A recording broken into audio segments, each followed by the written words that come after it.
Can Toyota save the combustion engine? Recently, Toyota developed a liquid hydrogen combustion engine which competed in the Fuji 24-hour race. Prior to the race, Toyota claimed this is, quote, the first time ever that a vehicle will race using liquid hydrogen. Hello everyone and welcome. In this video we're discussing an impressive step for combustion engines, potentially offering a solution that will allow for carbon-free racing with all the noise that drivers and spectators alike love to hear. And it could mean a solution for the many combustion engines on the road today, making use of existing cars without the need for rare minerals. So when I first heard about this, I got very excited for two major reasons. First of all, hydrogen as a fuel requires massive fuel tanks, but if you turn it into liquid hydrogen, you can put 75% more fuel in the same amount of space, so you help to solve this space problem. The other challenge that comes along with hydrogen is that it starts to boil off if you don't keep it below minus 253 degrees Celsius. Well, in racing, you use fuel very quickly, so you don't have to worry about this boil off issue. So for those two reasons, this seems to make perfect sense as a fuel used in racing. On top of that, of course, you don't have any carbon emissions aside from the small amount of engine oil which may get consumed. You also don't really have to worry about NOx as long as you have a solid catalytic converter in place, and you don't have to worry about insane pressure vessels used to contain gaseous hydrogen at 10,000 psi. So, there's potential dangers in having these very high pressure tanks, and you don't have to maintain them over the long period of time because you're keeping hydrogen at atmospheric pressure. Okay, so how does it work? Well, the theory behind it all is pretty straightforward. So you have a liquid hydrogen tank where you're storing that liquid hydrogen at negative 253 degrees Celsius, close to absolute zero. You then have a fuel pump which pumps that liquid hydrogen to a vaporizer where you add heat and thus are changing this hydrogen from liquid to gaseous form. That passes through a pressure chamber, and basically this is simply a vessel for maintaining any pressure changes that your engine is going to experience because you're going to have that throttle controlling how much fuel is going into the engine. So you're going to have this varying pressure occur, and that pressure chamber is going to take care of that. Then you're just going to directly inject that hydrogen into your engine. In this case, it is a 1.6 liter direct injection turbocharged inline 3-cylinder in the GR Corolla. And from a combustion standpoint, it operates much like any other gas engine out there, just using hydrogen instead of gasoline, and for the most part, your only emission is water. Okay, so if all you do is take a surface level approach to understanding this technology, it sounds awesome, optimistic, and allows you to think, hey, we just need to figure a few things out. And I genuinely have incredible respect and admiration for Toyota experimenting and pushing the boundaries here. They have brilliant engineers working on this, but through this video, you'll come to deeply understand why I take such a pessimistic tone when it comes to hydrogen combustion.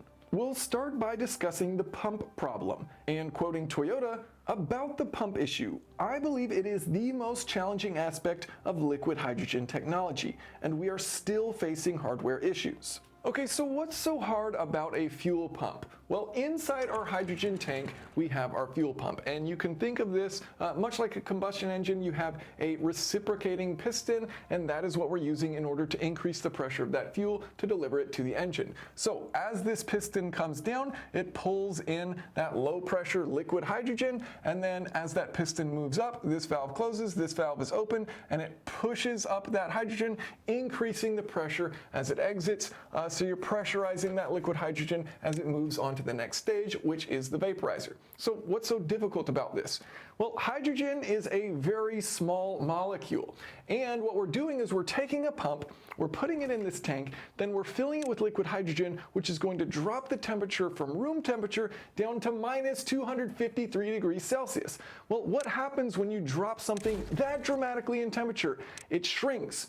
So everything here is going to shrink. You're going to have different rates at which things change in size. Basically, no matter what materials you use, you're going to have everything shrink. And so as a result, maintaining a seal with this piston is very difficult to do because you have such a dramatic change in temperature between room temperature when you create this thing, put it in there, it's sitting there before you fill it, and then you fill it up and everything shrinks down. So how do you make it work at such a low temperature? So think of that as if this is not sealed, well then when you pull in that hydrogen and you start pushing this piston up, everything just starts leaking past that piston and you're not doing any work, so it becomes inefficient and it doesn't do that good of a job at raising the pressure. Also, often in piston cylinder devices, you use an oil in order to lubricate any metal on metal contact. Well, in this case, you don't have that option because if you use oil, it contaminates the hydrogen. So you can't use a lubricant here in order to make sure that you don't have wear on these sides. Well, that means your pump isn't going to last very long. So to better understand this problem, let's compare the GR Corolla, which was powered by gaseous hydrogen in 2021, versus the GR Corolla in 2023, and how its results were on the 24-hour Fuji race. Well, in 2021, using gas as the fuel, gaseous hydrogen, it was able to complete about 10 laps per tank. Now, liquid hydrogen means you have more hydrogen in the same amount of space, so they were able to carry more hydrogen on board, allowing them to travel about 14 laps per tank before they had to take a pit stop to refuel. Now in 2021, they had 35 fuel stops. In 2023, as you would imagine, they had fewer, just 25 pit stops for fueling as a result of being able to travel longer since they had more hydrogen. So what were the total laps completed in 2021? They completed 358 laps. And in 2023, using liquid hydrogen, 358 laps, the exact same number. Okay, so the 2021 car spent about 4 hours refueling in the pits, whereas the 2023 car with liquid hydrogen spent much less time refueling in the pits. So why do they have the exact same number of laps? Well, it's because they had to replace this fuel pump twice during the race, and both times it took about 3.5 hours. So they spent a total of 7 hours replacing that fuel pump. Now, they knew they were going to have to do this in advance because they knew the fuel pump couldn't last. But regardless, the fact that this fuel pump has to be replaced so frequently means that they're not really able to create an advantage over gaseous hydrogen. Some other things to note. Because we're using liquid hydrogen and reliant upon this fuel pump, the pressure of injection within the engine is actually lower than using gaseous hydrogen. Because with gaseous hydrogen, you already have it at a really high pressure in the tank, and so you can deliver a really high pressure at the engine. So because of that lower injection pressure, you actually make less power, even though you're starting with a colder fuel.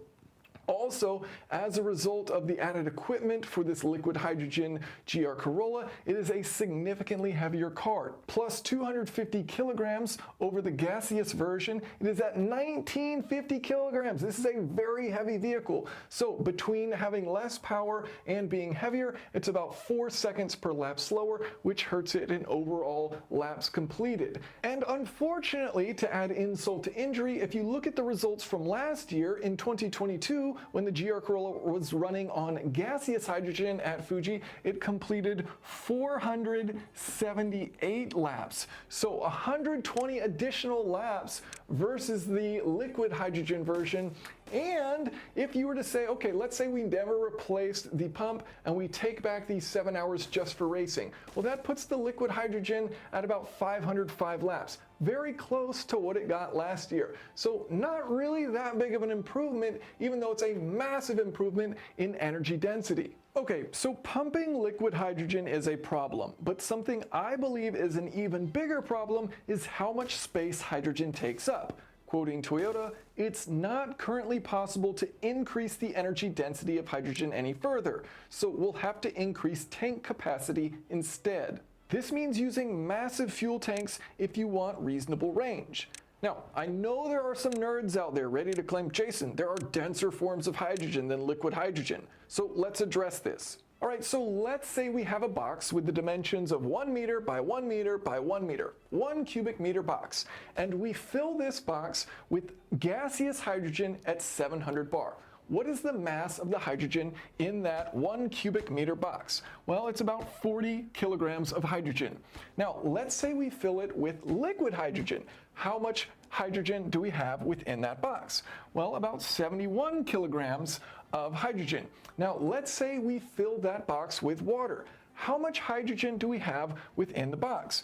Well, 111 kilograms of water. So as you can see right here, there is a more dense way of putting hydrogen in a container, right? You can have more than liquid hydrogen allows for in the same space. But what anyone that ever tells you this is leaving out are two critical points. First of all, how much does water weigh? Well, about 1,000 kilograms in 1 cubic meter. So now we're taking our weight, and instead of that box weighing 71 kilograms, it weighs 1,000 kilograms, an extraordinary amount of more weight just for a bit of an increase in how much hydrogen we have. That's problem number one. And this isn't just water that we're talking about. There's all kinds of different substances which have denser hydrogen than just pure liquid hydrogen. But regardless, they're going to add a significant amount of weight, and it requires energy to split that hydrogen off from the oxygen, so H2O. You need energy to go in to take that hydrogen off of the oxygen and then use it. And so no one talks about those two parts, so basically you should listen to Toyota. If you want the densest form of hydrogen as a fuel, you need to use it as a liquid. Okay, so in theory, one advantage of liquid hydrogen is that you have more flexibility with the shape of the tank. With gaseous hydrogen, you have to use these high pressure vessels, which have a set cylindrical shape, which is ideal for containing these high pressures. Well, you don't have that challenge here because we're keeping it at atmospheric pressure, right? So in theory, this is true, but in practice, it's not really true. Why is that? Well, take, for example, a sphere and then a very long, very flat rectangular box. Both of these have a volume of 1 meter cubed, but unfortunately, this box is going to have about 2.5 times the surface area. So think of this as like, a battery within an electric car. You make it very long, very wide, and very short within so it can store underneath the car. That's a convenient place to put it. Unfortunately, all that surface area means you have a lot more area for heat to come in, and that heat coming in boils off that hydrogen.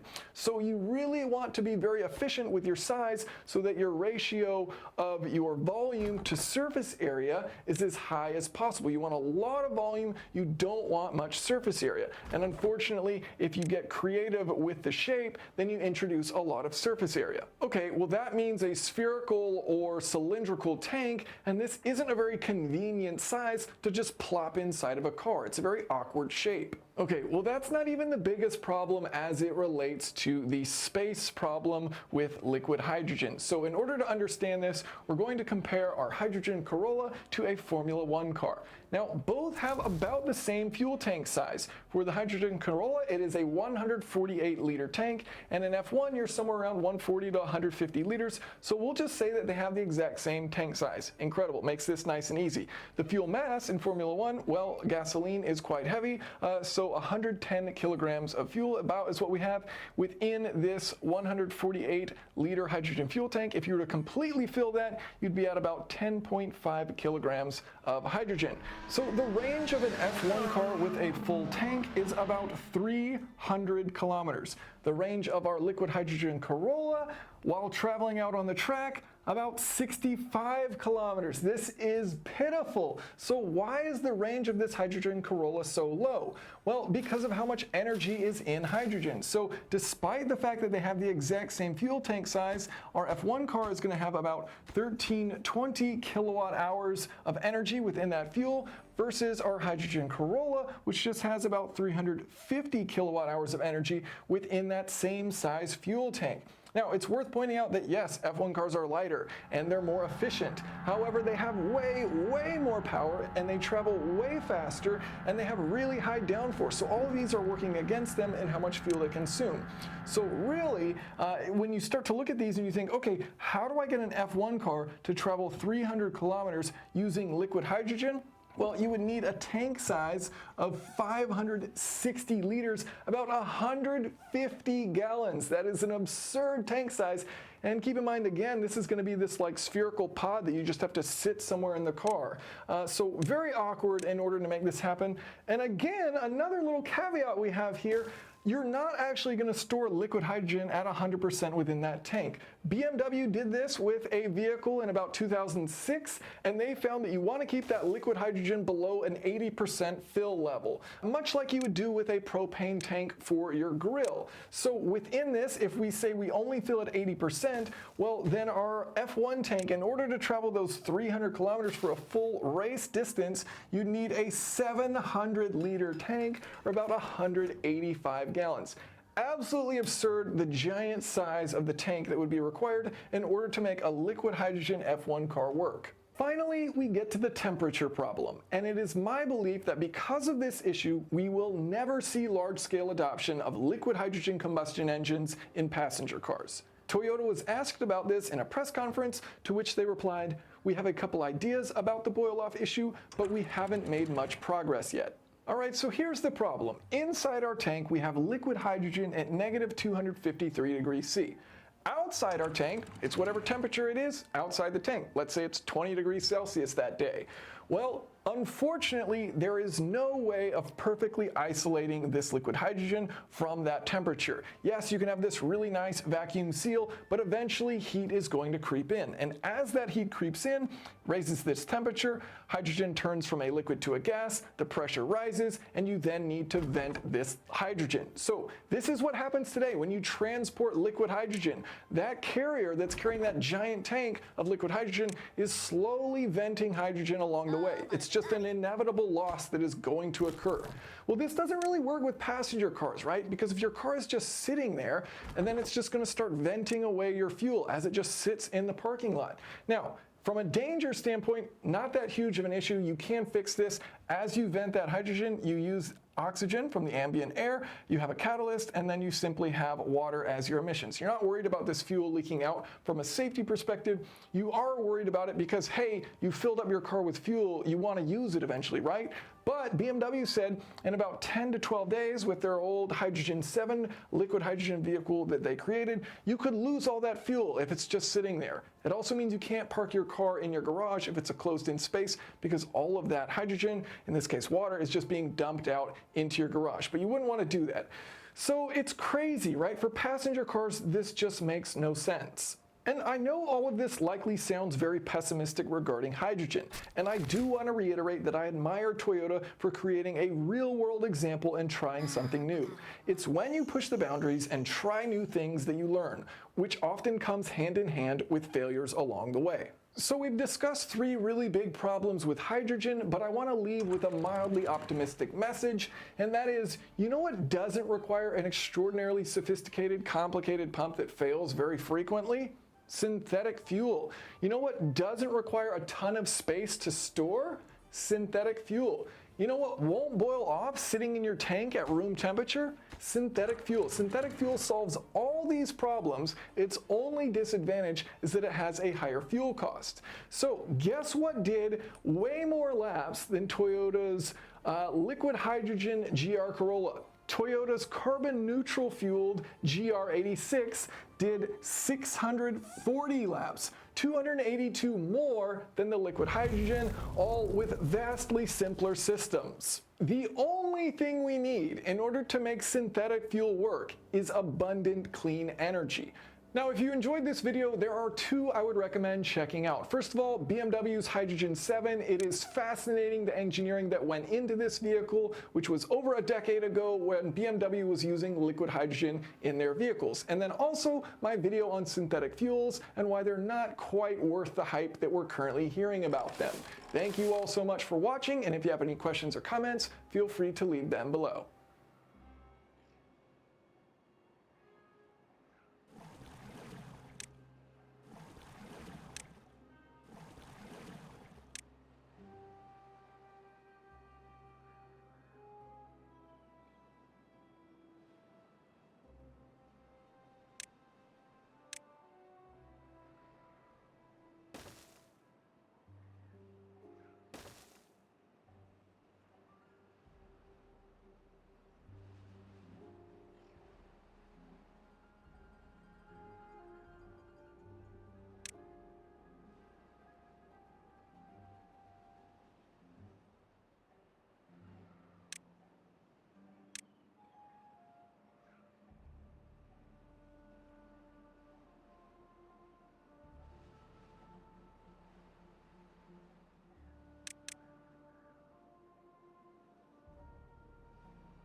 I cooked 15 steaks over the past few days and have the smell of beef permeated throughout my apartment, so we could answer these topics and questions regarding steak. And a thank you to ButcherBox for sponsoring today's video and also supplying me all the steaks. They made this video a lot easier to make. More on that in a bit. The scope of this video is to give you a fundamental food science-based understanding of cooking steak at home. And really the three most important variables are just choosing your steak, salting your steak, and applying heat to your steak. Now, I didn't cover things like cast iron versus carbon steel pans or reverse sear versus sous vide, because in order to make and understand those videos, which I do plan on making at some point, we first need to start with the fundamentals. Lastly, all the sources I use to gather the information for this video are all listed down below, and they're also mentioned several times throughout the video itself. Sources like On Food and Cooking, The Food Lab, The Science of Great Barbecue and Grilling, Salt, Fat, Acid, Heat, The Professional Chef, all listed down below if you do want to read them for yourself and check them out. But with that, let's hop into the video and start at the top with, how do I choose a good steak? When choosing a steak, the two main variables that have a large influence on how we enjoy that steak is number one, the fat content, and number two, the tenderness of the muscle that the steak was cut from. Let's talk about that fat first. According to The Professional Chef, there are 8 grades of beef recognized by the USDA. Now, obviously, if you are in a different country, these won't be the same, but they are great for helping me explain the differences. From highest to lowest quality, they are prime, choice, select, standard, commercial, utility, cutter, and canner. Now, if you're wondering why you may have never heard of 5 of those, it's because these are not used for human consumption, leaving us with prime, choice, and select. What's the difference? Well, it's all about the intramuscular fat, also known as marbling, which is the fat that exists inside the muscle. For example, on a New York strip steak, the exterior fat cap is intermuscular, meaning outside of the muscle, whereas the marbling is inside the muscle. Now, I don't want to hone in on the USDA system because it's different around the world. Instead, just look at the steak. Here's a choice New York strip versus the one from ButcherBox, and you can clearly see which one has more marbling. This marbling has a direct effect on both the texture and taste of the meat. In terms of texture, this fat is solid at room temperature, but when it is cooked, that fat melts away, leading to juicier meat. In terms of taste, you may have heard the phrase, fat is flavor, because it's actually the fat that provides us most of that beefy flavor that we know and love. For example, a super lean piece of steak from the same cut will taste less beefy than the same cut with more marbling and fat throughout. The cut of the steak, though, also makes a big difference in the fat content of the steak, which brings us to, what cut do I choose? When choosing a steak for pan searing, there are 3 that are probably most common: the ribeye, the strip steak, and the tenderloin, also known as the filet mignon. As mentioned in the Food Lab, for all 3 you are really making a choice between beefy flavor and tenderness. Placing beefy flavor on a scale first, generally a ribeye will have the most marbling and fat and thus the beefiest flavor. This will be followed by the slightly leaner New York strip, and then fairly far down on the list will actually be the lean tenderloin or filet mignon. The filet mignon is often the most expensive of the cuts, but it will actually have the least amount of fat and beefy flavor, which may make you ask, why do people covet it so much? Well, it's because of the tenderness. The filet comes from a muscle that is rarely used and is thus supremely tender compared to anything else. The New York strip is also tender, and then that is followed closely by the ribeye. Whichever you do choose is up to you. Test them out next time you go to the grocery store. For me, the New York strip is my go-to, as I really prefer the balance of flavor and texture, but I absolutely love a ribeye as well. The filet mignon is actually my least favorite. The texture is incredible, don't get me wrong, but it's generally the most expensive and leaves a bit to be desired from a beefy flavors perspective, so that's why it's really nice to pair with a pan sauce or something like that. So to sum up this section, first ask yourself, do I want a beefy steak with more fat, or do I want a really tender one? Choose the cut based on the first answer, and then look for that cut with the most intramuscular fat, as this will lead to more flavor and a juicier steak. And if you want to make it easy and ensure you are getting plenty of intramuscular fat in your steaks, check out today's sponsor, ButcherBox. ButcherBox is a high-quality meat delivery service offering proteins like 100% grass-fed and pasture-raised beef, free-range chicken, heritage breed pork products, and wild-caught seafood. They source the meat, you choose a custom-made or curated box, and then it is delivered to your door in an eco-friendly box and always with free shipping. When I started developing this video, I needed a lot of steak, like a lot. Here was the table that I sent to ButcherBox, and thanks to them, I was able to create a custom box with all the cuts that I needed, simple and convenient. Right now, they're running their free Ground Beef for Life promo, where new members get 2 pounds of high-quality ground beef added for free with every order during the lifetime of their subscription. So to take advantage of this limited-time sign-up offer, visit my link in the description below, grab some steaks, and now that we have those steaks chosen, let's talk salt. Before we hop into the various methods I tested, let's first go over what does salt actually do to a steak. So first and most importantly, salt amplifies flavor. Secondly, it can affect the texture depending on when it is applied. From salt, fat, acid, heat, it is noted that salt has its own taste, but also enhances the flavor of other ingredients. For our steak, we want it to be salted, but we don't want it to taste salty. So for me, I generally eyeball it and make sure I just have even coverage all over the steak, but if you do want a rule, I like to use 1.5% salt by weight for a dry brine. So for a 280 gram piece of steak, this would be about 4 grams of salt. Now if that's too salty for you or not salty enough, just use more or less depending on what you see fit. Another interesting tidbit about salt is that salt or well-seasoned food activates our saliva.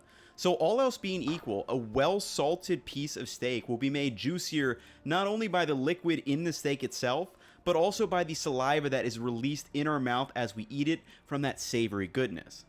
Now I think everyone will agree that steak needs to be salted, but let's talk about the more nuanced topic, when should steak be salted? So depending on when salt is added to the steak, it can affect its internal seasoning and its texture. Time is the variable we are looking to test here. So in general, you can salt your steak right before cooking, salt it in advance, or salt it after it's cooked. You see, when salt is applied to a steak, it begins to diffuse into the meat, internally seasoning it, and here's a test to see that. I salted a steak 2 hours before cooking it and then salted one right before cooking it, seared them both, cooked to 130 degrees Fahrenheit internal, then let them rest before cutting off a slice to eat, and here's the plot twist, I cut the exterior off. The one that was salted 2 hours ahead of time tastes seasoned and enhanced still, but the one that was salted right before tastes fairly bland because all the seasoning was on the exterior. It didn't have time to diffuse into the meat. Now let's take texture into account. So salt also initiates osmosis, which draws water out of the steak, and you'll actually be able to see some water droplets on your steak after just 10 or 15 minutes, but don't worry, that water will go back in. With enough time though, the salt dissolved protein strands in the steak that allow it to absorb and retain water as they cook. With these protein strands slightly dissolved, the more water they retain, and the juicier the meat will feel when we actually go to eat it. My question is though, how much juicier? Let's experiment. So these are the figures listed from a table in the Science of Barbecue and Grilling for brining. For a 1-inch steak, the bare minimum you need is about 2 hours, so I wanted to test both sides of that for both texture and flavor. I took 4 New York strip steaks, noted the weight down before salting, then salted one overnight for 18 hours, salted one for 2 hours before cooking, one right before, and then left one completely plain for cooking, which I will salt afterwards once it is sliced. I cooked all the steaks to 130 degrees Fahrenheit and immediately documented their weights after cooking, and here are the percentages for the moisture retention at each stage. So from this data, it looks like we can say that yes, salting in advance will increase moisture retention and thus juiciness. However, I will say the biggest factor for steak texture is what temperature the steak was actually cooked to. For example, even if you brine a steak but then cook it to 150 or 160 Fahrenheit internal, it's not going to be magically as juicy as one that was cooked to 130 or 135 that wasn't brined. More on that in just a bit.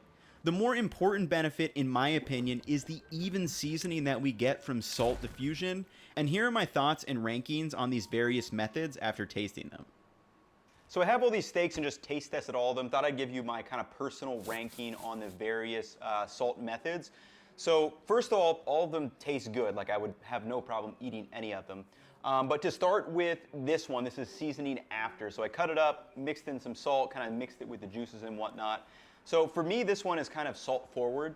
So it's because the salt is all over the exterior, it's kind of, you know, from the juices coating it with the salt, you kind of get a salt like reaction right away, which for me is not exactly what I'm looking for in a steak. I want it to be kind of a more subtle thing. And then the salt kind of disappears right away though as you're biting through it. Like it sticks on your tongue, but then it quickly goes away. And then you kind of just have like the plain meat taste, which for me is not what I like. Then kind of a similar thing happens with just salting right before, you know, throwing salt on, then cooking it. It's definitely more seasoned on the outside because that's where the salt is. But as you kind of chew through it, you kind of realize like, hey, this is like not that great. And especially when I cut off the exterior, it was wildly different. Like it was a bad steak when I cut off the exterior. As far as the brines, I 1000%, it is so worth it if you have the extra hour or two to do a brine. These ones are significantly better than these two in my opinion. Just very well seasoned, and there's not a big difference between 2 hours versus 18 hours. At least I can't really notice anything in there. So give yourself at least an hour or two, if you know, for like an inch steak, I think is perfectly fine. But all of these are very good. I will say the brines, they didn't have a massive effect on juiciness. Like I feel like these are just as good, because really I think the kind of the perception of juiciness we get is really more about the temperature, not the brine, assuming that these are both cooked to the correct temperature. So that's kind of my personal ranking. Brine, if I have the time, then I guess I'd do salt right before, and then salting after would be the last one. But ultimately, the big mistake would be using no salt at all, so keep that in mind, and let's watch the rest of the video. So all that being said, this brings us to our big conclusion on this section. First, make sure you salt your steak at some point. However, if you do have the time, salting in advance at least 1 to 2 hours for a 1-inch steak will internally season the meat through diffusion and slightly increase moisture retention and juiciness through osmosis. Now, salt is a powerful level that affects the taste and texture of the steak, but another lever that also affects both of these massively is how we apply heat to our steak, and this leads us to our next topic: how do I cook a steak? For most, an ideal steak is a juicy interior with a browned and slightly crisp crust, if possible. And when you think of cooking a steak, think of it like this. The method I choose to apply heat is a way to control the temperature and thus the interior and exterior of the steak. As the steak is cooked, energy is transferred to the exterior, which in turn transfers heat to the interior through conduction. So the next question is, why do people like rare and medium rare steak? Well, that all comes down to the meat protein structure and moisture retention at various temperatures. From the USDA, this table shows how much water is in the muscles of meat, and shockingly, to me at least, for beef it's as high as 70% water. And no matter how we cook a steak, at least some of this water will be released, but in general, the lower the temperature, the less will be released. This is why a rare steak at 120 degrees Fahrenheit will have less moisture loss than its well-done counterpart at maybe 160. So I recreated an experiment from the food lab by J. Kenji Lopez Alt. I took 4 New York strip steaks, salted them for 2 hours before, weighed them before cooking, then pan-seared them to 120, 130, 140, and 150 internal. I weighed them and then collected the data. Then I did the same test with a different methodology by slicing up a single unsalted steak into roughly equal pieces, then slowly bringing them to temp at 250 degrees Fahrenheit in the oven. And here is the moisture loss for both of my data sets as well as Kenji's. And obviously, it's not a perfect lab test, but we can clearly see a trend here in the data sets. And as expected, the rare steak had the least amount of moisture loss. This would make you think that rare steak must have the best texture, right? Well, it may be for some, but I would argue that it has worse texture and worse flavor. In my opinion, the more important factor in the texture of steak is the actual meat protein structure, and thanks to this amazing chart from On Food and Cooking, we can see what happens at various temperatures.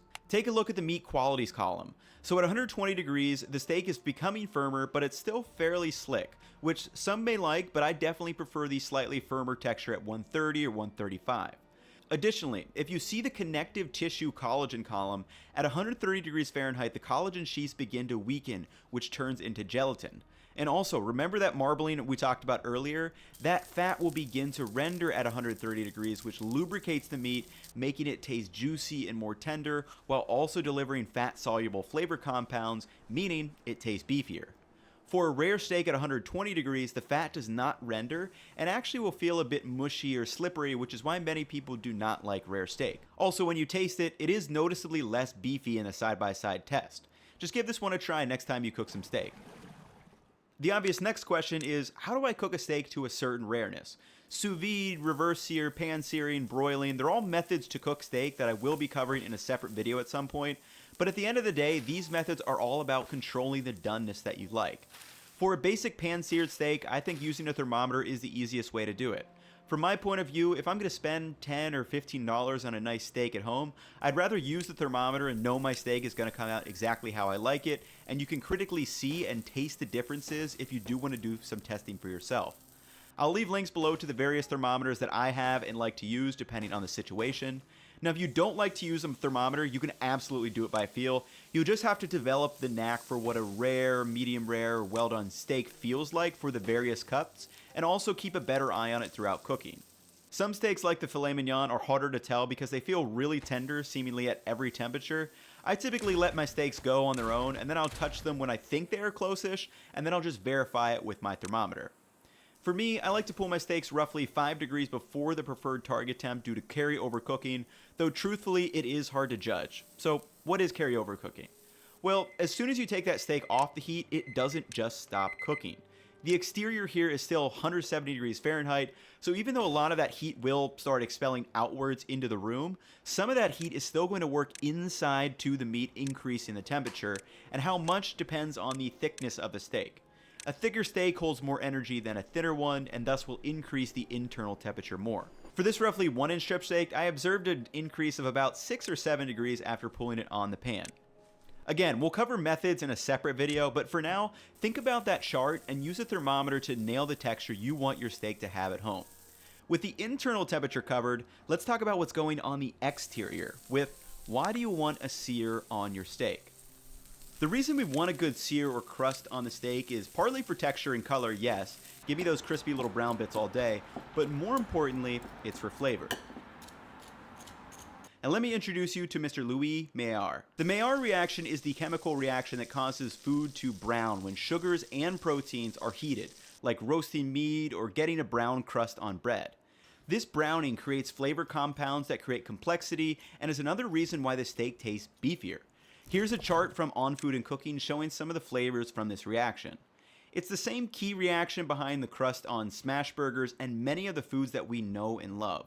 So now that we know we want a good crust, the question is now, how do you get a good crust on a steak? Again, from our friend Kenji, he notes that in order for a steak to brown, these 3 things will need to happen in order. First, the exterior surface temperature of the steak must rise to 212 degrees Fahrenheit. Second, the heat must evaporate the surface moisture. And third, the heat must increase to approximately at least 300 degrees Fahrenheit or higher, where the Maillard reaction or browning actually starts to occur. So you may be thinking, if the steak only needs to hit 212 and then 300, why does everyone say you need a ripping hot pan? Well, the key is you want to spend as little time as possible in those first 2 stages. And here's a simple experiment showing why. I took a ribeye steak and cooked one with a pan temp of 300 degrees using some butter basting, and I just cooked it until the final temp was 130 internal. But as you can see, there's no delicious browning in sight. Then I cooked another steak, this time at roughly 350 degrees Fahrenheit, until I developed a good crust, beautifully brown this time, but when you slice it open, it's as dry as the Sahara Desert. In both cases, the pan wasn't hot enough, and as you can see, you'll either get a properly cooked interior with no browning, or a great browning with a supremely overdone interior, and we want to find the happy medium between those two. Now, it's really the second step that needs to be filled as fast as possible, because the moisture is the #1 thing that will stop a steak from getting nice and brown. This is why I shoot for at least 450 degrees Fahrenheit on the surface of my pan. So in order to make our steak sear as efficiently as possible, here's a little checklist that you can go through. First, start with a dry surface on the steak. Excess moisture takes longer to sear. Second, use a heavy pan. The heavier the pan, the more energy it will retain, which is why many prefer cast iron, though carbon steel or stainless steel work just fine as well. I think I'm going to do a video testing pan types. Third, use a ripping hot pan. Again, I'm shooting for 450 degrees Fahrenheit or higher. If you don't have a surface thermometer though, as Kenji points out, you can use the lead-in frost effect. I'll link the article for you if you want to check it. Or if your pan is smoking, that's typically a good sign. Fourth and finally, use a fat. Using oil in the pan or right on the steak is going to increase the thermal contact between the meat and the pan, meaning more efficient heat transfer. And using these 4 guidelines should help you get to a beautifully brown crust.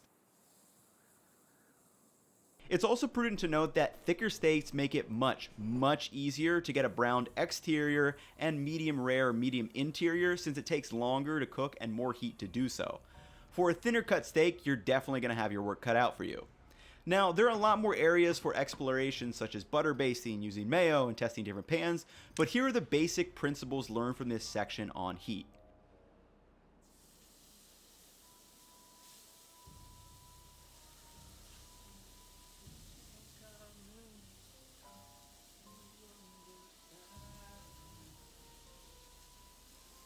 So as soon as you pull that steak off the heat, there are now 3 more things you may want to think about: carryover cooking, resting, and slicing. So we covered carryover cooking earlier, but as a quick reminder, the heat on the exterior of the steak will move inward and continue raising the internal temperature of the steak depending on the thickness. For the New York strips that I cook, I typically target about 125 internal and then just let it come up to 130 on the plate. Now let's talk about resting. So if you cut into a steak right away, you may notice juices start to expel on your plate compared to one that maybe has rested for 5 or 10 minutes. Why is that? Well, as we talked before, when cooking a steak, we are expelling moisture through tightening of the muscle fibers, but when those are allowed to cool a bit, 2 key things are happening. Number 1, the structure of the muscle fiber loosens, allowing them to hold more moisture, and number 2, the proteins and dissolved fats will start to cool and thicken up. Both of these things result in a steak that, when cut, retains more moisture in its slices, giving us a succulent mouthfeel. So it sounds like you should just rest your steak every time, right? Well, not so fast. Here's the other side of the argument. So I recreated an experiment done in the science of great barbecuing and grilling. I took 2 steaks, cooked to 130 degrees internal, then immediately sliced one of them into strips. Then I let the other rest and then cooled down to 125 before slicing them. As soon as they were cut, I placed the strips in a funnel and collected the juices in a beaker for both. So clearly, the one that wasn't rested at all has a lot more juices lost down in the beaker. However, this is only like 10 milliliters. In practice, both are still absolutely delicious, and I think it depends on the situation if you need to rest it or not. For one, it's not like these juices are just gone. You can always just pour them over your steak, which is exactly what I did, but let me explain a scenario for you. So I typically rest my steak all the time, especially if I pull it off early at 125 and account for the carryover cooking. It should give me the perfect doneness and allow everything to relax. However, if I accidentally overcook my steak and don't pull it off until 135 or 140, if I let this steak to rest, that carryover cooking may bump it up all the way to 150. So I have a decision to make. Do I slice it now to kind of halt that carryover cooking process but have more juices expelled, or do I let it cook but retain more juices in the steak itself? I'll let you decide at home, but lastly, let's talk about slicing. So you may have heard always slice across the grain for a steak. And this does matter a lot for certain cuts like tri-tip, flank, and skirt steak because these are whole muscle cuts. However, all of the cuts that I talked about today have already been cut from a whole muscle. For example, if you stack these New York strips, the muscle is running long up and down, and thus these steaks have already been cut across the grain. Now, you could technically make a diagonal cut to go against the grain again, but it's really not necessary. And with that, here's the recap on the section of what do you do with your steak after you pull it off the heat.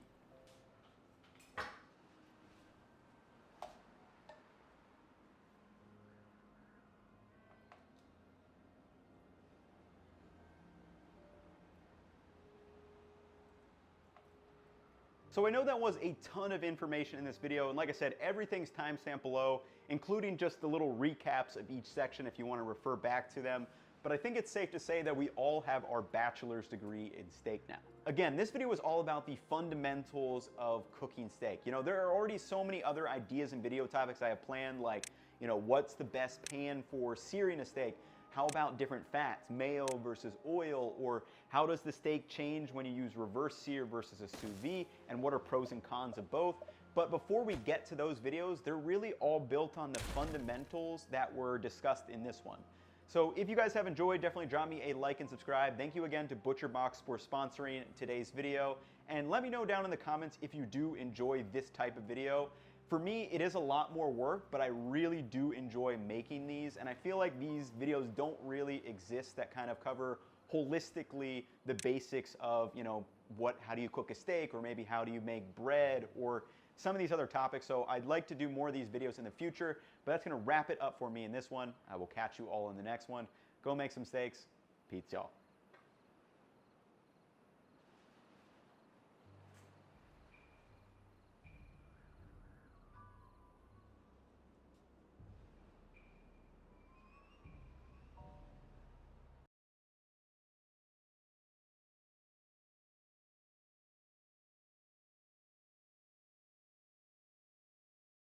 Today, I want to answer a question that I've started to wonder about every time I walk up to the cheese counter at the store.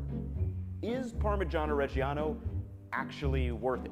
Because when compared to the Parmesan products you can find, it's always the most expensive.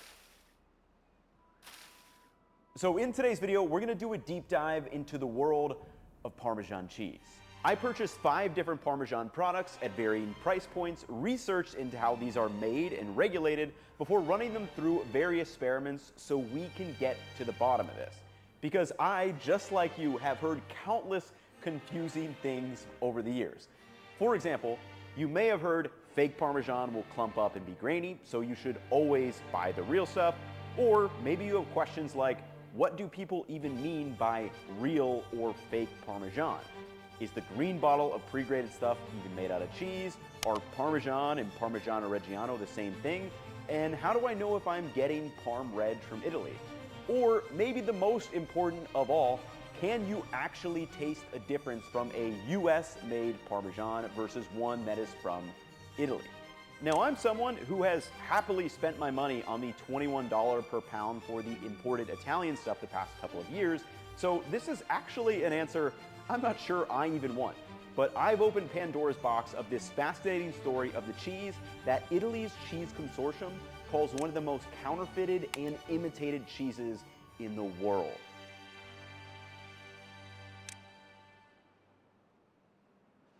My goal with this video is to arm you with all the knowledge and terms out there so you know exactly what every Parmesan product is offering in order to make a nuanced decision based on your unique situation as a home cook. For example, does it make more sense to blow the budget on DOP Parm and get cheap tomatoes and pasta, or should I get the nice tomatoes and pasta and maybe settle for one of the cheaper US-made Parm options? Now, before we break it down, thank you to Rocket Mortgage for sponsoring today's episode. So while I'm cooking, I almost am always watching a YouTube video on the side. And thank you to today's sponsor, Rocket Mortgage. I have a new series to binge. And no, it's actually not a series of videos where you learn about mortgages. It's a series that does deep dives into fascinating houses, and it's called Home Lore. The most recent episode took a look at a retired kitchen train car that actually fed troops during World War II and has now been converted into a fully functional tiny home. And I love these types of videos looking at interesting living spaces, so if that sounds like you too, head over to the Rocket Learn YouTube channel to check out this video and many other really cool episodes. And thank you again for sponsoring this part of the video. Now, we will get into the candidates and the testing shortly, but I think it makes most sense to actually start this video with how Parmesan-style cheese is made in the first place. Because surprisingly enough, all 5 of these products do use the same main 3 ingredients, which is milk, salt, and cheese cultures.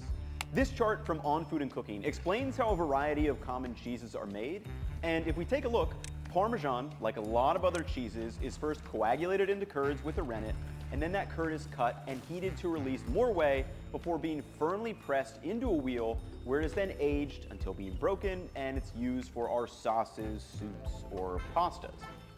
Now, that being said, it's really easy to see and taste the differences between these products, especially when they are raw, which again we'll get to shortly.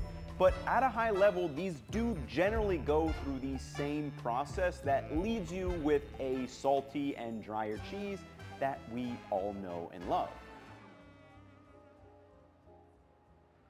Now, what if I told you that if these 5 products were being sold in Europe somewhere, that 4 of them would actually be considered counterfeit? And this leads me to a question that I've always had. Is there a difference between something labeled Parmesan versus Parmigiano Reggiano? And after looking into it, to that I would say it kind of depends on where you are. So let's back up and do a brief history on Parmigiano Reggiano and explain the exact specifications that this cheese must go through.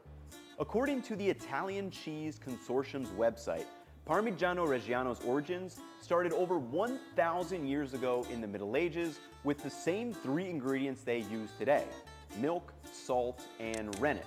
The cheese was primarily made in the Emilia-Romagna region of Italy, and it got its name from 2 cities in this region, Parma and Reggio Emilia.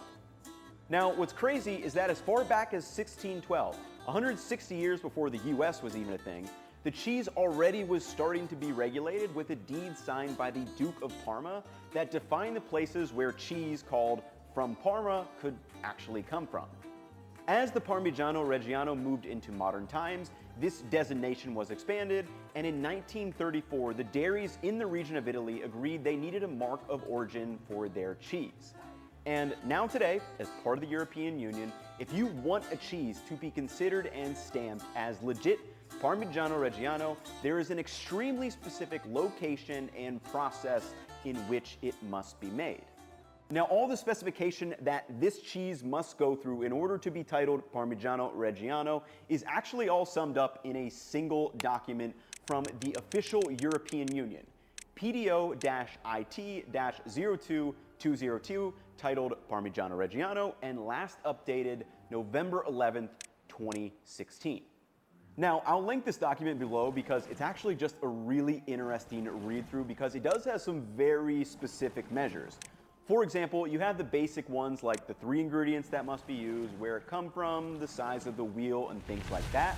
But then it goes even deeper.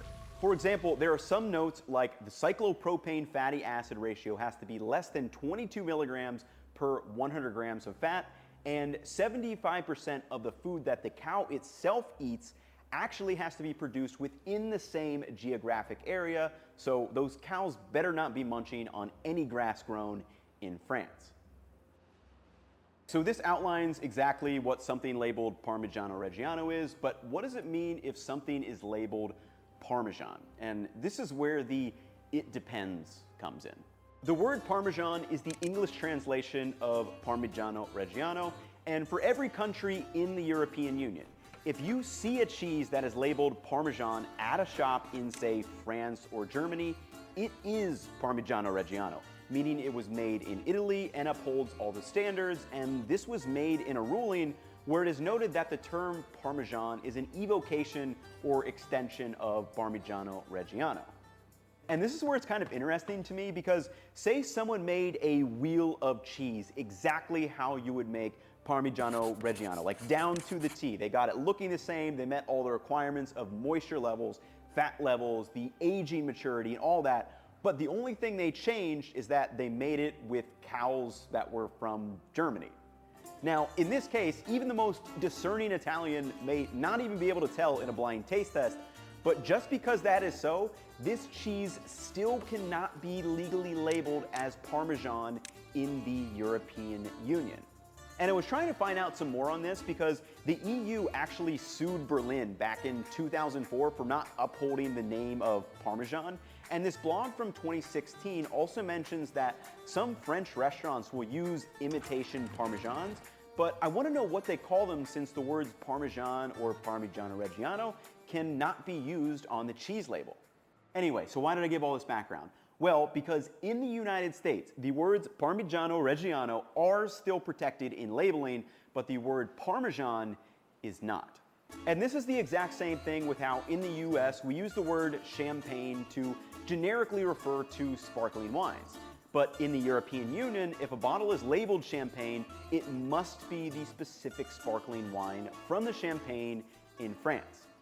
So while the European Union would consider these 4 to be counterfeit Parmesan, this is perfectly legal labeling in the US, and the FDA actually does have some documentation about things labeled Parmesan, but the restrictions are way, way less. And this brings me to my next question.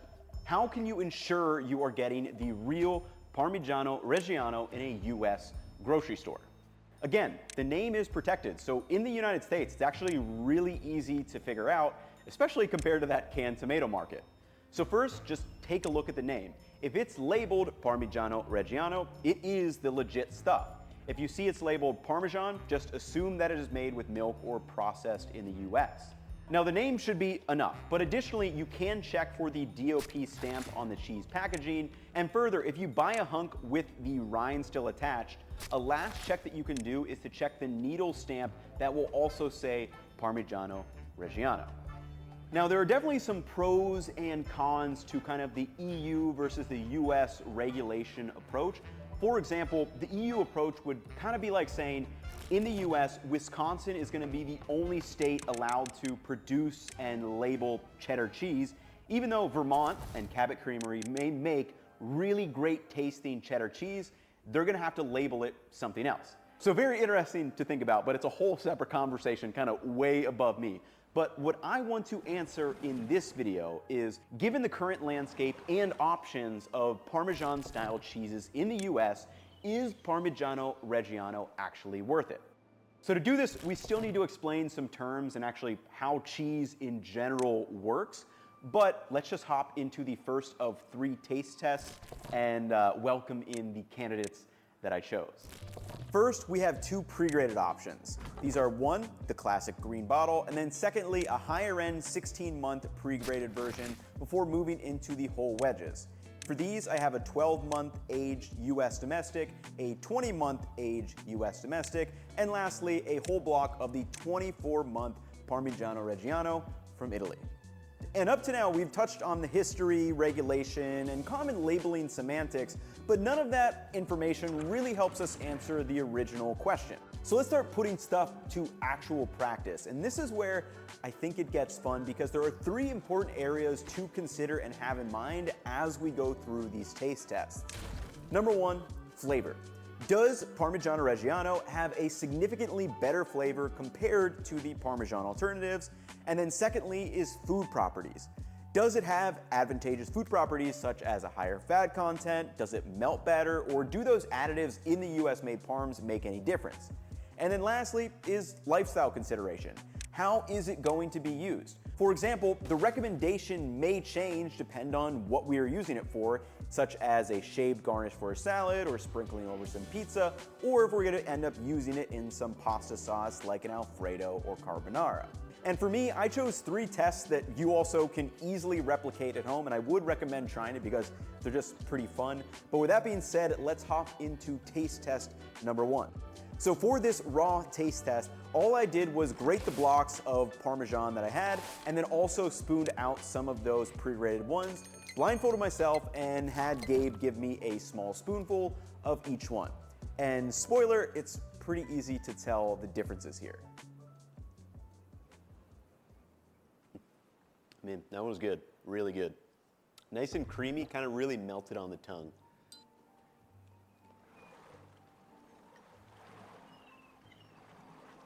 Also very good, but also melted on the tongue. That one a little bit drier and a little bit more intense. Wow, that one is super powdery, which I'm guessing that's got to be one of the pre-graded ones. Like there's no way. It's definitely one of the pre-graded ones. It didn't melt like on my tongue like easily. It definitely like kind of coated everywhere. It was like super powdery. Feels like they forced you like Parmesan flavor in it almost. That one's definitely like, again, melts on the tongue. Very, very close to the second one that I tasted. So the first one I tasted, that one was much more mellow. The second, and now this is the 4th one, those are very similar in flavor. This one, I'm gonna assume it's the higher end graded one. So pebbled up in my mouth, and it didn't melt like the number 1, 2, and 4. Those ones like melted like in my mouth, whereas 3 and now 5, like I definitely noticed kind of like little pebbly bits. DOP, and then, yeah. So this was a super interesting test, and it was really obvious, like picking up on the differences just blindfolded and using your senses. These 3 absolutely just melted in my mouth. I could 100% tell that these were not the pre-graded ones, because this one was super powdery. This one was like not as powdery, but like it definitely kind of lingered, like the little pieces lingered in my mouth. And then I could definitely taste the flavor differences too, where the 12-month was much more mellow as opposed to, the 20-month US and the 24-month DOP. And then this one was kind of more flavor, again, like in between these 2, like as you would expect, it's aged in between them. And then this one has its like signature kind of flavor that but really what I'm interested in now is, why did these not disintegrate in my mouth like these ones did? So after this test, you may be wondering, why does the aged Parmesans taste so much better than the younger ones? And secondly, why did the pre-graded versions kind of linger on my tongue and give a weird texture? And to begin to understand and evaluate these things, we need to go through the 4 main variables that differentiate in how the US and Italy makes their Parmesan cheese. These 4 variables are 1, the aging time, 2, pasteurized milk versus raw milk, 3, additives versus 0 additives, and then 4, the geography, cow's diet, and cheese making process.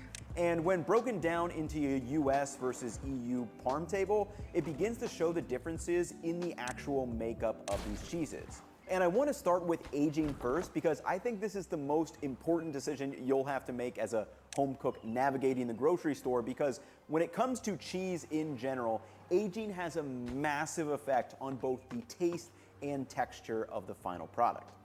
So the official Italian Parmigiano Reggiano must be aged for at least 12 months. And keep in mind that that's after almost the month-long brining process that gives the parm wheels that beautiful hard rind, which you actually don't find on most domestic versions. Now, while the minimum aging time is just 12 months, it can go all the way up to 24, 36, 40, or even up to 100 months if you wanted. There's actually no maximum maturation time as listed on that official website.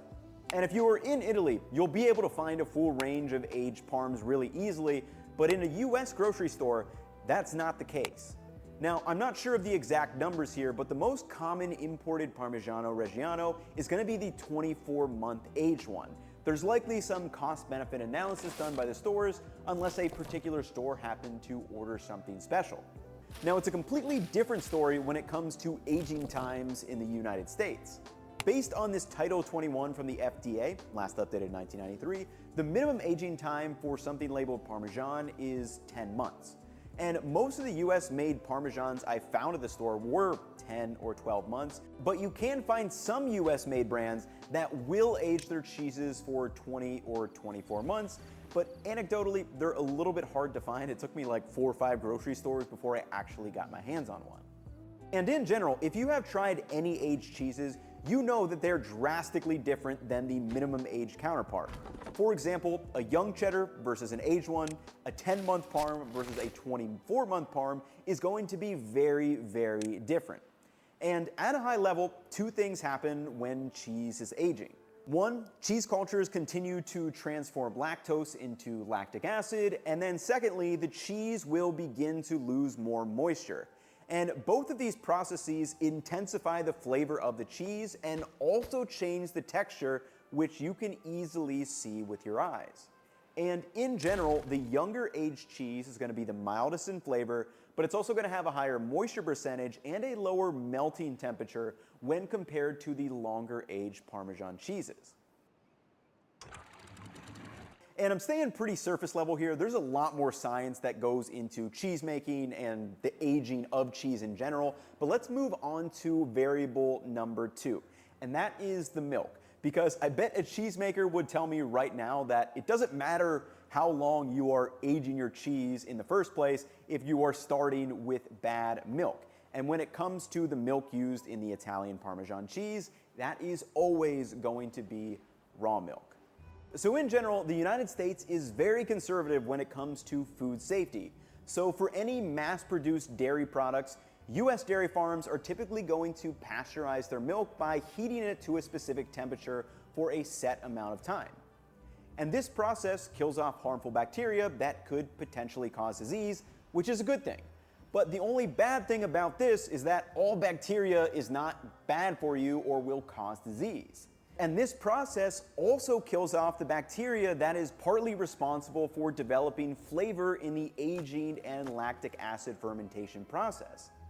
Now, in Italy, on the other hand, it is mandated that Parmigiano Reggiano is a hard cheese made from raw cow's milk, meaning the milk cannot be pasteurized beforehand.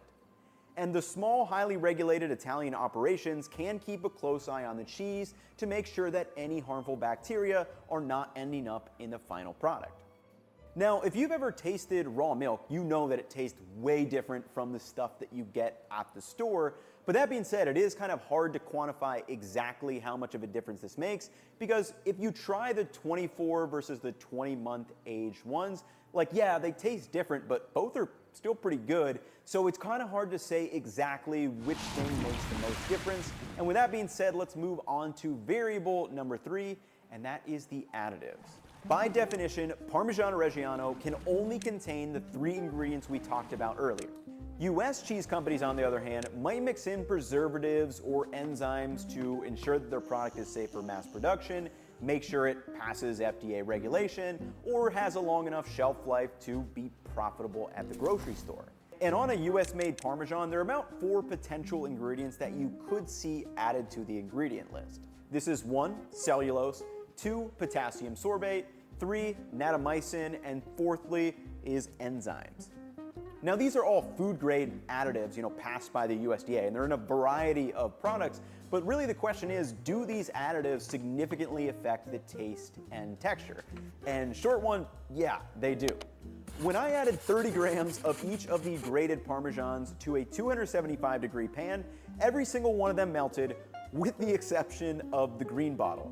It kind of just browned and got brittle. It never really melted at all, and this is just kind of weird, which may lead you to wonder, why is this Parmesan cheese from the bottle not melting? And I actually think this is due to a variety of factors.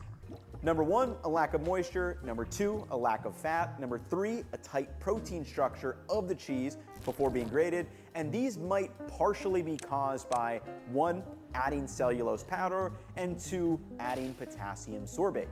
So let's talk about these. Cellulose powder is a common anti-caking agent that is typically added to grated, shredded, or shaved parms to keep them from clumping up, and it does a good job. Now this alone won't stop cheese from melting because the other pre-grated parm has cellulose powder added as well, but it melted just fine when I added the 30 grams of it to the pan. But I do suspect that this is what caused the green bottle and the pre-grated parm to kind of linger on my tongue in the raw taste test because cellulose is insoluble in water. Next, we have potassium sorbate and natamycin, which are both common food additives that prevent the growth of molds and yeast and generally are going to extend the shelf life and protect the flavor of the cheese. And then lastly, we have the general enzymes, and I'm not actually entirely sure what this is. I tried to look in a little bit deeper, so I could use some help here. But in general, most US-made parms will list both cheese cultures and enzymes on the ingredient list. And I assume that cheese cultures is referring to the rennet that is used to make the cheese, but enzyme also seems to be a generic term used when describing rennet as well. So maybe there are some additional enzymes that are added to the Parmesan cheese process, maybe to make up for the fact that it is pasteurized milk that potentially has lost some of those good flavor-making bacteria. But if anyone knows for sure, just let us know down in the comments. And in general, after reading into these, a lot of articles or videos may tell you to steer clear of the cellulose powder or anti-caking agents if you want to get a smooth and creamy sauce. But as I discovered in the Alfredo test, while not perfectly smooth, it can definitely still be done, and it comes down to the technique used to actually make the sauce in the first place. And we're gonna get to that Alfredo test in just 1 second, but lastly, let's go through the 4th main variable, which is kind of a catch-all for a variety of things. So the geography, cow's diet, and cheese processing likely make a difference, but it is hard to objectively quantify exactly how much of a difference. For example, the geography and land of Reggio Emilia plays a role in the cow's diet since 75% of the dry matter they eat must be from the region. And additionally, silage, which is a fermented preserved grass that is commonly used in the US for cows, is completely banned in Italy. Then lastly, they've been making Parmigiano in Italy for over 1,000 years at this point. So if there's anyone who has the process dialed down and regulated to ensure that the best possible Parmesan cheese is coming out every single time, it's gonna be them. And it's fair to point out that the US market is probably worse for the consumer since there is less regulation around processing and labeling, which can lead to a lot more confusion. For example, they can boast flavor characteristics on the front, you can add marketing terms, it can be sold in a variety of form factors, or they can use any of those additives we just talked about, so it's much harder to compare brand to brand in the US made versions. Now, if I was in the European Union making this video, it'd probably be much simpler. We'd go like over a quick summary of that 1-page document I served earlier, and then we'd just go into the differences between the aged Parmigiano Reggianos. Like 12, 24, 36, and all the way up to see if there's kind of a point of diminishing returns. But anyway, this is the current landscape that we're working in and kind of why I decided to make this video. So with that being said, I still want to know, what are these actual differences? We could see what they tasted like raw, but what about used in a sauce? Am I still able to pick up on this up? What about used for a garnish in pizza or pasta? So with that being said, let's start with taste test number 2, and that is the traditional Alfredo test. For this test, I did the traditional 3-ingredient fettuccine al burro. So I made the cheese sauce with 25 grams of butter, 60 grams of each Parmesan product, and starchy pasta water. To make each, I added the butter over medium heat along with the pasta water and emulsified those together.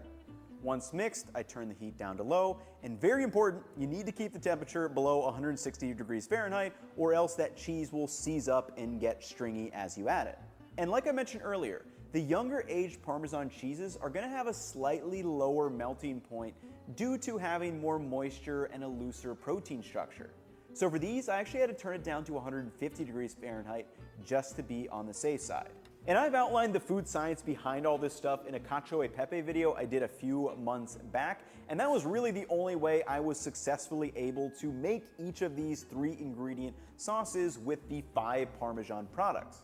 Now once the sauces were made, I mixed them with fresh cooked hot fettuccine to sauce them together. Then I blindfolded myself and had them mix up, so I did not know which is which, and I'll tell you right now, I had a tough time with this taste test comparison. Put the Alfredo behind the container, yeah. All right, so we'll start left and this one's right, okay. All right, that one was solid. I would say not too strong tasting to Parm, but I mean, solid. I feel like the texture on that one was really nice. Oh, they're both good. I would say that one was a little bit stronger tasting, but it also's got a little bit of a weird aftertaste. Man, I'm getting these like all confused up. And that one's pretty good too. All right, these are way harder than I thought they would be to differentiate from. I don't know if it's good or bad, but definitely stronger tasting. This one is 3.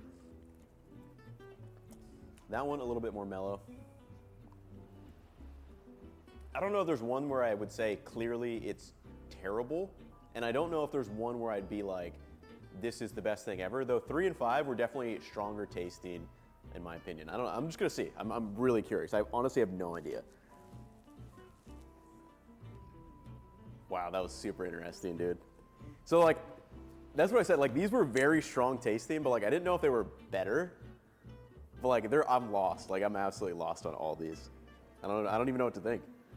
Very interesting. Do you guys want to try these? Like I'm like actually like kind of baffled. Like I had no idea. Like absolutely no idea. So after seeing these clips, you might have some questions, so we're gonna go through them. First, can I make a sauce with all 5 Parmesan products?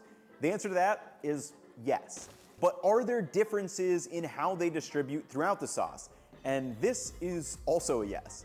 So the green bottle is noticeably grainy since, like we showed earlier, it doesn't really melt. And additionally, the younger aged Parmesans have a slightly lower melting point, so they are more prone to melt together, resulting in that stringy sauce, but only if your liquid is too hot. And again, that goes back to the technique, because I can make a stringy cheese sauce with real Italian Parmigiano Reggiano if I want to. But anyway, the third question is where we run into issues. So is there a noticeable flavor difference in the sauces? And surprisingly, not really. It was honestly super hard to tell the differences between them once the cheese was dispersed among the butter, pasta water, and pasta itself. And the only clear marker that I said was the 2 pre-grated options tasted stronger. And I didn't articulate this well in the taste test, but I didn't say they tasted better or more flavorful, because what I meant by stronger is that they tasted saltier, which makes sense because on the nutrition label, the green bottle has double the amount of sodium per a 10-gram serving when compared to the other options. Now fourth, this may make you wonder, so if it was hard to tell the difference between the Alfredo sauces, does this mean that maybe I should not be buying Parmigiano Reggiano for Alfredo sauce? And to this, I would say no. Think about it. If you make a sauce with 1 part butter and 2 parts cheese of any kind, it's probably gonna taste fairly good. But I think the main reason why I had such a tough time differentiating between these 5 was because I didn't add any garnishes to the pasta themselves. Now, I did this completely on purpose because I wanted to taste the sauces on the merits of these sauces themselves. I didn't want to be influenced by a fresh, raw grading of any of the parms over the top because, again, I did that test prior alone. And then secondly, the third test is all about the garnishes. So let's dive into those. So for my last taste test, I did 2 garnish tests for both pasta and pizza. And for the pasta, I tried to balance out the sodium levels. So I made one mother batch of red pasta by adding some sauce to a pan, tossing in a little bit of cream, and then adding cooked penne so those could get to know each other before portioning them out into 5 dishes. And next, I added the parm in varying amounts before mixing them up and doing the whole blindfold thing, and here are some of my thoughts. Okay, so that one, pretty good, and obviously I can tell, yes, it's the one of them that I graded. That is the advantage of being able to use a block. You can get that kind of micro-graded form. That one, pretty solid. I'd say maybe a little bit mellower than number 1. All right, this one's definitely stronger than number 2. Number 3, noticeably stronger than number 2. That one kind of just like tastes generic to me. Not bad, but just kind of meh. That one is okay. That one might be the green bottle if I had to guess. It kind of had like that green bottle taste. Number 3, I would say it was definitely the strongest and probably my favorite of the 2. I think mellow, strong, stronger, and then this 4 tasted kind of generic, 5 tasted, I think that one might be the green bottle one, but let's just give it a C. We have the 20-month, the 12-month, the DOP, the pre-graded, and then the green bottle, which, yeah, makes sense. And as you could guess, this garnish test definitely fell much more in line with the raw taste test that we did firsthand. Now, secondly, I did want to do one more garnish, mainly because I was just in the mood for some pizza. So for this test, I bought one massive slice and cut it into roughly equal sized bites, and then added each of the 5 Parmesans, and again, the DOP definitely shined, but to be fair, the 20-month aged US Parm was also quite good. Number 1. That was pretty good. No, that was fine. That was pretty good. That one was pretty strong tasting too, I feel like. Definitely a sharper flavor. A little bit sharper than number 1, I would say.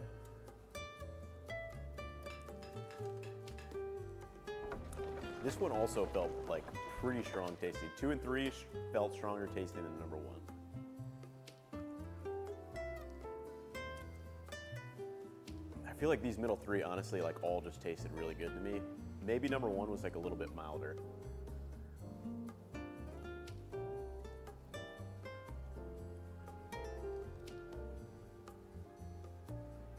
This one kind of just tasted like pizza. I didn't really,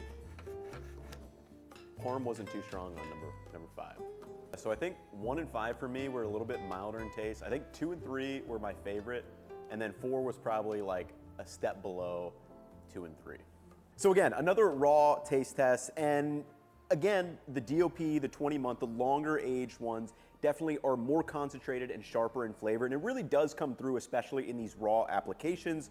But again, all of these were still delicious in their own right, and really that leads me to the final questions. How exactly should we shop for Parmigiano Reggiano? Okay, we finally made it. So in conclusion, is Parmigiano Reggiano actually worth it? And in short, yes, I definitely think it is. After running through all these tests, I will continue to pretty much exclusively be buying Parmigiano Reggiano for all of my Parmesan needs, but I will say that I definitely have a new appreciation and understanding for some of the US-made products. For example, that 20-month Parmesan was actually quite good. And additionally, I have some real-life examples of when you may want to use some of these other products. For one, I'm not gonna throw the green bottle away. I'm just gonna keep it in my fridge as a safeguard since it has a ridiculously long shelf life, and just use it sparingly for things like throwing it on popcorn, a slice of pizza, or maybe just adding it as a salt source to a one-pot pasta. So when might it make sense to purchase a 10-month Parmesan block or something like this higher-end aged grated Parmesan? Well, I think I've got one. So say you are making an Alfredo or carbonara for a large number of people. Maybe it's a family, you've got some friends coming over. What I would recommend, if you want to save some money, is maybe picking up one of these two for the actual sauce, and then getting just a really small block of the DOB Parm that you can use solely as a garnish to put over kind of your US Parm sauce. And I don't know who you got coming over, but I highly doubt that anyone is gonna be able to pick up on the fact that you didn't use an Italian-made Parmesan in the cheese sauce. That being said, here are my final tips when it comes to buying Parmesan cheese at the grocery store. One, if it's labeled Parmigiano Reggiano, it is the real deal from Italy, and it's most commonly gonna be the 24-month age variety. Now, if the cheese is labeled Parmesan, that means it's likely from the US. And in that case, I would, one, recommend getting a whole wedge or a block, as this will give you the most variety and control over the form factor. For example, I wouldn't really recommend buying the shreds or shavings if you're making a cheese sauce, as they will increase the likelihood of the cheese getting stringy because they don't disperse well in the sauce compared to a finely grated parm. Secondly, take a look at the label to see how long it has been aged. Choose something aged at least 20 months for the best flavor, especially when using them for raw garnishes. Anyway, I hope you now know everything and more than you could possibly want to know about Parmesan cheese. I know I learned a lot. I purchased probably like $150 worth of Parmesan products for this video. So hopefully you guys have enjoyed. It was a lot of fun to make. If you have more ingredients or breakdowns that you want me to make in the style of this video, let me know down below. It's been a long day. But that is going to wrap it up for me in this one. I will catch you all in the next one. Peace, y'all.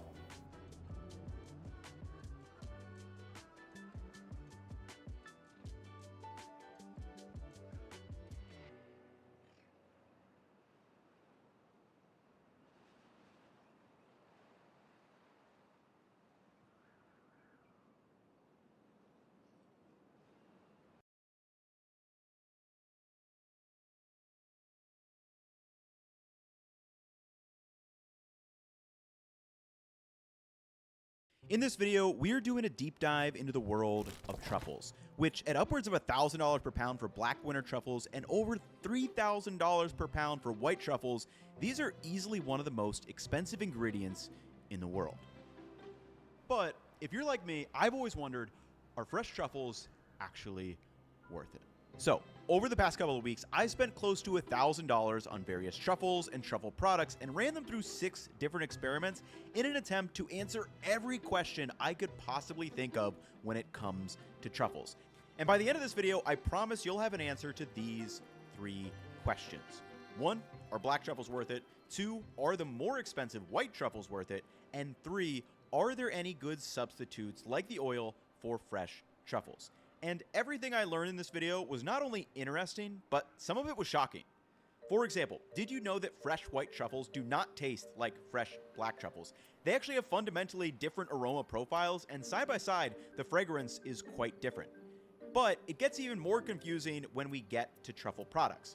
For example, there are some truffle oils, pastes, and powders that have black truffles on the label, but these products are actually mimicking the smell of white truffles. And this melted my brain. There is so much confusion when it comes to fresh truffles versus truffle products, but today that starts to change. So to begin our truffle journey, let's answer, why are truffles so expensive in the first place? But first, thank you to today's sponsor, Made In, who makes some of my absolute favorite pans you'll see in this video. Made In designs professional quality products for the home cook, and specifically, I want to talk about the stainless clad collection. Their premium 5-ply stainless steel material is what sets it apart from other pans out there. The 5 layers allow for superior heat retention, even heating, and ease of heat control. If I had to pick just one to get, my favorite is the stainless steel saucier.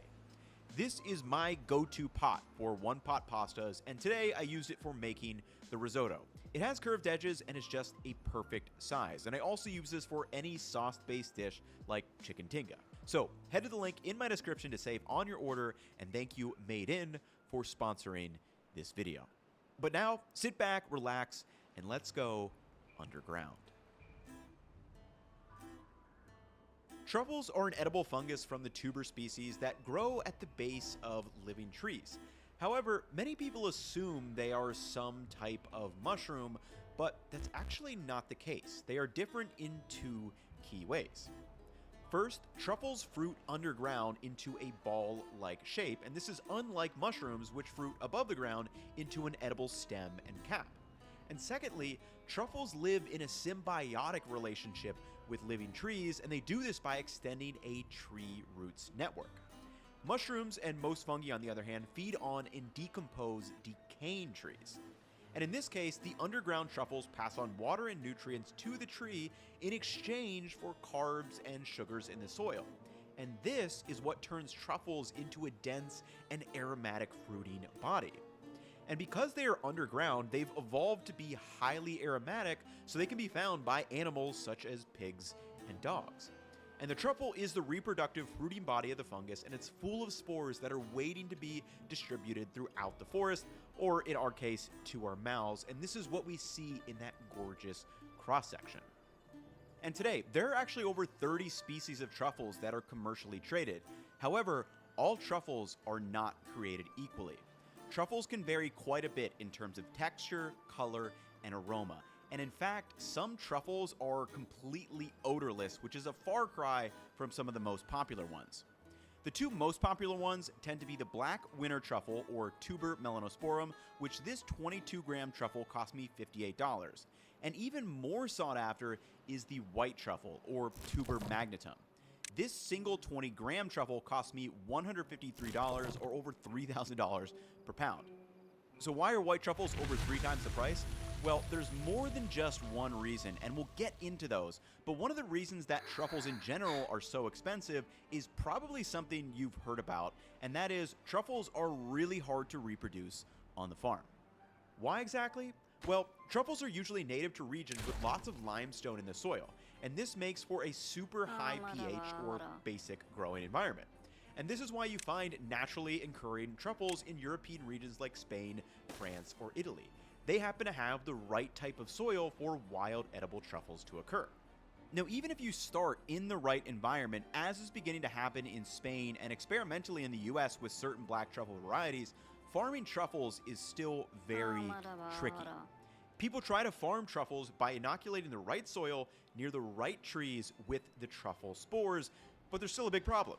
And that is, you have to wait a really long time. Depending on the species, truffles can take 6 to 10 years to fruit.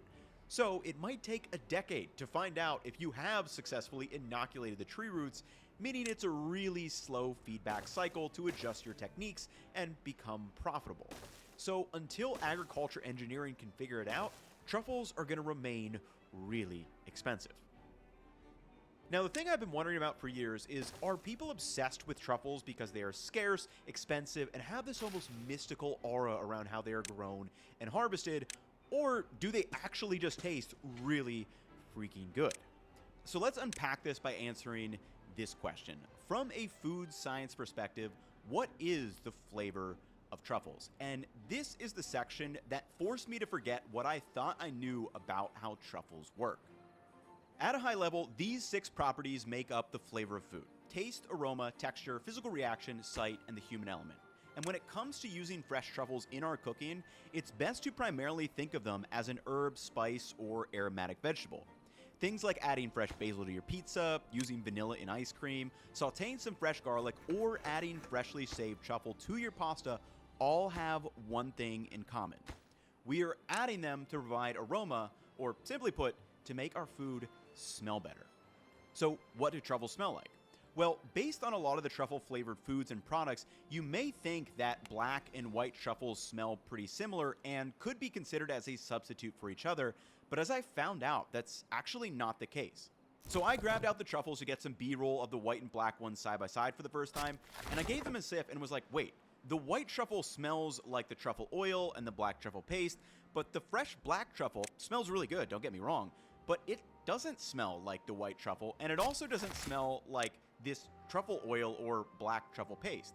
And this is the first time I've sliced and cooked with my own truffle, so I had this moment where I was like, why doesn't this smell like I think it should? Is it a fake or something? I didn't. I got a real winter black truffle, or Tuber melanosporum, from Europe, but But this is where I realized we've kind of been misdirected for years with a lot of the truffle products that are out there. Now, we need to nerd out a little bit and talk about some sciencey terms, but I promise this will all make sense. So, if you've ever had anything truffle flavored, a truffle oil, or truffle paste, the most common synthetic flavor ingredient added to it is 2,4-dithiapentane. So, why is 2,4-dithiapentane so important? Well, if you take a look at this table from an overview on truffle aromas published in December 2020, across the top are 10 different varieties of truffles, 7 black and 3 white. And down the side, there are 137 individual volatile organic compounds that have been identified in these various truffles. Now, as we learned in the vanilla video from last year, there can be hundreds of aroma compounds in a single vanilla bean.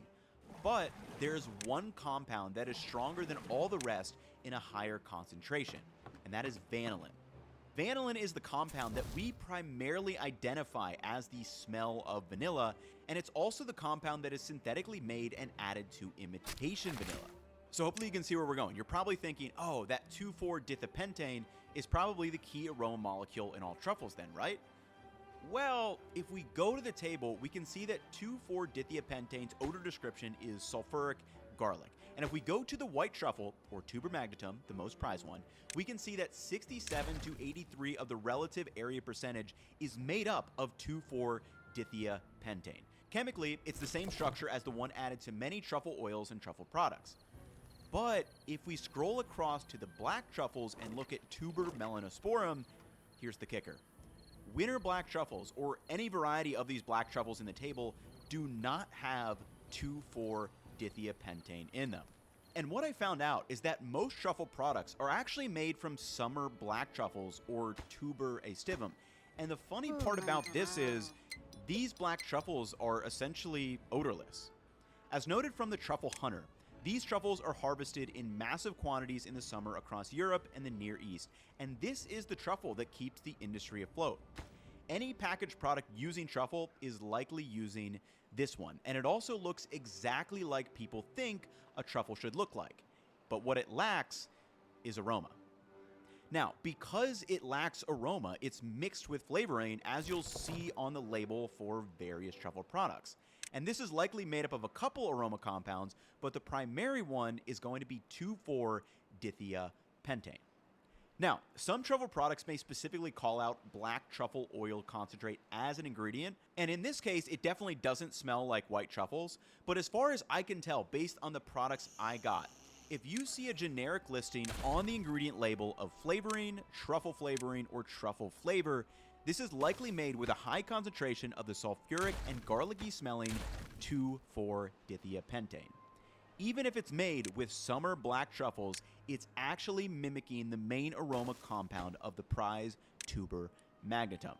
Or to sum this all up, most black truffle products are likely flavored with the aroma of white truffles.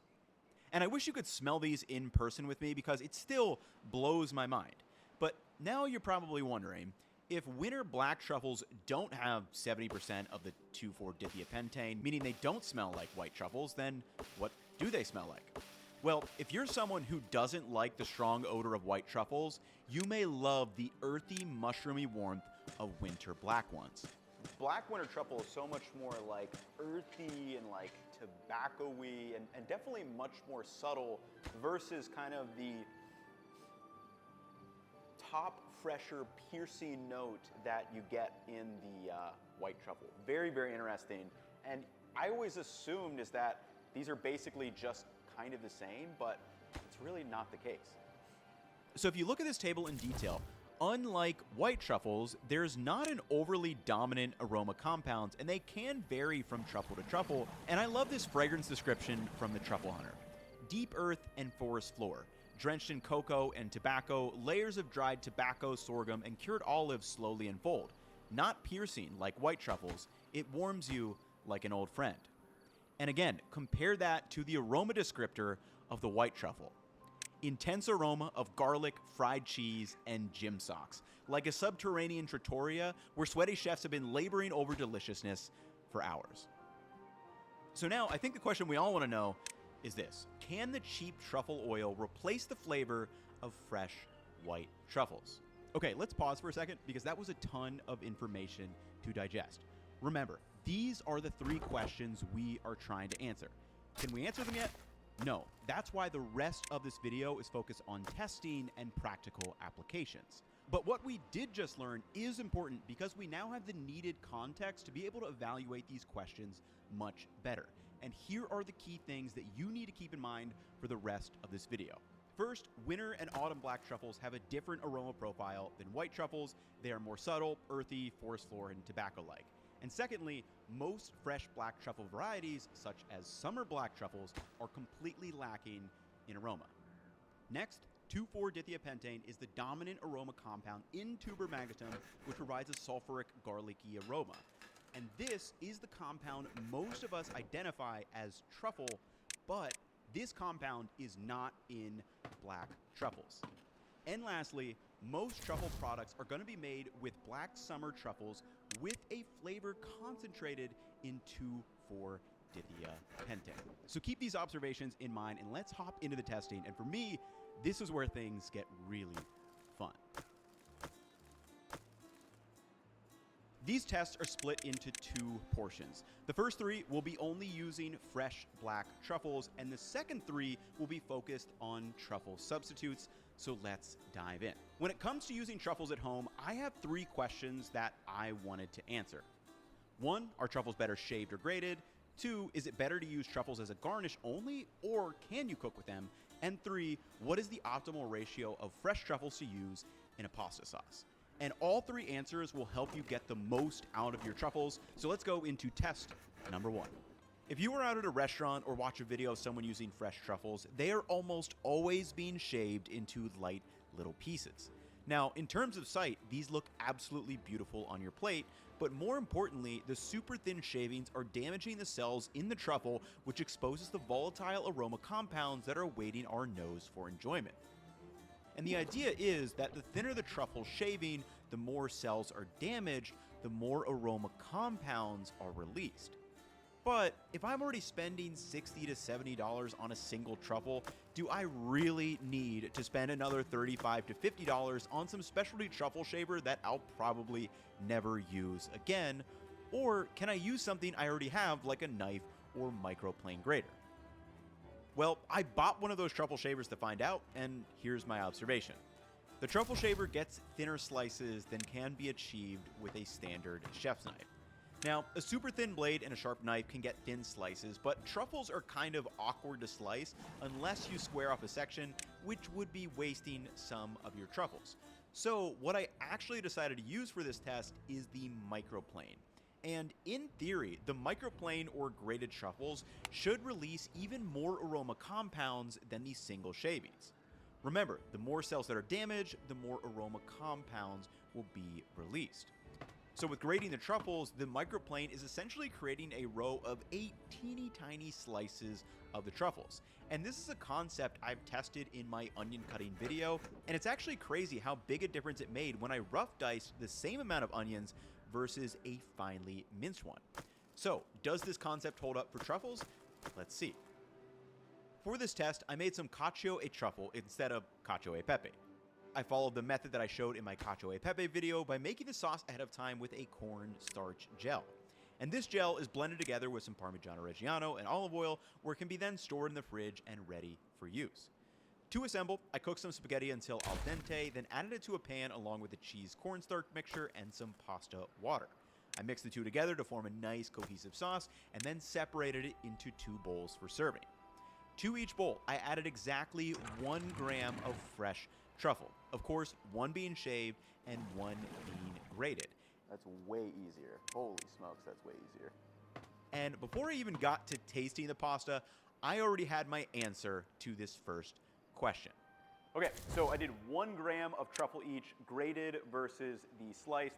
And right away, I'll tell you, regardless of how these taste, I'm just gonna point out this was so much easier to use with microplane grater. Just quickly do a little grating, it works so much better. I actually kind of messed up the first several slices with this, kind of stressing out a little bit, not gonna lie, because yeah, I mean, it feels like you're kind of wasting it. I'll go ahead and use these because we have a lot more tests to do. But yeah, I will just say +1 on the microplane grater. So let's get into these. The waiter at the fancy restaurant has practiced this several times, but if you're buying a truffle to use at home, you kind of only get one shot. So I would enjoy the beauty of the truffle when you first cut into it and look at the cross section, but then go for the grater to release the flavor, which, as I found out, both taste amazing, but the grated truffles are definitely a bump up in flavor.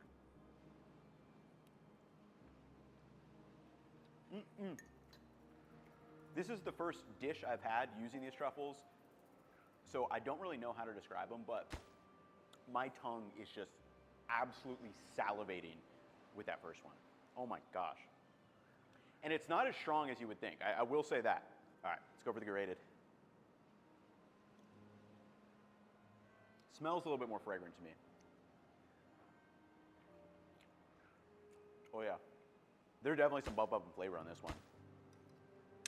I don't know why this is so good. It's not like a crazy strong flavor like truffle flavored products that I've had. Like I've had truffle fries out before.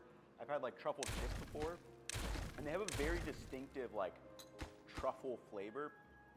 This is nothing like that, but it is insanely addictive. Does it look as sexy? No, but I gotta say 1000%, I think micrograding is the way to go here. I am very, very interested now to see how this type of pasta is gonna stack up to some of the like truffle byproducts, the oils, the salts that I got, because I think they're gonna be really different and I think it's gonna be very, very interesting. So let's break these down into pros and cons. The pros of grating are that more cells are damaged, more aroma compounds are released, and this means that we can use slightly less truffle for a similar effect as shaved truffles. And then third, you don't need to buy a new tool. The con with grating is that they don't look as good. Now, this sounds very superficial, but remember, sight is an important part of the flavor equation that is often overlooked. And while getting fresh sliced truffles at your table may be a way for them to charge you more for just using more truffle, they also do look a lot better. However, for me at home, I think grating is the way to go, and that's what we'll be using to answer questions 2 and 3. Apart from being shaved, another common denominator of using truffles has to do with the timing. And again, you pretty much only see them being used as a garnish that is added right before you eat them. Why exactly? Well, since the aroma compounds are volatile, prolonged exposure to heat, light, and air will cause them to change, and typically the top and middle aroma notes are the first to disappear. And the idea here is very similar to fresh basil and other herbs, which are usually added right before eating. However, my question is, how different really are they? So for this test, I made one batch of risotto and then split them in two. One, I added the truffles directly to the risotto with Parmesan for about 5 minutes. The second batch, I added directly before serving. And this is a pretty basic risotto made by sauteing some grated garlic and grated shallot in butter and toasting it along with arborio rice. After letting it toast, I started adding the chicken stock and letting that simmer down while stirring occasionally and adding more chicken stock until the rice was cooked through and the starches had formed that nice creamy sauce. To season this, I added freshly grated Parmigiano Reggiano and stirred that in until it was creamy. Lastly, I gave it a taste and added a touch of white wine vinegar for some brightness. Then, I split the risotto into 2 batches. For the cooked version, I weighed out 100 grams of the risotto and added it to a separate pan. Meanwhile, I freshly grated 2 grams of the black truffles before folding it into the risotto and letting that heat through for about 5 minutes before putting it into 2 small serving bowls. Additionally, I filled up 2 equal-sized bowls of the basic risotto before adding 1 gram each of the freshly grated truffle right to the top and mixing them up for a triangle test. I've got a little innovation going on in the taste test now. I've got a little Lazy Susan, and then I also bought kind of a sleeping mask. But I'm very interested to see if there kind of is a difference between cooking it over heat over time versus the super freshly grated and shaved truffle. So let's blindfold up and see what we got here. I haven't had risotto in a while, so I'm also very just excited to eat some risotto. 1, 3. You guys will be able to see whatever this is. I should probably mix these up a little bit at least.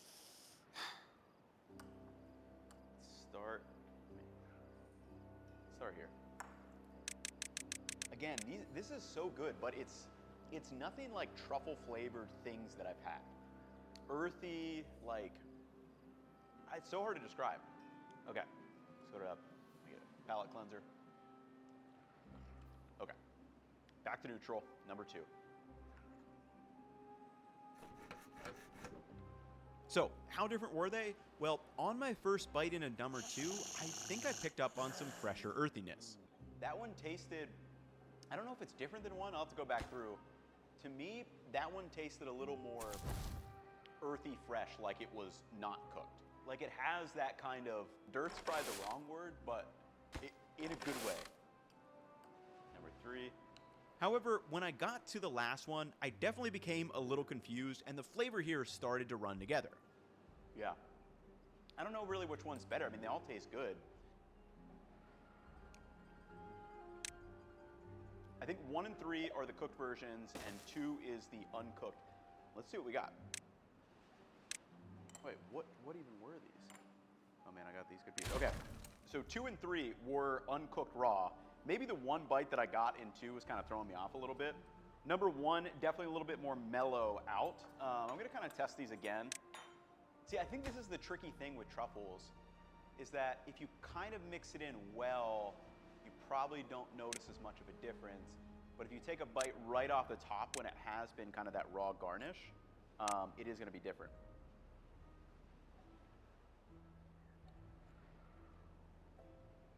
So if I was making risotto again, based on this, I think I would probably lean towards using it in the cooked version for at least 5 minutes before it's done, maybe just stirring it in with that Parmigiano Reggiano. It definitely feels more cohesive and rounded out together, whereas this, I mean, it does feel separate. It does feel like fresh truffle on top of good risotto, but they don't meld together as well. And I think risotto might be a very interesting use case for maybe adding some of these other kind of shelf-stable products to the cooked version and then finishing it with some fresh shaved truffle. That's gonna be something I think we have to test in the second half of this video. Now, before we get to testing fresh truffles versus truffle oil, I have one more question I want to answer. For this test, I wanted to make a truffle cream sauce pasta, and I asked myself, what is the best tasting amount of fresh truffles to add? So I made 3 different batches of sauce with different percentages of fresh truffle added. And the best tasting pasta sauce here is the one that I will be comparing to the truffle oil and other truffle products shortly. So for this, I made a truffle butter with 14 grams of fresh truffle and lightly toasted it for just 30 seconds. And this process is going to release the aroma compounds, which are fat soluble, into the butter and help distribute them throughout the sauce. I set the truffle butter aside and quickly made the sauce base.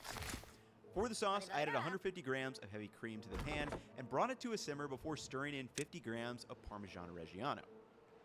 Once melted and creamy so it covers the back of the spoon, I added a little drizzle of white wine vinegar for a touch of brightness, then I separated these out into 3 equal 50-gram portions of sauce. While this was going on, I also boiled some fettuccine to use for the pasta, and let's assemble.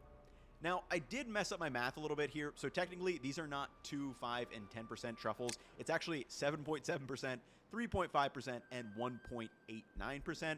But basically, I added and mixed together the Alfredo sauce and then slathered in different amounts of that truffle butter. And you can clearly see we have 3 drastically different amounts of truffle in the pasta. So let's see which one tastes the best.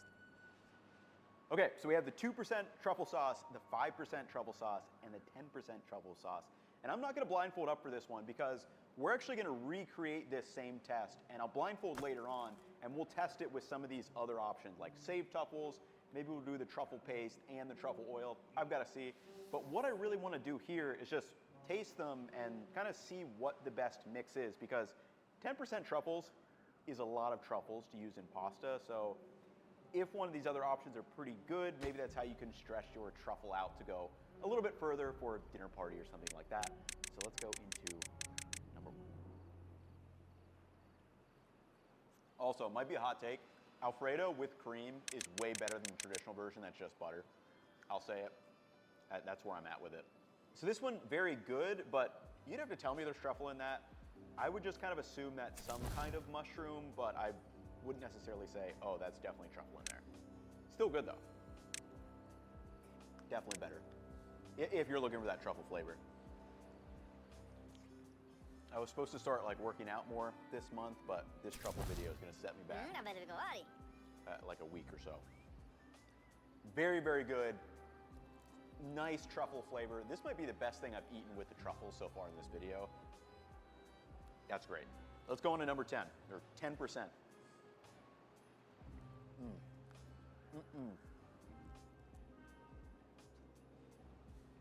I was a little questioning if 10% would be maybe too much truffle. I don't think that's the case. That is ridiculously good. Just gonna enjoy myself for a minute here. So for me, I definitely think that 10% is the best. And that is a bit of a problem because that's a very expensive pasta to be making. A second thought here though, I think the 5% is a nice happy medium. A whole 10%, if I had like double or triple that amount, I feel like I would kind of get a little sick of it. Maybe that's just an Alfredo thing in general. But 2%, again, I probably wouldn't really mess around with this. It's just not enough. You're not really, feel like utilizing the truffle, the flavor that you'd actually want. 10% I think tastes the best. 5% I think is a happy medium.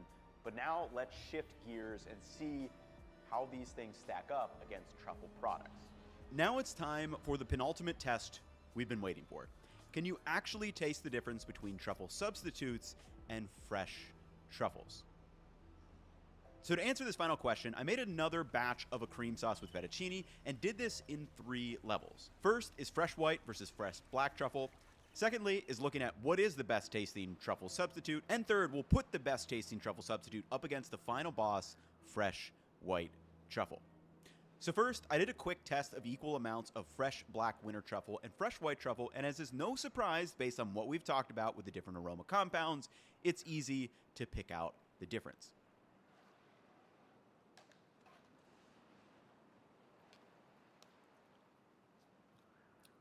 I think that's the black one right off the bat.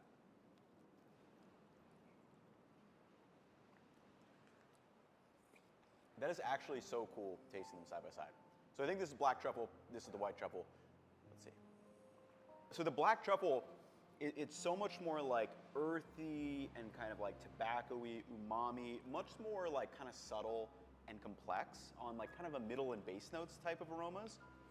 Whereas with the white truffle, you do really get that. It's a top note freshness that is quite different than the black truffle, which before doing any of this research, just based off of offhand things I've heard or read, I always assumed they were just like basically the same, but they really are quite different. Now, for test number 2s, I set up 4 more bowls of pasta and added 4 different truffle substitutes as a garnish to stir into the paste. These were 1 gram drizzle of white truffle oil, a 1 gram drizzle of black truffle olive oil, a 1 gram spoonful of truffle paste, and a 0.5 gram sprinkle of the truffle powder. So ultimately, whichever one tastes best here is the one that will go against the final boss of the fresh white truffle. One observation really quickly though, the truffle paste, powder, and the white truffle oil definitely smell the most similar and piercing. The black truffle oil is piercing-ish, but not quite as much, and I think it might be because this is olive oil, not sunflower oil, so the olive oil aromas might be kind of masking the smell of the black truffle oil a little bit. But let's see how these things taste. Remember from earlier, most truffle products with truffle flavoring are actually using the 2,4-dithia-pentane, which is in white truffles. For example, this white truffle sunflower oil and truffle olive oil with a black summer truffle piece in it smell very similar, which as we saw in the prior fresh black truffle versus white truffle taste, this is really not the case. So how do these actually taste in a dish? Well, I quickly found out they can be very, very strong. It smells strong. Top note of that like white truffle scent, but feels like there's some underlying bitterness in there that I'm not really a fan of. Ooh. I think I might have already used too much of the truffle substitute. That one, very, very strong. Also, kind of has some hard, like, bitter notes to me. Goes number 3. That one was definitely not as strong, and because of that, might have been the best tasting one. These first two, I think I added way, way too much. Those are just too strong. Or 1 and 2. I'm gonna come back to these. No. 1 is not good. Not good. 1 and 2, way too strong, no doubt about it. Kind of makes me a little bit sick. I think I should have used like a quarter or maybe a tenth of whichever one those two are. 3 is solid. It's like a lighter aroma, but you still get the taste of the Alfredo sauce. 1 and 2 are completely drowning out like the Alfredo sauce. Okay, so what do we got here? Truffle paste. Oh, white truffle oil. Yeah, man, that's way too strong. Way too strong. Truffle powder and the black truffle oil. Again, even though 3 of these are black truffle, I'm not getting the black truffles that I got in the prior taste test. So I'm trying to figure this out in real time for you guys. I think I'm gonna bring forward the white truffle oil and the black truffle oil, and I'm gonna use like a quarter of what I added here, and then we'll compare those to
the fresh white truffle. But I think one of my biggest conclusions here is it is crazy how different concentrations they have of these things. Like in this amount that I added, this is just completely unpleasant. This is borderline unpleasant. And these two, just because they're not as strong, you still get some of that Alfredo sauce with like a hint of the truffle aroma. But none of these were nearly as delicious as the fresh black truffles test that we just did. So after this test, I had two observations. One, these feel less complex than the fresh truffle aroma. And secondly, you gotta be super careful with how much you are using. It's easy to completely overdo it. But now let's put these up against a fresh white truffle. This is a coffee scale, so it does go down to the 10th of a gram. I am literally going to use 0.1 grams of the white truffle oil just because it was so strong last time. That is 0.1. That was like 6 drops of oil, which I can use a little bit more of this. I'm gonna go like 0.4 of this just because it wasn't super strong. This is for there. So, all right. So black truffle oil, 0.4 grams, just because this was a little bit less strong. Literally 0.1 grams, just because that's how strong that white truffle oil was in that first test. And of course, that beautiful smelling white truffle. And similar to vanilla, there's so much more going on in this truffle than just the 2,4 dithiapentane, but that is the strongest top note that you're getting. And yes, I'll probably be able to tell based on texture alone, but again, I'm just trying to see if any of these substitutes, if you can get relatively close to kind of the delicate complexness of a properly fresh truffle. Oh my goodness. Based on smell, I'm thinking number one is probably the white truffle, but give me a taste. This is the white truffle oil. It's gotta be. It's so obvious.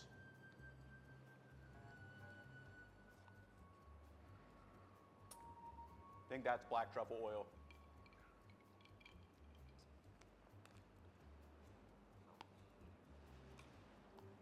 All right. I think this is pretty obvious. White truffle oil, black truffle olive oil, fresh white truffle.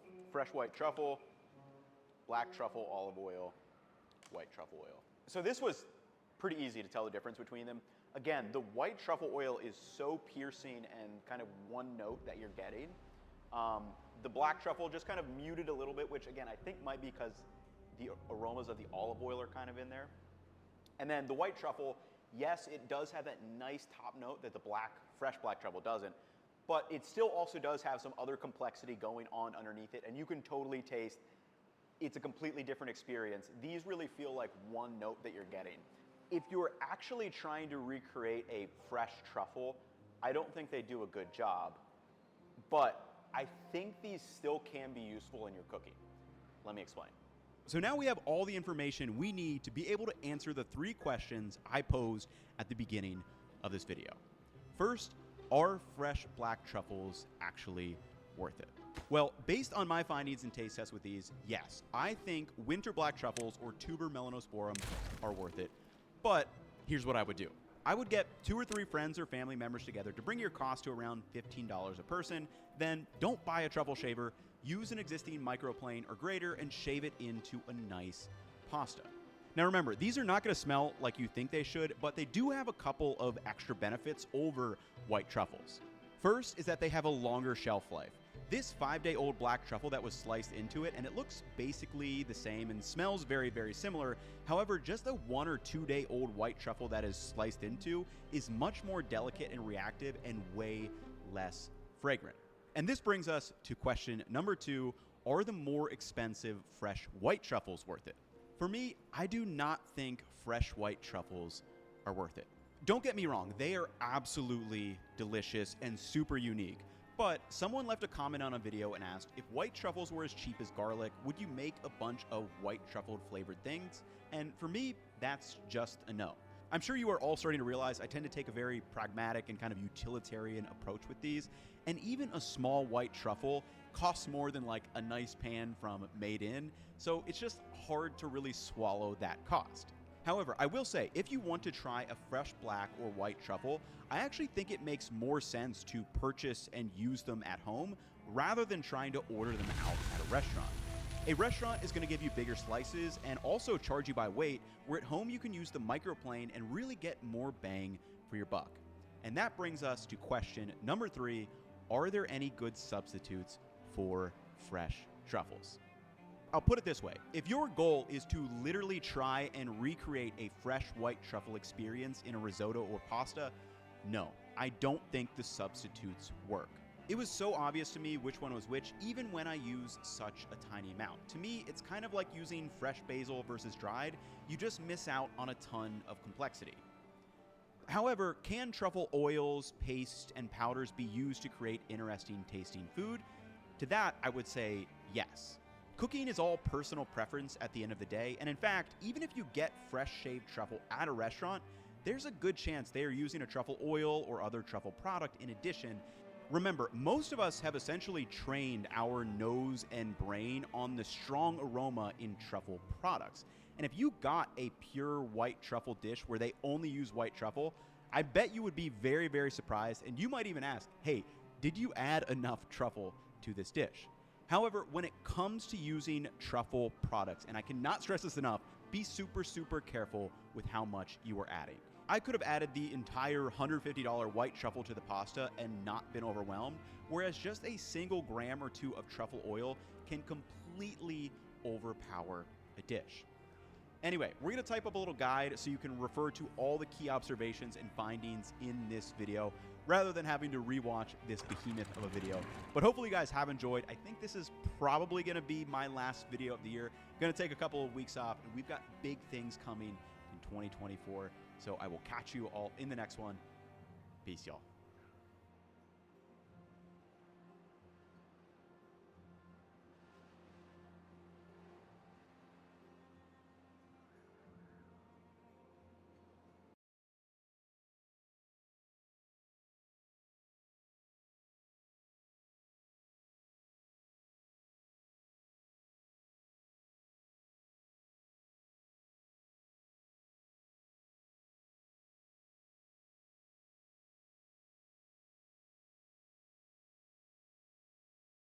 Today, I want to answer something I've been wondering about for a long time, and maybe you have too.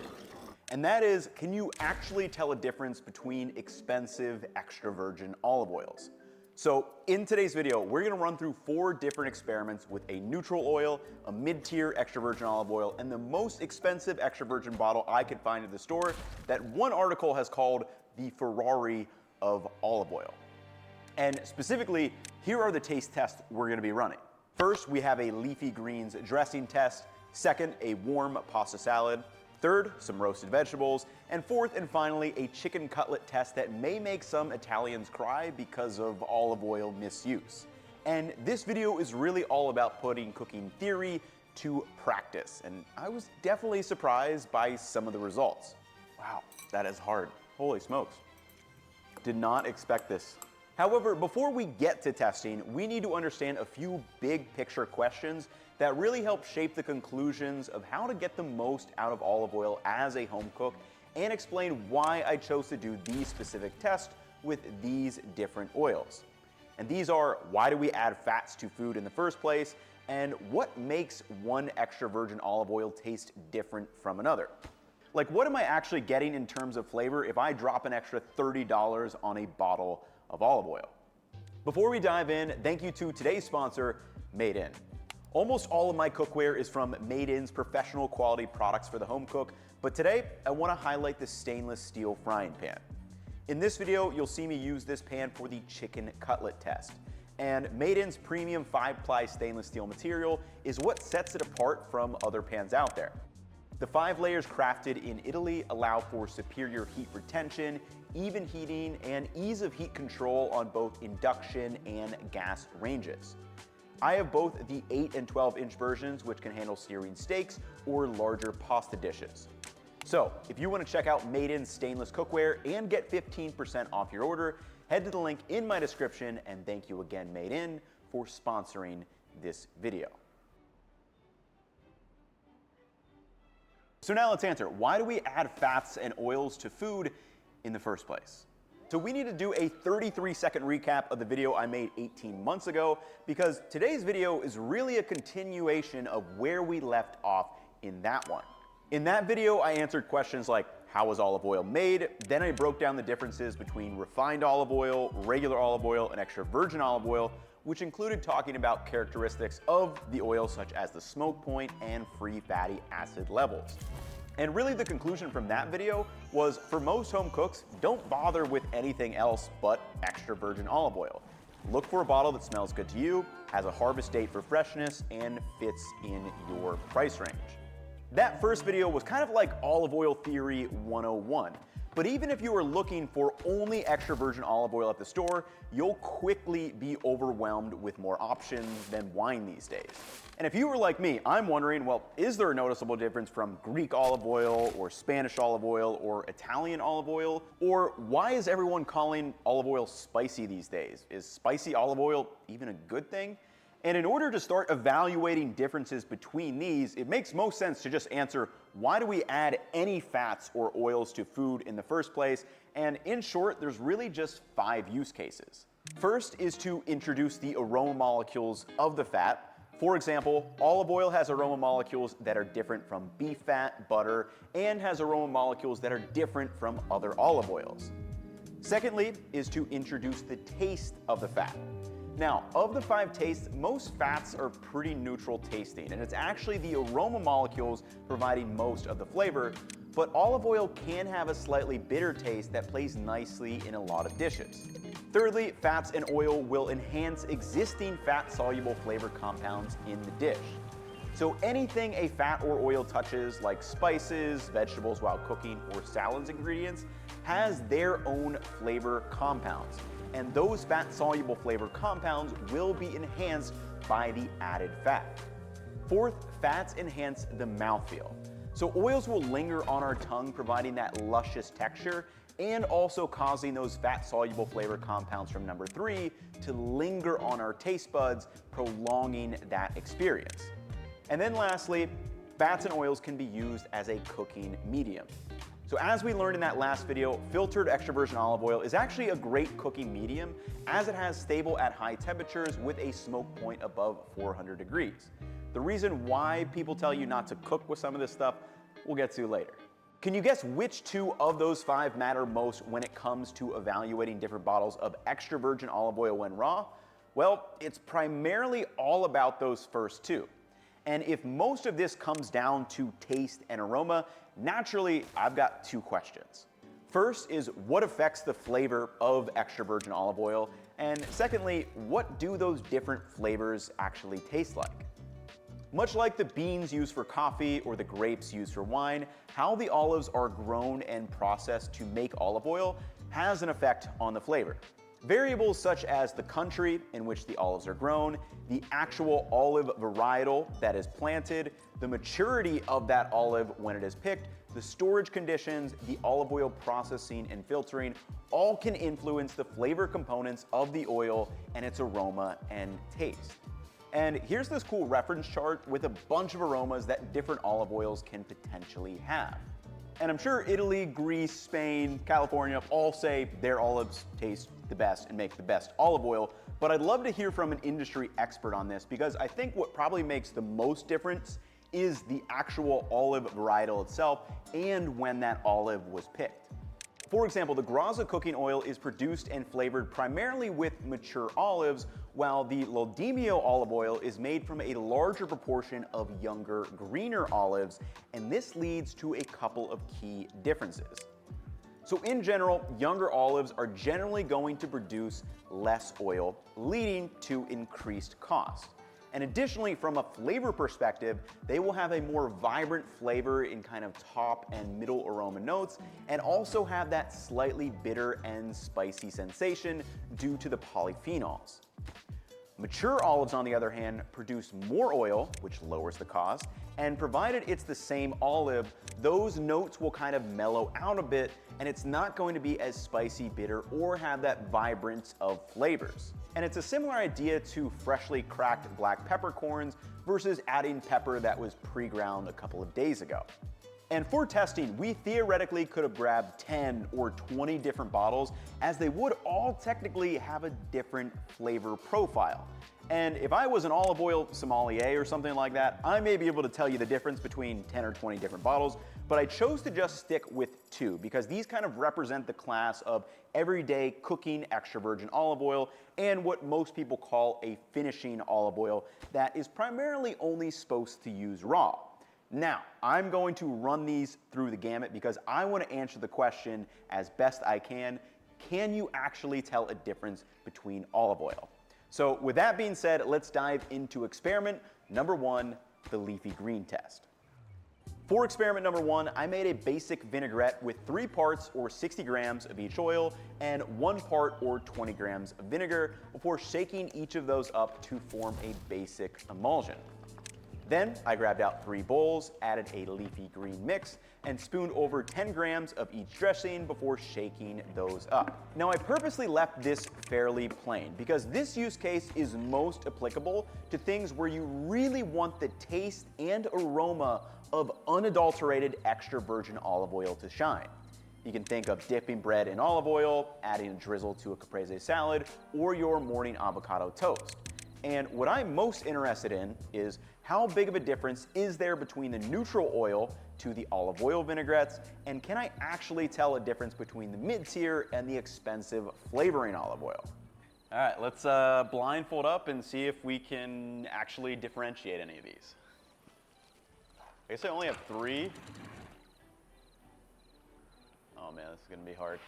All right, I'm gonna try to forget which one is which. Just gonna do a couple spins.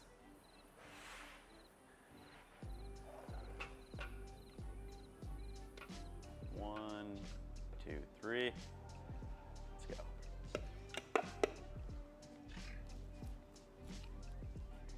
Didn't get too much from that. I'm assuming that's probably the neutral one. Didn't taste like olive oil at all. Yeah, and this one you can smell the olive oil. That's definitely peanut. So yeah, obviously massive difference between 1 and 2, because again, I mean, that's got to be the peanut. If that's not the peanut, then, you know, something's weird going on with my my smell receptors. These 2 are definitely both the olive oil. It's not evident to me that like one is clearly better. They are a little bit different.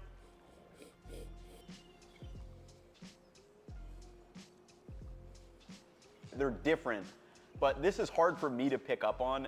Maybe this one is like a little bit more mellow-ish, a little bit more floral. This one maybe has some like slightly deeper like bass notes.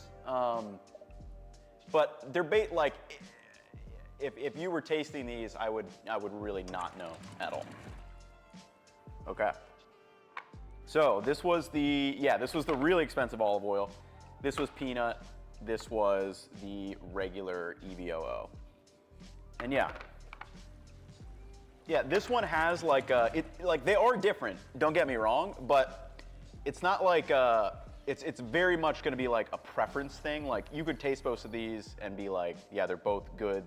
They're fatty. They're, you know, they have like an olive oil taste. The peanut oil is fine. It just has no flavor from the oil itself, which you get from these 2. And then these 2 are different. You know, is one better or worse? Like I'm just one guy. Like I think this expensive one does have kind of like deeper bass notes, which actually I kind of do like, but this is in no way bad at all. But that being said, this was a test about the pure like olive oil taste. So what we're gonna do in this next experiment is make one of my favorite pasta salads, but I'm actually gonna add some extra spices to this marinade when we dress everything up. So let's hop into that experiment. For experiment number 2, I wanted to see if I can still pick up a difference after changing 2 big things. First is adding spices directly to the dressing itself, And then secondly is using the dressing on a pasta salad, which has a lot more flavor and ingredients than just some leafy greens. So for this, I took the existing dressings and added a pinch of oregano, red pepper, and garlic powder to each one before shaking them up. Next, I grabbed out a big bowl, added in some cooked pasta, blanched asparagus, chopped tomatoes, sliced red onion, drained chickpeas, chopped up grilled chicken, and a crumble of feta cheese before mixing that all together. After mixing, I added equal portions of the salad mix to 3 different containers and then added 15 grams of each dressing before shaking those up. And in this case, we are now using the olive oil to provide the flavor itself, but also to enhance the fat-soluble compounds in the spices and ingredients. So again, is the flavor of the olive oil still noticeably different than the peanut oil? And can I tell any difference between the olive oils with the addition of so many ingredients?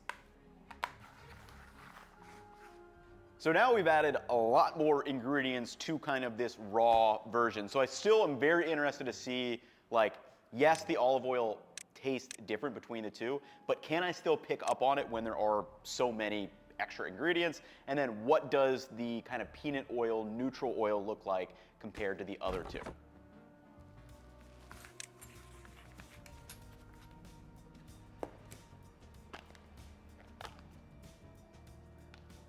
Actually, yeah, I'll just try this first one. It's got to be one of the olive oils. You can already smell that olive oil. Pretty tasty, no complaints there. Definitely an olive oil one. And yeah, if I had to guess, especially building on my knowledge from the leafy green test, I think this is definitely that more expensive one. Different notes, like there are definitely different notes, but one's not like, it's not like one's way better, but they're different. They are clearly different in terms of like the smell, which is a very important part of kind of your eating experience. So that's pretty interesting to me.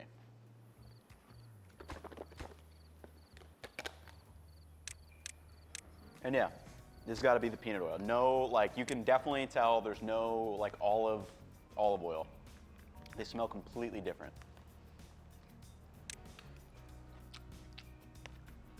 All right, let me go back through.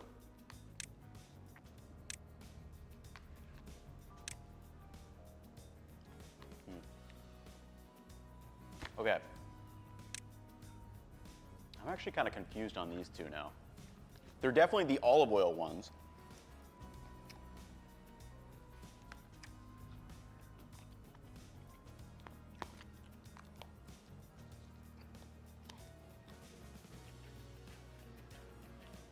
I don't know if I could actually definitively say which one is which. They're both olive oil, there's no doubt in that. The different notes, there's a lot of like extra flavors going on that are kind of hard to pick up on. They smell a little bit different, but not that much. But then the peanut, you know it's peanut oil.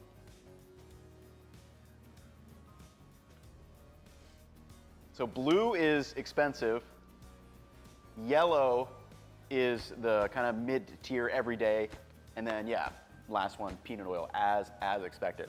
So after going back through these, it's very interesting to think about how you want to use your oil in this type of dish. Because with the neutral oil, all the other flavors shine a lot more. You get the spices that I added to the dressing in addition to those various vegetables.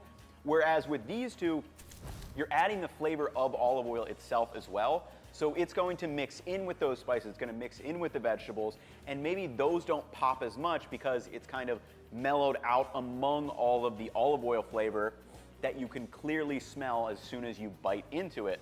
And then when actually comparing these two, for me it's kind of tough to pick out clear differences. I thought I may have picked up on something in the beginning, but then I was just like, nah, actually going back through these, it's kind of tough to see. And that's why in experiment 3 and 4, I'm really excited. Because up until now, all we've dealt with is just uncooked versions. So I want to see what happens when we use them in roasted vegetables, and then go ahead and do a little shallow fry as well. with experiment number 3 and 4, we're asking a new question, and that is, how does the flavor and aroma change when extra virgin olive oil is used as a cooking medium? Because the aromas in these are highly volatile, so they can be lost through the air, heat, or extended cooking time. And most people will say you should never cook with a finishing olive oil. But my question is, well, has anyone actually tried using a finishing oil side by side compared to an everyday cooking oil and a neutral oil? I mean, maybe we are missing out on something. And experiment number 3 surprised me.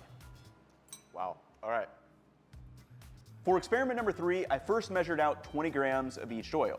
Next, I added some halved Brussels sprouts to a bowl along with a sprinkle of salt before adding the oil and mixing everything together. After mixing, I grabbed a sheet pan and made some high-tech aluminum dividers, and then I just poured each of those Brussels sprouts out onto the sheet pan and placed them face down before adding them to a 450-degree Fahrenheit oven for about 25 minutes. So during this time, since the fat has worked its way around the Brussels, it's going to provide flavor but also work as a cooking medium that will get much hotter than the boiling point of water so it can brown and crisp the food. Additionally, the flavor molecules from those olive oils are going to be volatile and likely changing. So again, how big of a difference is there between the neutral oil to the olive oils, and can you tell a difference between the mid-tier and the expensive finishing olive oil? Okay, so I can already tell, at least based on smell, this is probably going to be pretty tough. Like, the smell of the Brussels sprouts is the dominant smell when you actually go to bite these, but that oil should have really worked in all those crevices. So let's see if I can taste any differences between these.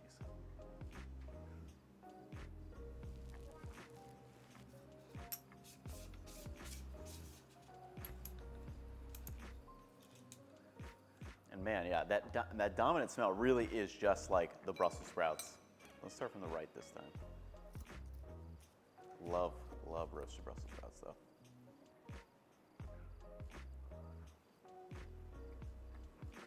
Yeah, I mean, those taste good. I'm not sure if that's, it tasted like mainly like Brussels sprouts, but I'm not sure until I actually compare these. Ooh, yeah, this is gonna be tough. This may take a few.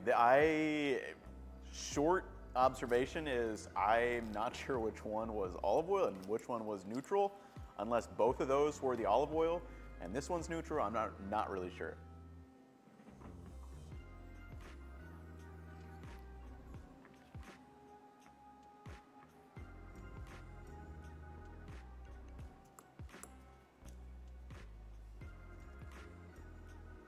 Wow. All right.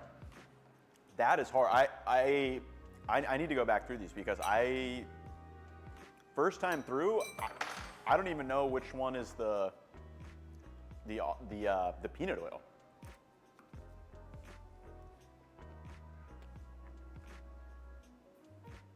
Wow, that is hard. Holy smokes. Did not expect this.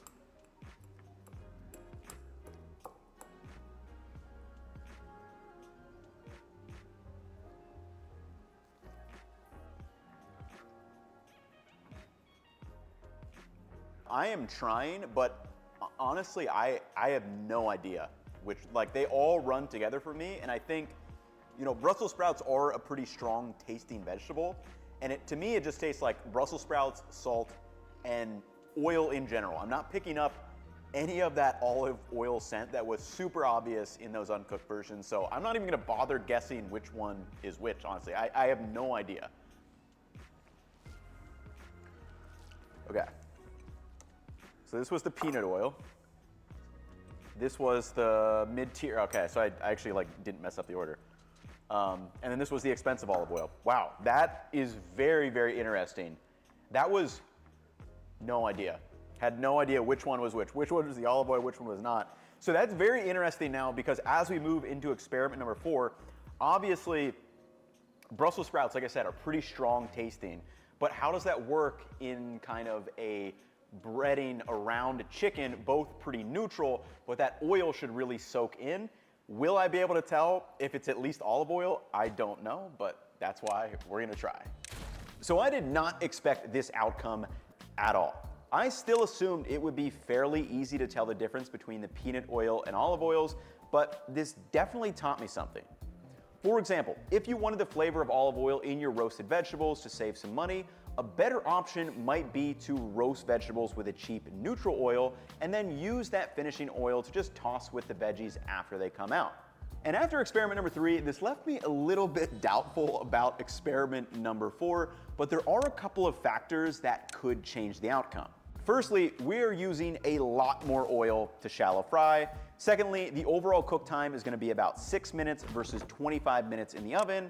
And then lastly, we are using fairly neutral tasting ingredients. For experiment number 4, I thinned out 3 chicken cutlets and then did a basic 3-part breading with a flour cornstarch mixture first before moving into beaten egg, and then lastly getting a nice coating of the panko breadcrumbs.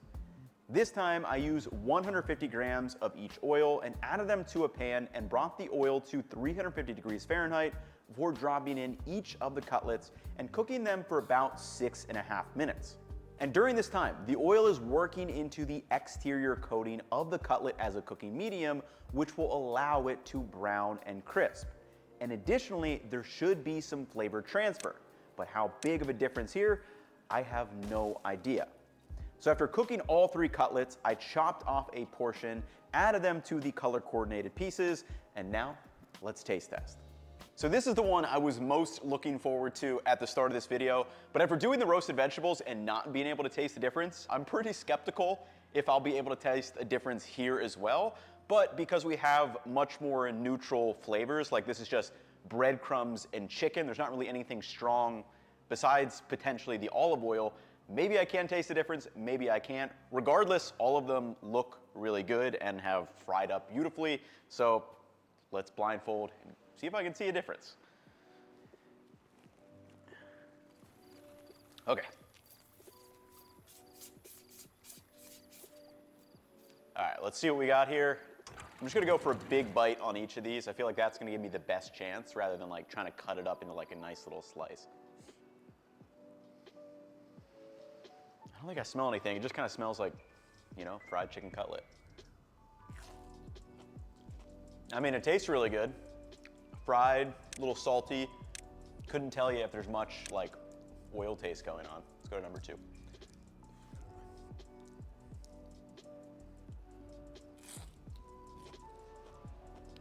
That one was also really good. It does taste a little bit different from number 1.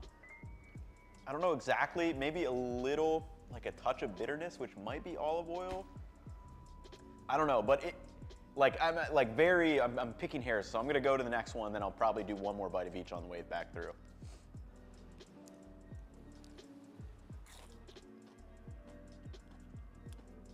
All right, that one, definitely olive oil, like 100%. That was the biggest difference. Yeah, like the olive oil flavor 1000% like comes through in this. Like that's gotta be olive oil. Let me go one more. Yeah, very, very neutral tasting on that one. 1 and 2 are very, very similar. Yeah, like it tastes maybe like 2 tastes maybe a tiny, like super small amount different, but yeah, like 1 and 2 are very, very similar for me. Yeah. Wow, yeah, that's really good. Like you definitely get the olive oil flavor in number 3, which could be really nice, like for a chicken parm, for example, put a little marinara sauce and cheese over this. Like that kind of subtle flavor would, I definitely think, come through. 1 and 2 are very similar. I think 1 is probably the peanut oil, just because like it reminds me of the fried food that I always make, and I always use peanut oil. It tastes like more clean tasting to me. I'm just gonna take a quick look though. Okay, so yeah, the peanut oil, the EVOO, like everyday one, and then this is the high end, which this is very interesting to me because with the roasted vegetables, I was like completely lost among all of these. So it's super surprising that this really came through, this olive oil taste. That being said, not a very economical choice. Like this was 150 grams of oil, so it's probably like $10 worth of that olive oil. And what's very interesting to me too is not a massive difference between peanut oil and olive oil. Like I said, like this just tasted a little bit more clean and like neutral tasting to me. And I always use peanut oil to fry stuff, so that's why I think it kind of stuck out for me. But I'm pretty pleasantly surprised. If I didn't have peanut oil, I would have zero issue using like kind of an everyday cooking oil in place of it. Like I wouldn't be afraid of that at all. This one definitely does impart some olive oil flavor, and it comes through, which, like I said, depending on the dish you happen to be making, definitely has some very interesting use cases. Yeah, the peanut like reminds me of like your classic fried food taste. So I know some of these tests may seem a little silly, but every time I test my assumptions or the boundaries of what people say to do or not to do in the kitchen and actually experience these things for myself side by side, I learn something. And here are my big takeaways that I'm gonna be implementing into my day-to-day life. So can you actually tell a difference between expensive extra virgin olive oils? And yes, you definitely can. Especially in raw applications, you can smell that difference, and I was pleasantly surprised by that shallow fried chicken cutlet. Now, while that may be true, does the average home cook need both an everyday cooking extra virgin olive oil and a more expensive finishing one?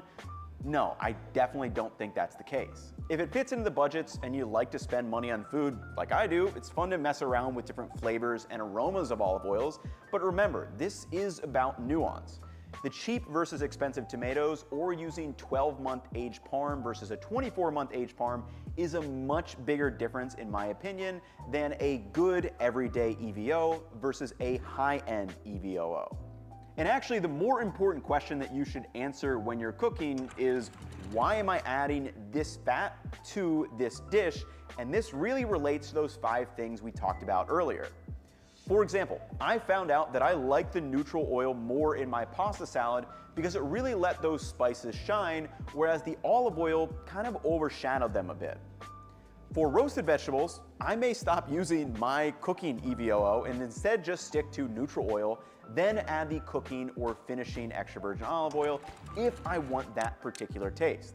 Now, from that last experiment, obviously I'm not going to recommend using $10 to $15 of oil for a couple of chicken cutlets, but instead, the next time that I'm making arancini, chicken parm, or mozzarella sticks, I'll maybe add a drizzle of the extra virgin olive oil in the last 30 seconds of cooking.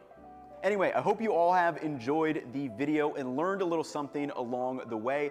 And let me know down in the comments if you want certain ingredients, topics, or breakdowns for me to do next. But that will wrap it up for me in this one. I will catch you all in the next one. Peace, y'all.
In today's video, I want to solve a problem I've been wondering about for years. Are expensive canned tomatoes actually worth it? And is there an overall best one? Or is there a certain canned tomato that may have diminishing returns?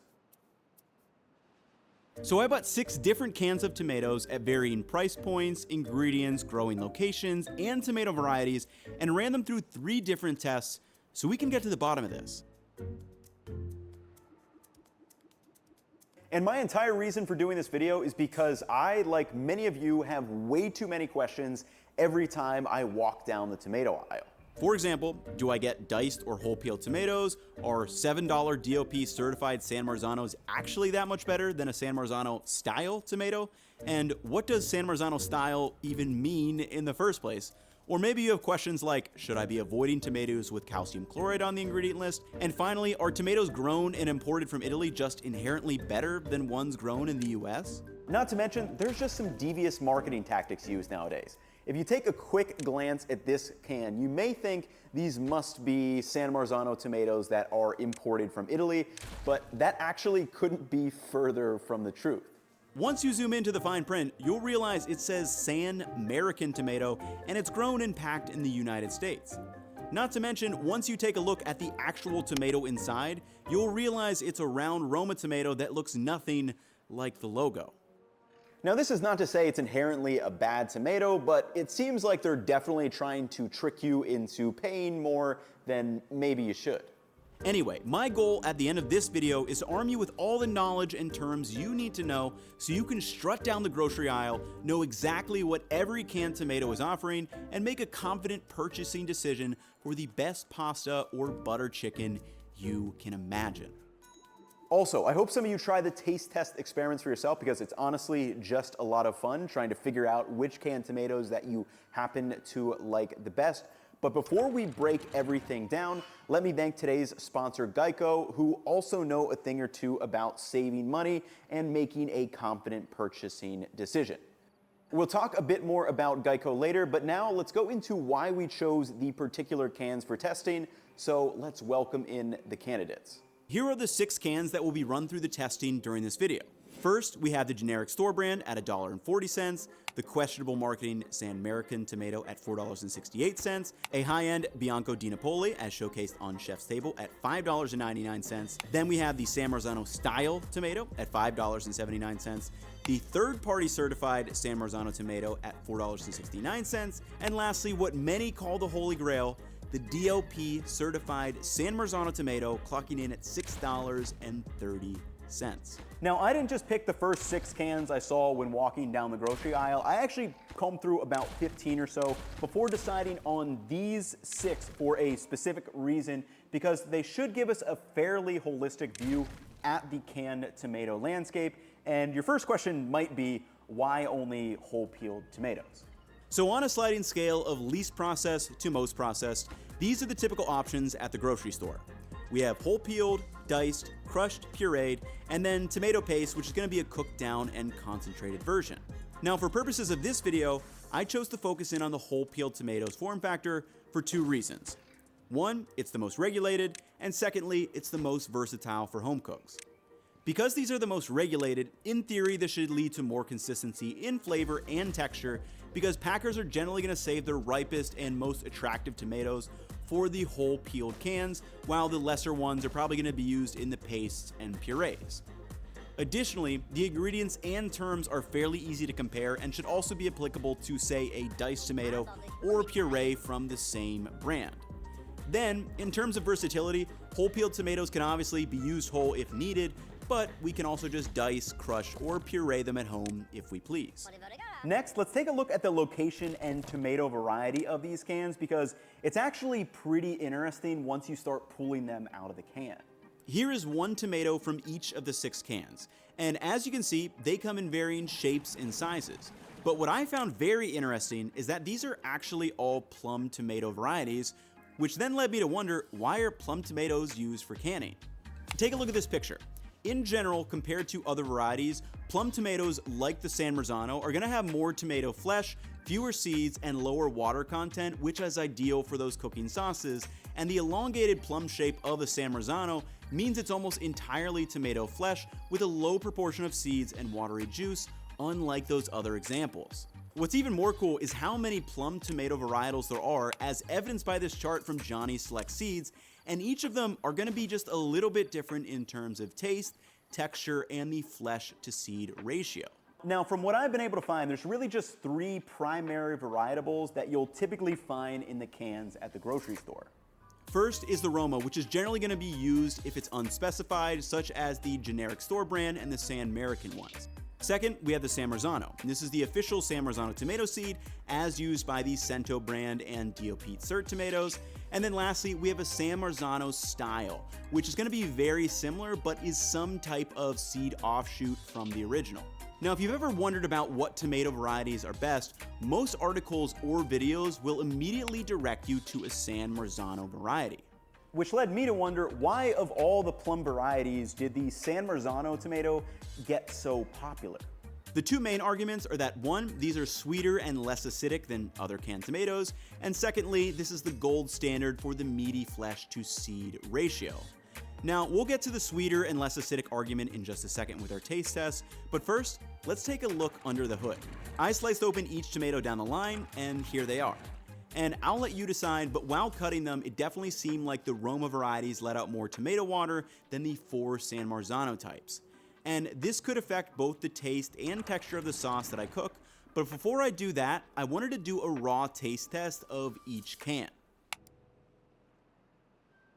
So I'll be the first to admit this taste test is probably not going to be the most useful one in this video, but I'm personally very curious how these actually taste raw after I pulled them apart. Especially from not only a taste perspective, but also texture, because some of these are very, very firm to the touch. So I'm curious how that comes through when I actually bite in them raw, and then later on once we actually get into the cooking. So what I'm gonna do is pop a blindfold on. I'm gonna have Gabe switch all these around so you guys will know which ones are which, but I won't while I'm taste testing. So I'll see you in like 2 seconds.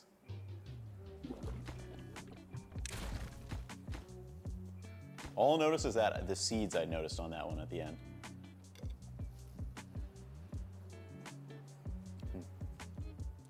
Oh, wow. All right, that was pretty different. The texture, I think, was the big thing I noticed. This one tasted like less like canned tomatoes, I guess I would say. Again, way softer on the texture compared to the first one. Like, I'd put that about on par with number 2. 3 might have been a little bit more acidic than number 2, though. Texture on that one, not my favorite. Texture was good. I like the texture. Like, definitely the softer feel, but yeah, I didn't like that one. That one felt a little bit acidic. A little bit more acidic, a little bit firmer texture too. So I think, like, of these, before I look at them, I think, yeah, number 2 is probably my favorite if I had to guess right now. Just a little bit sweeter, softer texture. 3 was also pretty good. So outside of maybe using the canned tomatoes for a salsa or like a raw pizza sauce using Neapolitan pizza, this might not be the most applicable test, but I'm glad I did it because I kept noticing this kind of off-putting texture when I was handling and actually tasting them, and that was from the Roma tomatoes. Now, Roma tomatoes might be a little firmer than a San Marzano in general, but these were like weirdly firm, and I found that this is likely the result of adding one ingredient to these cans, and that is calcium chloride. Calcium chloride is a common firming agent used in a variety of canned vegetables, and for the tomatoes, it's going to help keep them intact during packing, but also during cooking. Now obviously, I can just blend up tomatoes before cooking, so maybe the firming agent isn't a big deal if I want a really smooth sauce, but the real question for me is, does the calcium chloride affect the taste? However, before I jump into that taste test, this is also a good time to bring up all the potential ingredients that can be listed on a can of tomatoes, because sometimes it's as few as 2 or 3, or it can go all the way up to 5 or 6. These are 1, the tomato varietal, secondly, tomato juice or puree that is used to pack around the tomatoes, then we have salt, calcium chloride, citric acid, and flavorings such as basil leaf. Now, salt is pretty obvious. We touched on what calcium chloride does, but what does citric acid do? Citric acid is added to ensure the pH of canned tomatoes is safe for canning.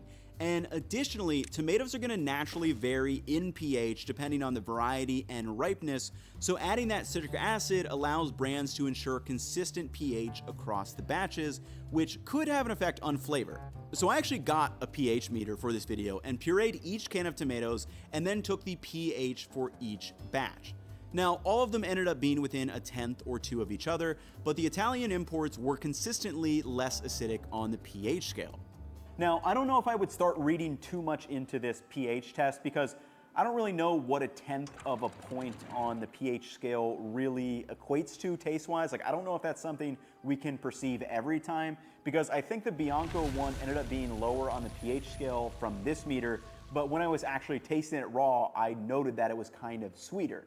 However, pH aside, there is one other variable worth noting, and that is where the tomato variety is actually grown.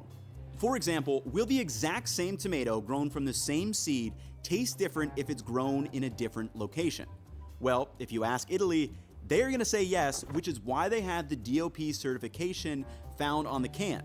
And this DOP certification means that the tomatoes were used in the specific San Marzano seed type and were also grown in the specific location that has proximity to Mount Vesuvius. Also, it's important to note that just because something tastes different doesn't mean it's inherently better. Like, it could be true that San Marzanos are sweeter overall, but you may not like sweet tomatoes in your tomato sauce. So that's why it's actually important to go through the testing. And hopefully you can see now why I decided to choose these 6 cans, because it not only gives us a variety of the tomato type, it gives us a variety of where these tomatoes are grown and the ingredients that were added. So with that being said, let's get into what I think is the most important test for me, and that is making my favorite tomato sauce. I made 6 identical batches of Marcella Zahn's 3-ingredient sauce, which ended up being 300 grams of the blended tomatoes, 25 grams of unsalted butter, 1/8 of an onion, and 2 grams of salt. Additionally, these were all cooked in the same exact pot, set on a 30-minute timer at a consistent 205 degrees Fahrenheit on the Breville Control Freak, which is the absolute most consistent I could possibly replicate at home. I also ensured that the temperatures were roughly the same at tasting.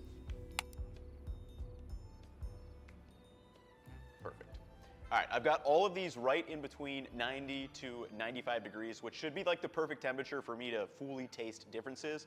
So I'm gonna have Gabe mix these up. We're gonna put the, the classic TikTok like Coke thing over the top, and then actually compare and contrast and see if there's differences in terms of both taste and texture. All right, let's get into this. It's good. Texture, really nice on that one, nice and thick. Those, very, very similar. I would say right now, this one a little bit better. I like the texture a little bit thicker. This one also is a nice, really nice mouthfeel as well, but let's go down the line. Noticeably thinner, also a little bit more acidic, I would say. It's kind of tough to tell the differences. This was the one, I think, in terms of taste. That one, much more similar to these two. Maybe a little bit sweeter on this one, too. This one tastes noticeably more sour. Or not like sour, but I mean, more acidic for sure, and it also, like, this still tastes like canned tomatoes. It doesn't taste like a nicely cooked sauce. Also a little bit on the thinner side. So I think this one and this one were on the thinner side, which I'm not a big fan of for tomato sauce. That one is really nice and mellow. I think it's these two are my least favorite. They're noticeably thinner and more sour, especially this one tastes very much like, it's got like a canned taste. These taste all really good, these 4. This one's okay. Again, I think I need to try this in a coordination of one of these to see what we can go. Yeah, this one's definitely like nice and sweet, rounded out, mellow edges. This one is also sweet, but it tastes like very like tomatoey. This almost tastes like if I added like tomato paste to this. That's how like tomatoey this one tastes. I'm a big fan of that one. Coming back to this one, this is noticeably more sour than these two, I would say. But still very good, not as sour as that one. All right, so quick recap before I look at them. These two, I would say, are the most similar in terms of like, these are the more sweeter and like kind of mellowed out ones. But I like this one a little bit better because it still tastes more tomatoey to me than this one does. I think it's these two are the more acidic and like sour ones. This one especially I'm not a fan of. And then this one and this one I would say are both a little bit more acidic than these two. If I were to pick though, I would 100% go with any of these four would be perfectly fine for me. So while I like the tomato forwardness of the DeLallo San Marzano style the best, that's not actually my main takeaway. My main takeaway is how much these four cans were an upgrade from these two, and these were the only Romas. These were the San Marzano and the San Marzano style. However, I don't think that is the only reason why these ones were so much better. The two canned tomatoes that I really was not a fan of, while yes, they are a Roma tomato, are also the only cans that have calcium chloride added, and they are also the only cans that were packed in a watery tomato juice. If you take a look at the ingredient label of the generic San American, Bianco, and DeLallo brands, they all list tomato juice on the can, while the Centro and San Marzano's both say tomato puree. So you would think that these four cans should be packed in a similar viscous liquid, but that's actually not the case. Once you open up each can and take a look, the Bianco and DeLallo brands are actually packed in a noticeably thicker puree, just like the San Marzano varieties, while the generic and San American is basically all tomato water. Now this is important for two reasons. One, a puree-like substance has more tomato flavor than a watery liquid, and secondly, it's going to cook down into a thicker sauce instead of a watery one. And this was something I noticed immediately in the test. Since I cooked each sauce for 30 minutes, the four cans with the puree-like substance were noticeably thicker, and in my opinion, just creates a flat-out better texture. Now to avoid this, obviously you could cook your sauce down more or like pour off some of that tomato juice in there, but then you're kind of wasting what you paid for, and you end up with less sauce than what you would get from one of the cans that are packed in the tomato puree.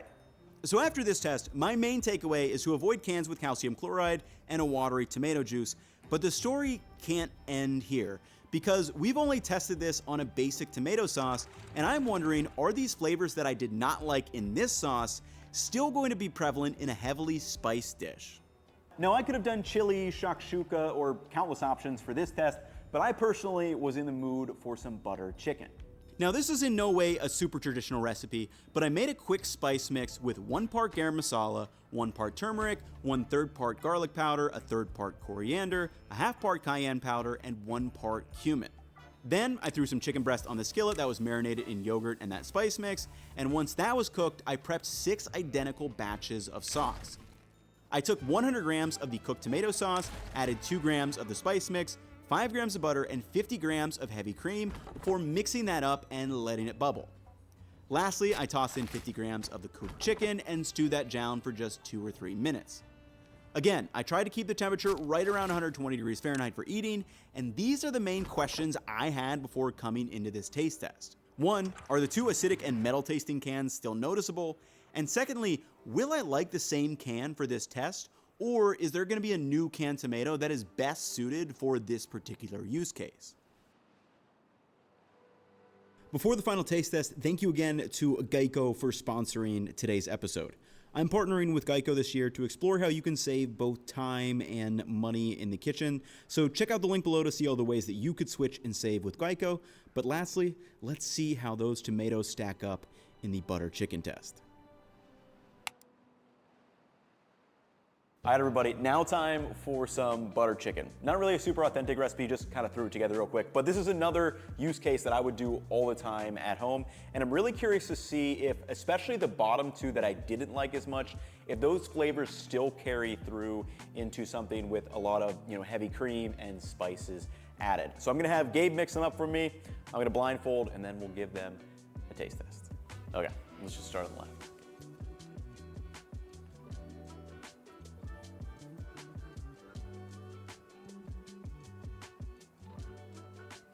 Man, it's good.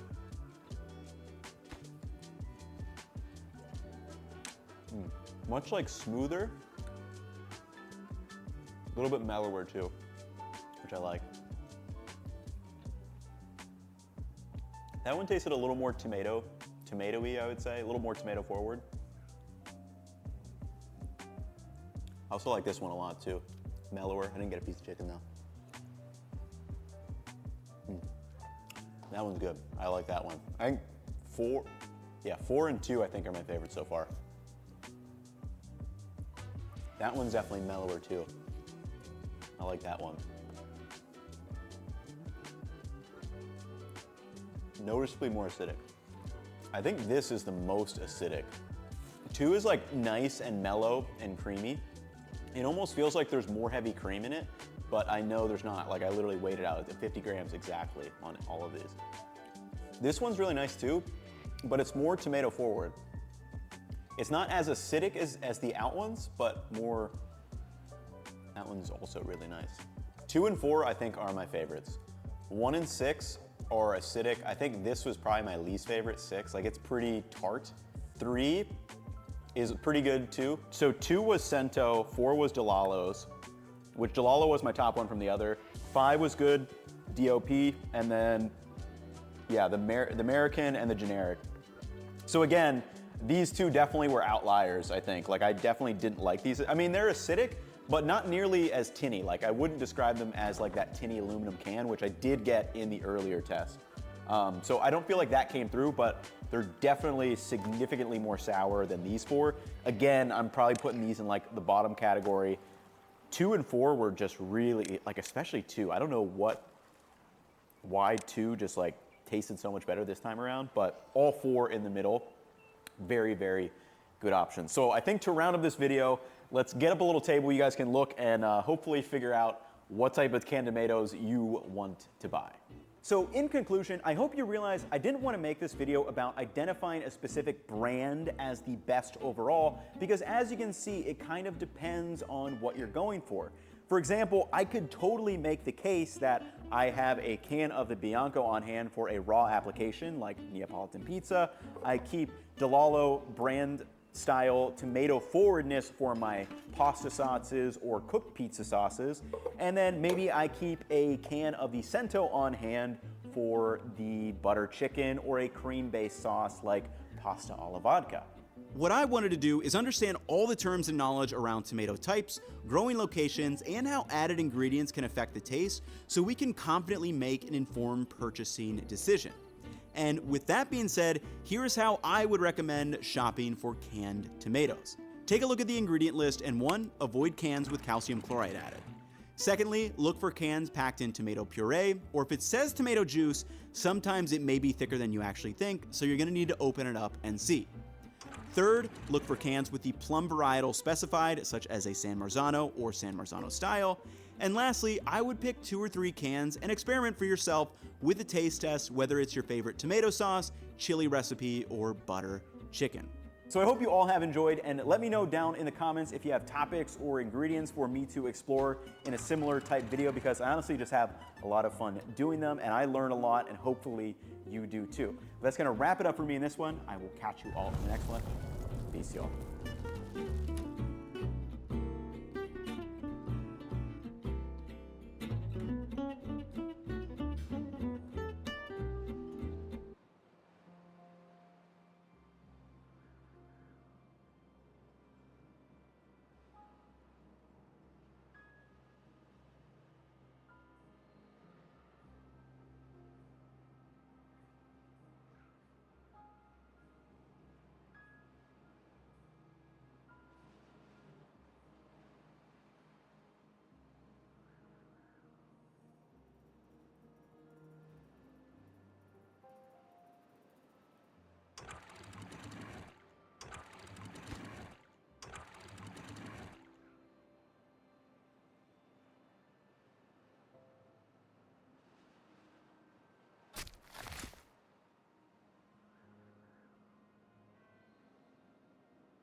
Hello fellow engineers and welcome to Fruit Factory. Now in this game we've got to process fruit to make profit. So I've just bought an orange machine, so you'll see oranges drop down onto our conveyor belt. They then slide along here. You'll notice we do have a circular saw, but it only pops up occasionally. And when it does, you'll notice it slices fruit in half. So as fruit goes into here, it doesn't matter whether it's whole, doesn't matter whether it's half, you get a coin for each number of fruit there are. So basically you want to cut these in half because then they're worth twice as much. Anyway, you'll see our XP is going up and up. So as we level up, we gain some points that we can spend in this place. So we currently got 3 points. We can increase the number of conveyors by 1. Sounds useful. And then this next one, we can increase the income of each fruit by 10%. That costs 2 points. Okay, so we'll do that as well. So now you'll notice because we've added this second layer, there's now there's now spikes. It's like Robot Wars, but like Fruit Wars. There's now spikes that are chopping any fruit that makes it down here into quarters. And you'll notice only the half segments fall down. The whole ones, they still continue up to there where they get 1 each. Over this way, because they've been hopefully quartered. No, some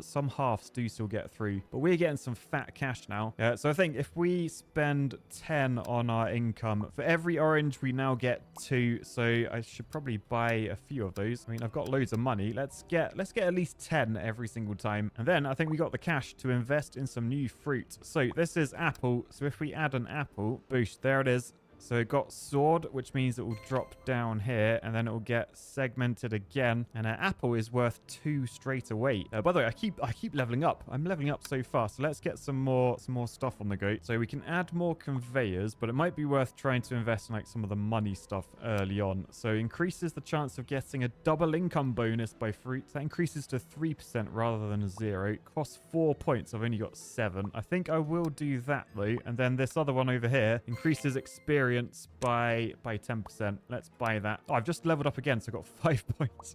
It increases chance of getting double experience. So that goes from 0 to 3%. Yeah, I think that's worth doing. Early on, we got more chance of doing it. Anyway, I've got fat stonking cash. I'm gonna level up my apples and actually probably my oranges as well. So oranges are now worth 25 per segment. Apples, let's get that up to 25. Oh, I can't. I can get to 24, then I'm out of money. 24. But now you'll see as fruit enters, even if it's whole, we still get the 25. But remember, going down this way, chance to turn each bit of fruit from being worth 25 to 100. So not bad there. I feel like, though, I want to invest in another layer. So 6 points. I have 6 points. So let's buy that. We've now got another layer, which down here... Oh, look, there's a coin. After watching a short promotional video, you will receive a bonus. No, I'm not doing it. I'm not doing it, game. I'm not doing it. Anyway, down this way, the quarters are there. So, oh, yeah, did you see that? We got like a circular saw that moves. So as the quarters fall down, they get chopped up into 8ths. Very nice. Okay, I've got 5 grand on me. Shall I invest in a new fruit? I want to see like all the fruit we can. So let's invest. Is that an apricot? It looks like something that probably should be censored, but I think it's an apricot. So they're worth... Oh, they're only worth 7 each. Oh, they level up pretty quickly, though. I've only leveled it a few times. They're already worth 33. Let's just invest in that for now. It's worth 66. Not bad. Now, I'm trying to work out, though, which fruit falls more often. I feel like there are more oranges than anything. So maybe I should be investing in orange production. Yeah, I can. Oh, it is expensive. I see what's happening now. So every time I level up, it costs 788. Only goes up by 1. Whereas the lower ones, as I level those up, that one goes up by 2. Yeah, pretty much 2. Sometimes 3. But I think that always goes up by 2. And then the bottom one, that goes up by like way more. So from 66 goes up to 73. So yeah, that's why the later fruit, although they're less common, they probably are worth upgrading. Particularly by the time they get to the bottom, because like these orange 8s, 36 each, not bad. A little bit of apricot in there, 73 each, which means we have stonks again. But let's get some more stonks on the go. I've got 15 points. Oh, we've unlocked loads of stuff now. So this one increases the chance to create 2 fruits at a time by 3%. I think let's just get like the percent of everything sort of up. So at least there's a chance to do everything. So the sale one we haven't looked at reduces the cost of fruit by 5%. Oh, that's good. Not bad. Cheap fruit. The watermelon increases the chance to buy 2 fruits at a time by 3%. Okie dokie. And then that one, oh, I've only got 3 points. This costs 9. But it increases the chance to double fruit creation speed by 3%. So that could be worth getting later on. Anyway, these, I really want to click on the coins, but I don't, because yeah, the game just wants me to watch an ad. I'm not watching ads. I got so much money, I don't need ads. What I could do with though is brand new fruit. So what is that? Is that a... Oh, it's a watermelon. It's hard to tell, like, because they're coloured in, or because they weren't coloured in. It's hard to tell what fruit it was. I thought it might have been like a papaya. I don't even know what a papaya is. I'm pretty sure I've never eaten one. Actually, I'll tell you what it does look like. When it's black and white, it looks like a dragon fruit. Ever had a dragon fruit? It's basically like a glorified kiwi, but yeah, that's getting me 20 every single fruit now. If I level that up a few times, it's up to 99 per piece. So that's good. I got 25 grand. I'm just going to go back. Let's invest a little bit. Oh, I said a little bit. That's all my money gone into into oranges, which get me 50 per segment now. Do a little bit in the apples. Try and get that up to 50. I think I need one more. There we go. Oh, 51. Fair enough. Then the apricots. Invest a little bit in them. 86 each. So yeah, we are definitely getting stonks. I feel like, though, maybe getting a bit more income, a bit more XP, rather than doing whatever that one was. Double chance. I do like chancing, but I think I'd rather some, like, a bit more money, a bit more XP. They're big increase. They've just doubled, like, my bonus. Do another one of them, another one of them. All right, and then I think we'll buy this fruit. Oh, should I try and guess what it is? It looks very much like an orange. Maybe it's a blood orange. Oh, no, it's green. Oh, it's a lime. Is that a lime? It's probably a lime. So they're worth 70 each. The upgrade price is 6.9 grand. Nice. But if I do that, it goes up. Oh, it doubles. 140. Oh, look, we got some lime on the conveyor. It's got down. Yes, we've got quarters. Is it going to get... Yes, we've got 8. So one of them is worth stonks. Absolute stonks. Yeah, right. Let's invest in the limes. 280 each now. I'll then go back and pump money in like the higher up ones. So they're all worth not too much now, to be fair. And look, we've just leveled up again. So let's have a look in here. Can we afford an extra conveyor level? Yes, 11 points it costs. Let's get it done. So now we have down here. Oh, they get stamped. They get smushed up into 16ths. It's really testing my 4 times table. But yeah, so each... Oh man, 16ths is like... So I assume it's 16ths. Are they getting chopped in half? Mushed in half? Not chopped, mushed. Oh man, look at the money. Look at the money. The next fruit cost 29 grand, by the way. Actually taking us quite a while to get there. So it might be worth trying to increase our income a bit. I got quite a few points. So I've got 50% income bonus now. Not bad. I think I might do the same for XP. Right, and then we're good. Then we're looking very good. Worth noting, this is one of those games where it's got like prestige. So each prestige points increases the coin gain by 1%. At the moment, we've got 20 prestige points. So if we were to prestige and start again, we'd start with like 20% more income. So that's good to know, I guess. Anyway, we're nearly up to 100 grand. So I am going to invest into the next fruit. Oh, I need to try and guess what this could be. It's got no seeds, it's got no segments, and it's round. I reckon it might be like a normal melon. Let's have a look. Is it? Oh, I don't know what that is. What is that?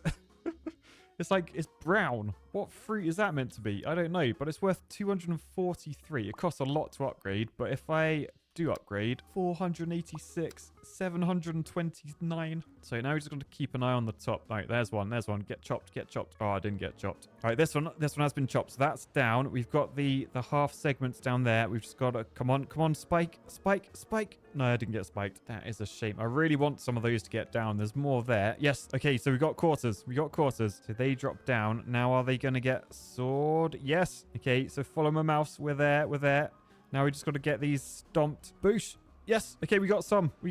So that was actually fat cash. We're back up to 75 grand already. I think I'll put one more in there, so they're worth 900. And then I'll just sort of work back, upgrading all these. Income is going up very, very quick, though. I can pretty much always afford to upgrade something. So I'll just keep doing that quickly. All right, and then we're at a point where we're sort of saving again. So let's have a look at the... Oh, man, the upgrade points, 52. All right, well, I can buy an extra conveyor. Where's that going to go? Oh, it's just... Has it made the conveyors better? It definitely added more like little circles to it. Let's try again. So upgrade. Oh, it's added more layers. I didn't realize I could move down. Oh, wow. Okay. So down here. Ooh, what is going on down here? They scoop up fruit and make it big again. Whereas little pieces make it all the way through there, but like they get scooped up. So if you watch these, they get scooped up into the scoopy thing. And then look, they're pooped out where they land down there. Then that rolls down. What's that worth? 1.4k. So this one that's been cut in half, it's melons. So 6.5 grand each. Whereas a piece of melons should only be worth 324. That really adds value. I think it just like clumps them together. I'm not entirely sure of the maths there. I don't know, if only I could slow it down or something, or if only my brain could work faster. Anyway, we are making stonks now. 250 grand. Let's get the next fruit unlocked. That is a pear, if ever I've seen a pear. So we'll buy that. 729 quid each, but it costs 175 to upgrade. What? All right, let's go back to the top. Let's keep an eye out for a pear. There's a pear. Is it? Oh, it didn't get chopped. It didn't get chopped. Straight into there. All right, next piece pear. Come on, get chopped. It's there. It's there. It's got chopped. Okay, we got half pears. So we got a pair of pears. We need, yes, we now got a quarter pair of pears. So those ones should drop down. Now we need that to get circular sword. Oh, they didn't. They didn't. And this is like watching like one of those, you know, like the penny machines, like in casinos. Not casinos. Arcades. You know, like the penny machines in arcades? Like you see them on like the seafront, you put a penny in, then like you wait for it to like go through a load of stuff. It sort of reminds me of that, this game. Anyway, I got 52 points again. I could keep adding conveyors. What I'm tempted to do though is put everything into like double XP chance. Like just go gambling crazy. We now got a 1 in 5 chance of getting double XP. So hopefully this XP bar should start increasing quite quickly. I am thinking about prestiging though, I will not lie, because the next fruit, 742 grand. What does a prestige? Oh, get us 46%. That ain't bad. Tell you what, let's buy some more pears. 2.5 grand they're worth now. Increase that thing, whatever that is. Go back, increase all of these. Oh, we're getting some achievements now as well. Gotta love achievement. Anyway, invest more in pears. 2.9 grand they're worth now. We just really need one to make it to the bottom. They keep going to the top conveyor. I'm not really sure investing in pears was the play. Look, they keep just sliding straight past it. Right, this one though. I feel lucky about this one. Right, we got a pair of pears. They drop down.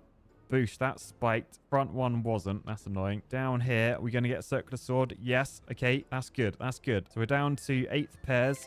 Boosh. Yes, we've got 16th pairs. So now, oh no, go in, go in. Oh, they didn't go in. They go into that one. Still, that was a decent amount of cash. Anyway, oh, the prestige points worth 64. That's gone up pretty quickly. Right, we've now got our orange income up to a very nice round number. We've also got the prestige points up to a nice round number. So let's hold and prestige. 69% bonus. So we start again and let's see how fast this should go up. Actually, income's already 2 for those. My 69% has rounded up, which is decent. So we've just got to try and speed run this so we get to a similar point to where we were before. I think just investing in oranges is pretty good. We'll get the extra conveyor unlocked as well. And then, oh yeah, now we're making stonks. Now we are making short-term stonks. Time to invest in some apples. Right, and then let's increase the money gain by 10%. I feel like if I just want to try and prestige as quickly as possible. So probably investing conveyors, money, and a bit of XP. Not worrying too much about the double chance stuff, because that's probably better like later on, once you've actually got some decent stonks from the prestige bonus. Now let's just have a look at prestige again. So yeah, it does just add on. So if I were to prestige again, I'd add 3% onto my 69%. And because we're starting from the beginning, we're earning those prestige points faster. Anyway, more conveyors, please. So yeah, we got some getting down to here. We got to the 8s. Right, I've invested pretty wisely in my oranges and my apples. They are worth a very nice amount now. Let's get back on the watermelon. Oh, and because I increased my coin thing, we're now getting a 50% bonus. They're not worth 69 anymore. They're worth 86. Oh, that's a shame. Anyway, limes are now unlocked. I've just got the weird brown fruit as well, so that's unlocked too. I did notice this playthrough though, I didn't get as much like XP as I did last time, or at least it felt slower. Maybe because my cash increased with the prestige points, but that doesn't actually increase your XP gain. Hence, I've invested quite heavily in XP experience. We got 60% bonus now. I know what I said earlier, but I might actually go back into the double experience chance as well. So 1 in 10-ish should get us double experience. So we should start seeing that XP go up quicker, and then we get more upgrades. Lovely it, jubble it. Anyway, we're back to a sort of similar point. I haven't upgraded my pears at all now. I haven't even got the next layer of conveyor, actually. Maybe I should try and get that. I need 21 points. I've only got 16. So we got to level up again, though. I am finding, though, it feels slower. So maybe that extra percentage chance of just doing all these bonus things, maybe I should have taken those. I think they were probably helping previously without me realizing. And that's reducing the cost of fruit, by the way. That's the buying upgrades, I'm pretty sure. So if I buy that, these should go down. So let's look at that one. Nice round number, 9 grand. If I buy that, 8.5 grand. So yeah, that makes things quite a lot cheaper, which means I can now afford more pear upgrades. And I am remembering to go back and do like the early ones, because these, like, look how fast we're creating oranges. Like, they are creaming it. Whereas if you come down to like the pear, look how slow we're making those compared. Get it compared because it's a pear. Oh, brother, this guy stinks! Anyway, the prestige points are now 69% again, so I think I'm going to reset. Whenever we get to 69%, we prestige. And then I'll see you guys once I get to the same point. I reckon it's going to be way quicker because, yeah, 138% bonus this time. Right, so I think you get experience for like the number of fruits, like the number of things. Coins are like what each one's worth. You just get 1 experience per one that's through. So I don't think it's really worth spending points on this experience like percentage thing. You're better off getting like more conveyors, because then every piece sort of can get doubled, and the chance is way higher than 3%. It's probably like closer to like 50 maybe, but it's not just doubled. Remember, that's like quadrupled, then squidwimpled, then dimpled. They're definitely words. Yeah, the only downside with waiting for the conveyors is like it's a long time you've got to wait in between like leveling where you're not gaining anything. But now 33 points. Let's get another conveyor on the go, and that should really get us some more stuff. Although actually I wonder how much XP like each of these are worth. Presumably they're not just worth like 1 or 2 like when they come down here because they've been cut in half. Like, that one's not worth 1, surely. Anyway, we're finally at the point where we can get another layer of conveyors. So let's see what that looks like. We've got this little bit of fruit down there. Oh, it's vertical spikes, like spikes from the bottom. So 7.6 grand for those. Oh, actually, wait, why are they worth more? Was it just counting like all of them, or was that 7? Oh yeah, 2.4 each. Okay, so if things go in together, it does just round the number up. Like it does a bit of addition for us rather than blurring all of them into one. Oh, actually, what? Wait, what? I swear one then was worth like 68 grand. Oh, is that my chance thing? The chance of it being worth way more. Like, oh, look at all these. They all got mullet. Yeah, 62 grand. Why was that worth 62 grand? Oh, I guess maybe it was one of these that got like really expensive fruit like merged together. Like if this merges like a pear or something, that's going to be worth stonks, isn't it? By the way, I'm now a millionaire, in case you hadn't noticed, which means we can unlock this new fruit. That has like a big seed in the middle. 781 grand. That is fat cash. What's it going to be worth each? 3.8 grand. I don't really know what fruit that is, unless that isn't a seed and then it is just like a big melon. But yeah, anyway, I need to invest in like the earlier stuff, so get some pears, get some of that unlocked. Look how fast. Oh, that was the double. I tell you what, I'm going to do a bit of double speed. So double fruit creation speed. It costs so much. 10 points. Just to go from 3% to 6%. I've done it though. Right, okay, now we got stonks. I think I'm going to do all of these double ones. They do seem pretty tasty. So yeah, double income as well. Nice. Yeah, if we were to prestige, 98% gain. That is gains. Oh, and the next fruit, look at that. What is that? Is that like pomegranate? No, pomegranates! 3.9 mil though. Ugh, that's expensive. To be fair, actually, a lot of things that get down to this layer, they do actually get like, they get spiked, although all of those ones just avoided it, didn't they? Yep, fair enough. Ignore me. Cheers, game. Cheers for that. Anyway, we're just about to level up again. Leveling up is going slow now. 2.5 grand. 2,500 XP is needed, and we're quite a way off getting more conveyors. I'd have to wait another round. I mean, we're at 5. Yeah, sod it. I'll just wait. I want to see what the next layer of conveyors looks like, to be fair. Right, okay, so finally leveling up. I wonder how many XP points we got. Oh, we're up to 39, so we can get another layer of conveyor. Thank you all. And let's increase the income by 20%. I think that's a good investment. Right, oh, look down there. It's a little machine. What does the machine do? All right, let's keep an eye on these 3. We've got a chance for these to get down here. They've all been sliced, so they're going down that level. They should all get spiked. Okay, the orange ones got spiked. They're going down to here, so they go into that machine. Do they all just go in? Ooh, it filled up a bar. Okay, we need a few more. Here we go. Will that fill up the entire weight? I think it did. Yes. Oh, it's a block. We made a block of fruit. 78 grand. That doesn't seem like very much money. I feel like we were getting 78 grand loads of times like up here. Maybe it was just like a lower form of fruit. Let's see what this block is going to be worth. Is it a bit more? 2.3 million?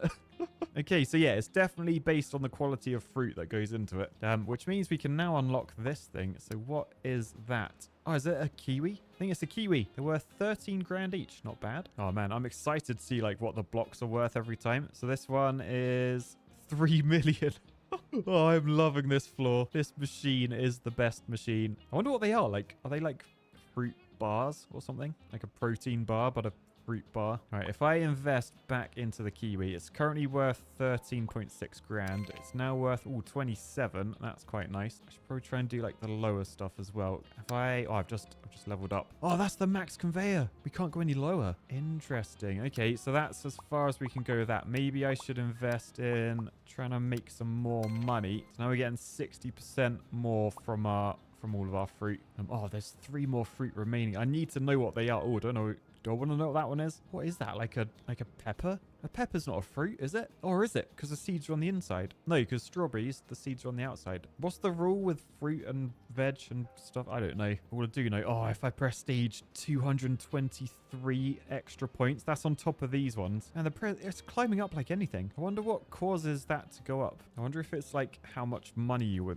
make like in total. If we just have a look down here, let's just wait for this to create a new block. So it's now, we're on 239 points. So there goes the block. As that goes in, it went up to 240. Didn't do a lot, actually. I am going to need to prestige at least once more to like get to these bottom ones, though. Now, and actually, increasing money probably isn't worth as much as reducing cost. Like for these later ones, like 5 or 10% off, that's 500 grand, whereas increasing money by 60% doesn't really add up. Like an extra 10%, it's not that much, because not many fruit makes it down here to this like magical machine. Most of it gets sort of stuck up the top. Oh, but all of those did. What's this bar going to be worth? I think there were oranges that made it, so probably not that much. Yeah, 115 grand. That's like nothing. It's literally chump change. Oh, by the way, 20 million. I can afford the next fruit. I reckon that is a pepper. They're worth 53 grand each. Blimey. I think they... Oh, 343. The prestige points are going up so fast. 381? Did that just go up by like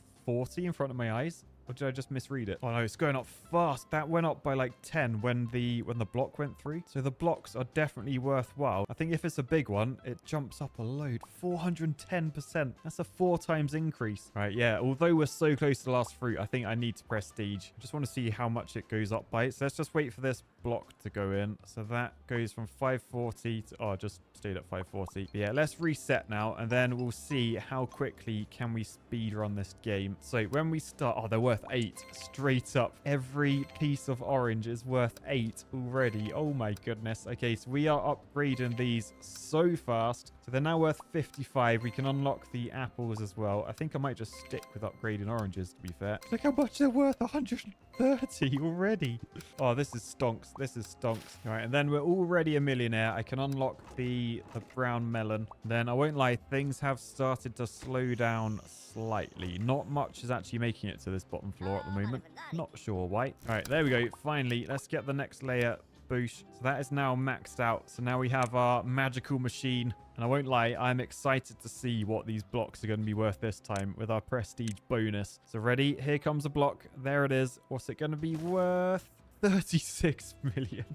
Oh, I got 24 points. What do I want to go? What do I want to invest in? If I make things cheaper, yes, I can afford it. Decent. Boosh. We've got that. It's like a... Is it a lemon? It's a bit brownie. It's like an old lemon. So we've just increased the chance of like doubling all of our fruit, basically. I feel like that's probably the thing to do. I should probably do XP as well. Like the earlier I invest in XP, the better. Particularly if I'm not going to prestige again. Oh, although 600 prestige points already. What do I need for the last fruit? Oh, what fruit is that? It's like a peace fruit. Peace, love, and fruits. 441 mil though. I'll tell you what, I'm going to have to prestige again. So we've now got a 1,500% bonus. My first fruit is worth 16. This time I decided to invest only in the conveyors, and it seems to be paying off like way better. Like we are flying up the rankings. Even the XP like is climbing a lot. So yeah, it took me long enough to realize, but I'm pretty sure just investing in conveyors initially is the play. Yeah, we're already a millionaire. I've been playing about 5 minutes this round. We are only level 11 though.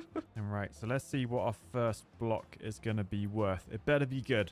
It better be good. That's all I'm saying. So ready? Ready? 8.2 mil. Better than a kick in the balls, as they say. Anyway, after a little bit of time, I swear that I had loads of the lemon going. What's that worth? 47 million. Yes, we can afford the final fruit. Boosh. What is it? Oh, it's red. I didn't think it was going to be red for some reason. But they're worth 2.4 million. Hang on. Where are they? Look, there it is. So it got cut in half. Oh, if that gets...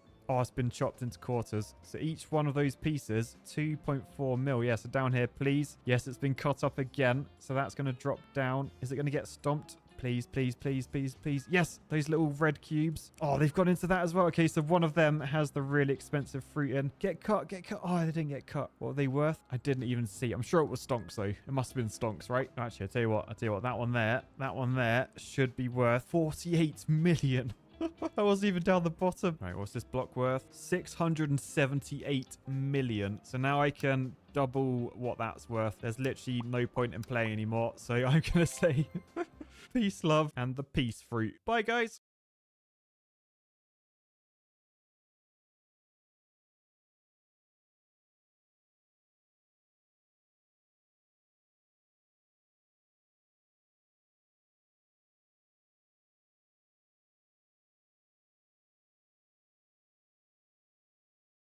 This is the all-new LG 2-in-1 combo washer dryer. This is a brand new machine to the market that claims that it can wash and dry your clothes in just 2 hours.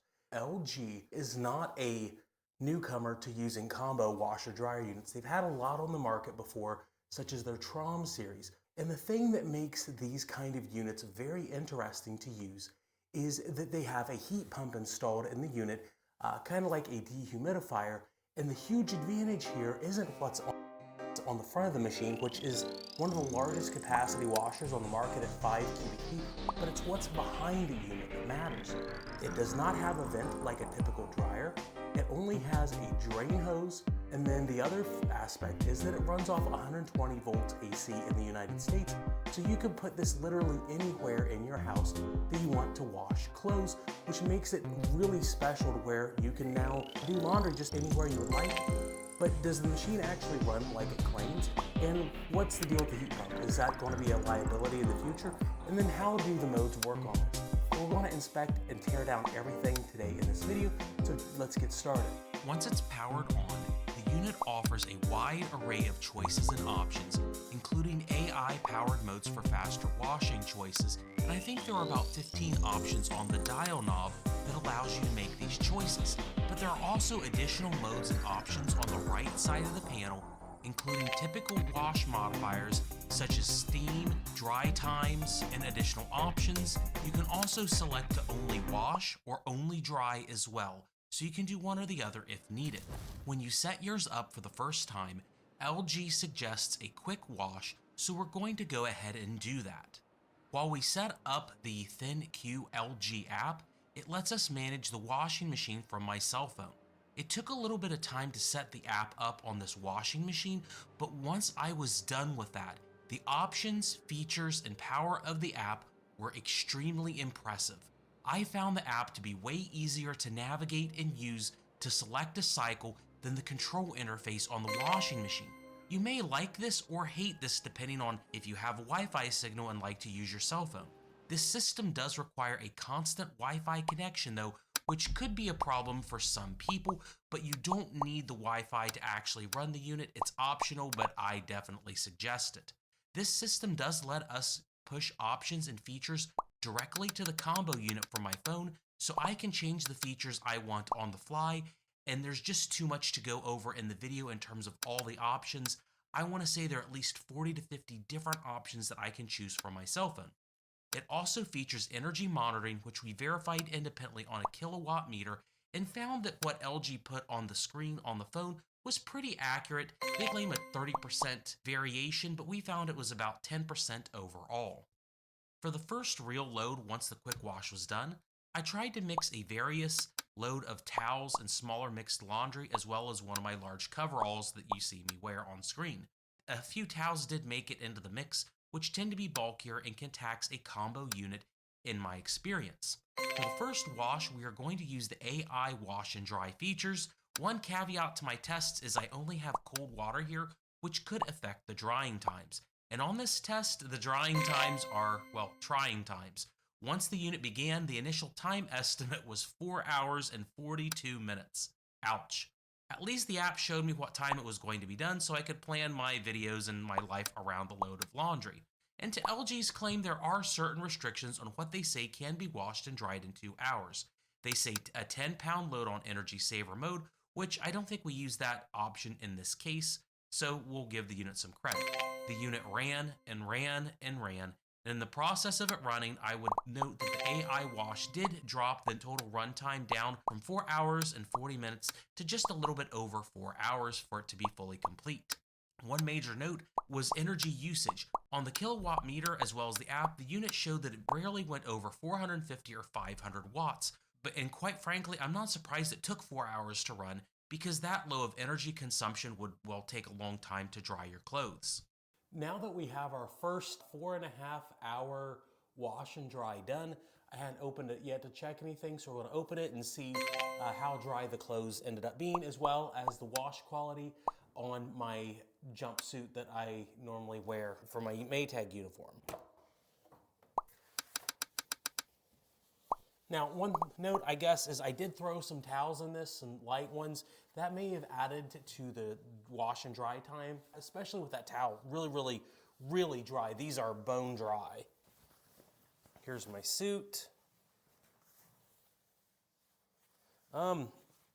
This suit was really banged up with all kinds of just different stuff on it. There's paint on it that obviously is not going to come out, but overall, everything else on my jumpsuit's in really good shape. Everything went really well, it seems like, on drying, and I'm noticing way more bedding in this than I thought there were, way more towels in this than I thought there would be, so that's why the dry time was much higher than I thought. And ironically, the machine figured out there was a ton of towels in this, I guess, when it was sensing everything, which is really surprising. And kudos to LG for figuring that out. So I guess we'll have to get some more clothes and put in this to see if we can get close to that 10-pound limit. But so far, everything's really good. After filming this, I had a strange feeling about the load, so I went through and checked what we put in it. I did notice some more towels than expected. The load ended up also being heavier. It ended up being 15 pounds of laundry. That was definitely on the higher end of what you would expect, so this is atypical. And as soon as this test was over, I got a call from my mom telling me her Maytag washing machine was broken and she desperately needed to wash clothes. I figured this was a perfect way to get someone else's opinion on the LG all-in-one washer dryer. One key thing though is that she wanted 3 pieces of clothing not to be ran through the dryer cycle because she wanted to line dry them. I don't understand why she wants to because it's Ohio and it's like 20 degrees outside, but hey, it's my mom and I have to listen. This time we made darn sure that the unit had no heavy clothing in it other than maybe one sweater, and this load definitely came in at 10 pounds to see if we can get a lower wash and dry time. But before we could run the load again, the unit prompted me to clean out the filter. One really neat thing is that this filter is very easy to remove, and when you pull it out, it cleans the lint as you remove the filter box from the housing, and this is really ingenious. I would note that it's a mesh filter, so it needs to be cleaned with hot water every 10 loads according to the LG manual. Back to mom's clothes. Once loaded on AI wash, we get 3 hours and 6 minutes. It's still not what LG promised, but at least it's not 4 hours. Thanks to the ThinQ app, I was easily able to figure out when the unit stopped washing so I could pull her clothes out before the dryer started. When it came time to take out the items that she wanted to line dry, my mom remarked at how incredibly dry the items already were thanks to the high-speed spin on this LG unit. If you've never owned a front loader in general, or especially an LG unit, they do a really good job of spin drying the clothes to where there's not a lot of moisture left. It runs at about 1200 RPM, which is far beyond what you would see on any traditional top-load washing machine. A Maytag's going to do between 700 and 800 RPM on a smaller drum than this 5 cubic foot, so that's something to keep in mind. That's a huge advantage on these units.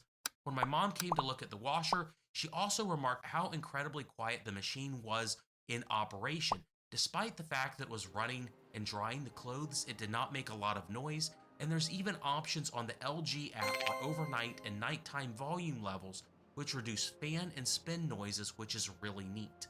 Now we have the second load of laundry done in this, and it definitely got the mom seal of approval. This one took only 3 hours, which is not where we want it to be, but it's significantly better. But probably more importantly, even than the wash and dry times, the electric consumption on the dryer is significantly lower than the first load. We used less than half the amount of electricity. The dryer drum's still quite warm. We got to put a meter in this at some point, but I was worried about these clothes not coming out dryer warm. It came out much better and nicer than the first load. Credit to the wash AI or the dry AI. I was disappointed the amount of time it took didn't drop when we took my mom's heavier clothes out, but it is what it is. For the next test, I want to go back to bedding. On this load, I'm doing 2 heavy blankets, 6 large towels, and 1 small towel, just over 10 pounds. I wanted to use the overnight remote start feature on this, which I think is really neat. Once you set it on the console, the door will lock, so be prepared with your detergent or whatever you're using, like I'm using these off-brand Tide Pods. We're also going to put an EliTech data logger in the unit to see how hot the drum gets, and we're going to set the load to start around 7:30 a.m. the next morning, well before the time I get to work. The unit ran for about 4 hours and 30 minutes, which was very disappointing to me, and it used about 2.2 kilowatt hours of electricity, and that was pretty expected for a bulky load of clothes. The runtime was bad, but the energy usage again was about what I would have expected it to use. It used the amount of electricity I expected, but it used it slowly. Now from the data logger, we see how the dryer performed. It ran for quite some time. It took a while for it to ramp up, but it ended up building a peak temperature of 126.8 degrees Fahrenheit, which is pretty impressive given the amount of wattage that the unit continues to use. After using the sensor, I went ahead and cleaned the filter again, marveling at how ingenious this design was to use, by the way.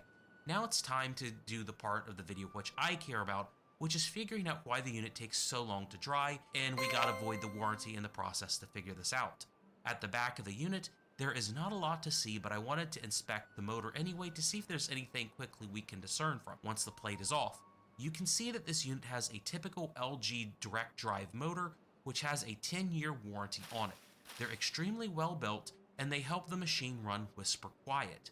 Now let's get to the core of the unit. One major thing that I saw when taking this apart is the rear piece of the filter housing. There was a ton of lint on it, which is not a good sign, but I will tell you after rereading the manual, LG does tell you and show you how to clean this, as well as the condenser coils. So let's continue to dig deeper into the machine. And remember, while I'm taking this apart, if you enjoy the review and are considering buying this LG 2-in-1 washer dryer unit, use the link in the description or the product picture on the YouTube video. I get a small credit if you end up buying one, and I use the money from the GE Ultra Fast Combo unit to actually pay for this so I could do the review at my own expense.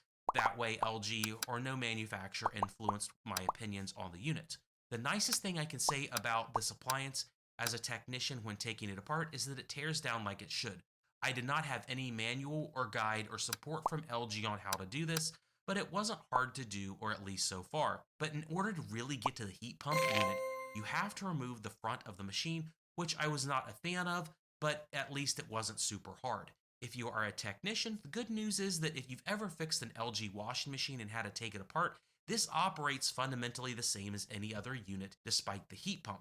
2 screws in the dispenser, 2 on the lid switch, 4 on the top of the frame, and then finally the door boot wire, and then the 2 screws on the drain pump housing, and that's it to take the front off.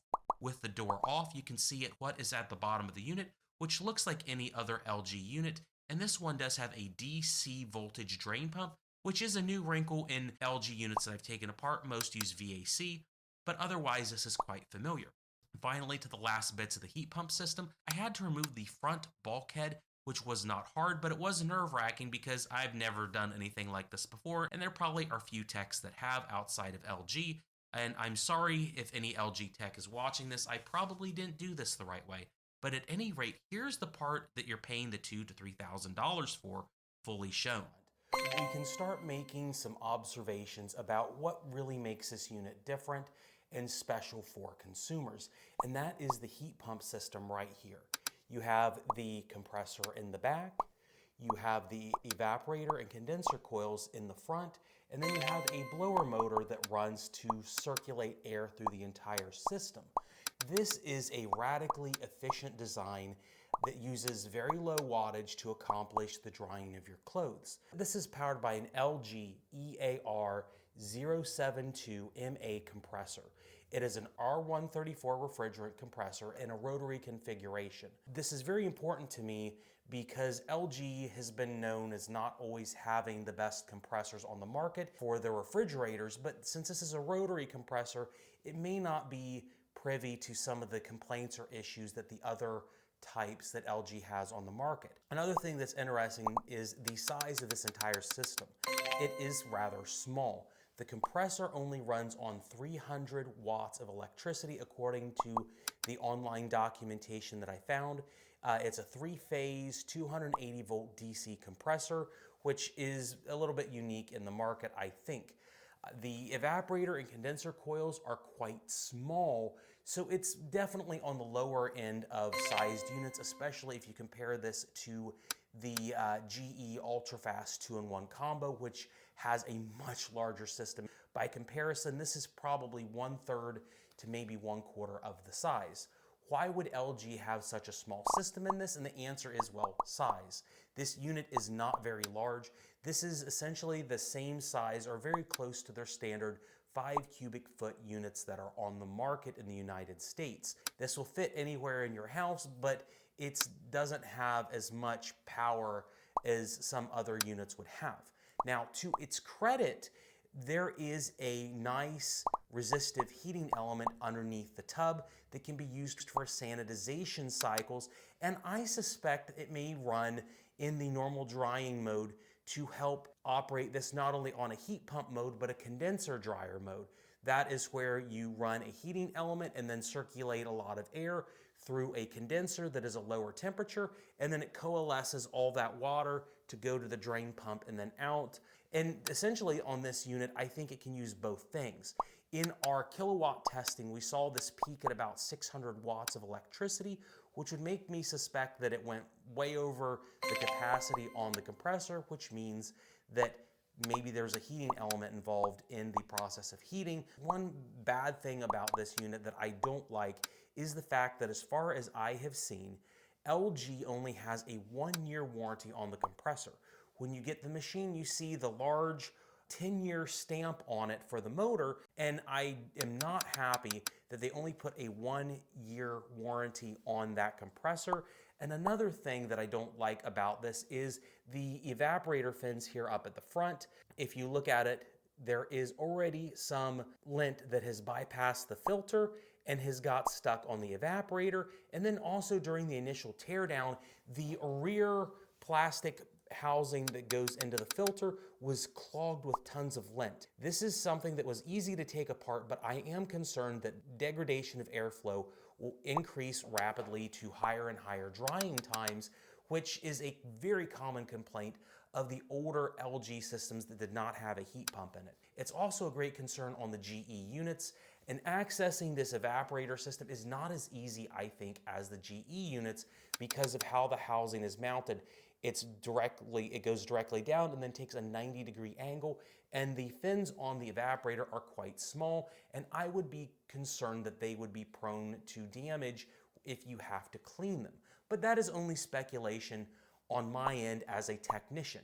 What I wish LG would have done is put a 3 or 5 year warranty on this unit like its competitor General Electric has.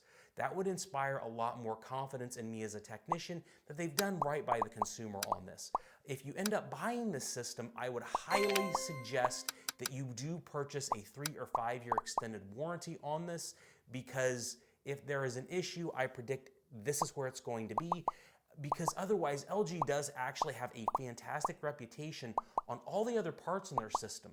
The only part that's questionable is the new part there. So this is a little bit questionable, but I understand why they designed it the way they did because of the size concerns. Also, I suspect this model will be available all throughout the world. It will probably use a different refrigerant. I've heard some people say that it uses R290. R290 is propane, and I would suspect that the European models of this and maybe the Asian models would use R290 as well. But unfortunately, Hank Hill is going to be very depressed knowing that this uses 134 instead of 290. One other thing about the tests we've done with drying time, now that we've said all this, is that the room that I'm doing all these tests in is a little bit chilly. It is probably not optimal for laundry, and we are only using a cold water wash.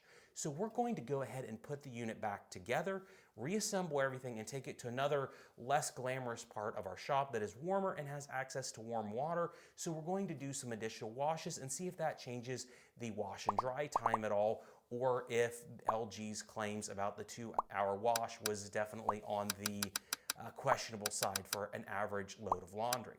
On these final 2 tests, I did set some stains in on clothing, but when I showed my wife what I was doing, she told me that I let this sit too long, and she turned out to be right about most of it. Oops. We have another 10 pounds of light and mixed laundry here: shirts, rags, a flannel shirt, and a few other pieces, along with the far too long set-in stained shirts. I put a GoPro camera into film, but due to the shape of the door glass and the size of the load, the filming quality wasn't that great, other than a few shots of how well the water sprays on the clothes. It ends up doing a great job of spraying water in to wash the clothes, and I will have a dedicated video on how the wash operation works soon, with a little bit less clothes for easier viewing. Using the AI wash and dry, we finally got the time down on the unit to just under 2 hours. At this point, it's clear that ambient temperatures and potentially water temperature do play a part in the dry times. However, I will note that it did have to run a little bit longer than the initial estimate. It ended up taking a real-world time value of 2 hours and 15 minutes. On my barbecue-covered stain on this ERP shirt that wasn't set in quite as long, the LG washer did a great job removing the stain.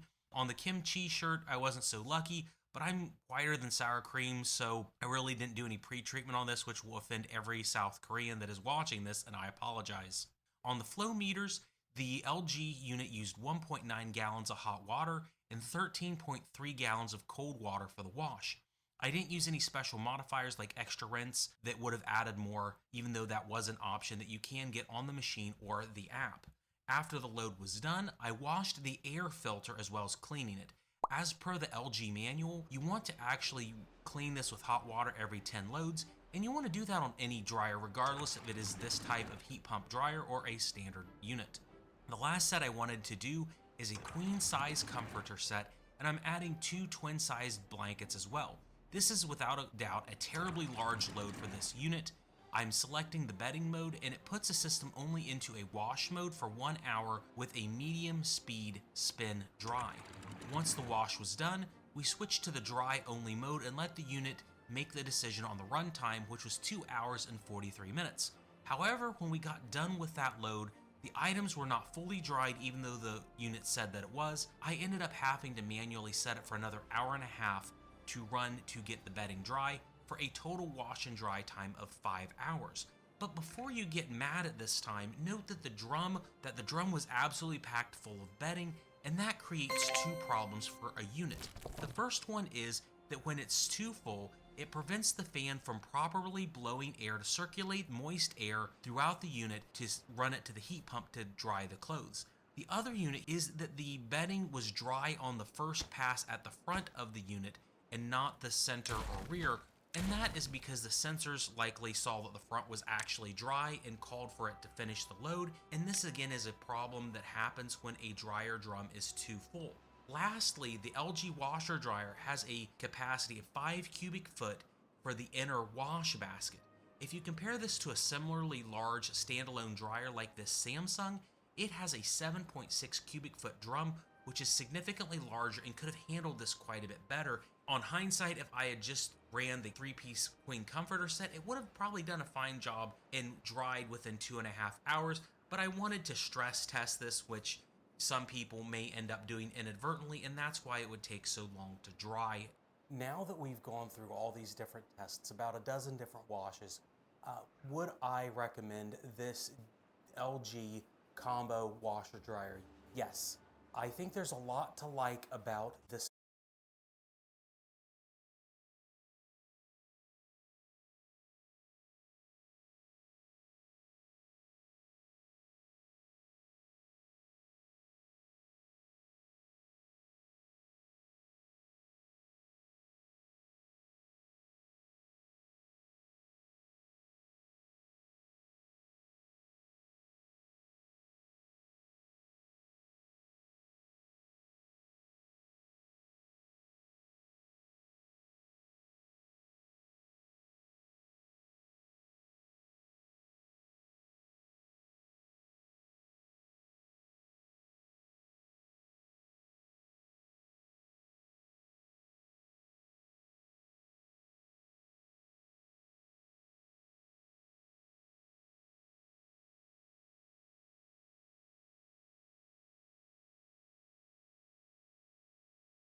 specific LG WM6998 combo washing machine. The washing and drying times on this weren't quite as good as advertised, but for a combo washer dryer, they were still very good because I have used the old Trom series before, and this works much better than those. And the common complaint on the last generation WM3998 was the dry times were ridiculous. Again, although they were a little bit more than that advertised 2 hours, they weren't super bad. But what makes this unit really, really nice isn't just the features on it, it's really the LG ThinQ app. Off screen, I ended up using this app far more than I thought I would, especially compared to the GE Smart HQ app that was for that unit. I liked using it more than the interface, and I think that it offers a lot of distinct advantages that most homeowners are going to like if they use a combo washer dryer. Let's be serious, a unit like this isn't going to run as fast as a washer and dryer pair ever will. If you have the room for a washer dryer, I definitely suggest the LG Wash Tower washer and dryer stack unit because it will run so much faster than this. But that app allows you to do a lot of remote control stuff from your phone that allows you to start loads whenever you want.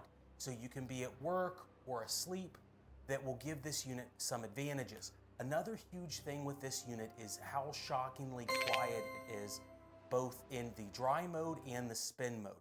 I did not hook up any sort of decibel meter to it, although I will at some point, but this thing runs so quiet, it shocked me. And when my mom watched the unit in operation, she was stunned too, coming from a Maytag top-load washing machine. Additionally, LG is probably the most reliable brand of washer dryer on the market that is not named Speed Queen, and of course they don't have a washer dryer combo like this and never will. For those that care, this machine was actually assembled in South Korea.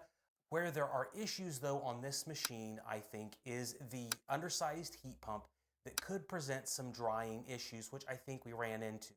On further inspection on this machine, I think the secret on why the heat pump is so undersized by comparison to the GE is that it's using that heating element to run like a condensating dryer would, in addition to a heat pump to condense that water quicker, faster, better.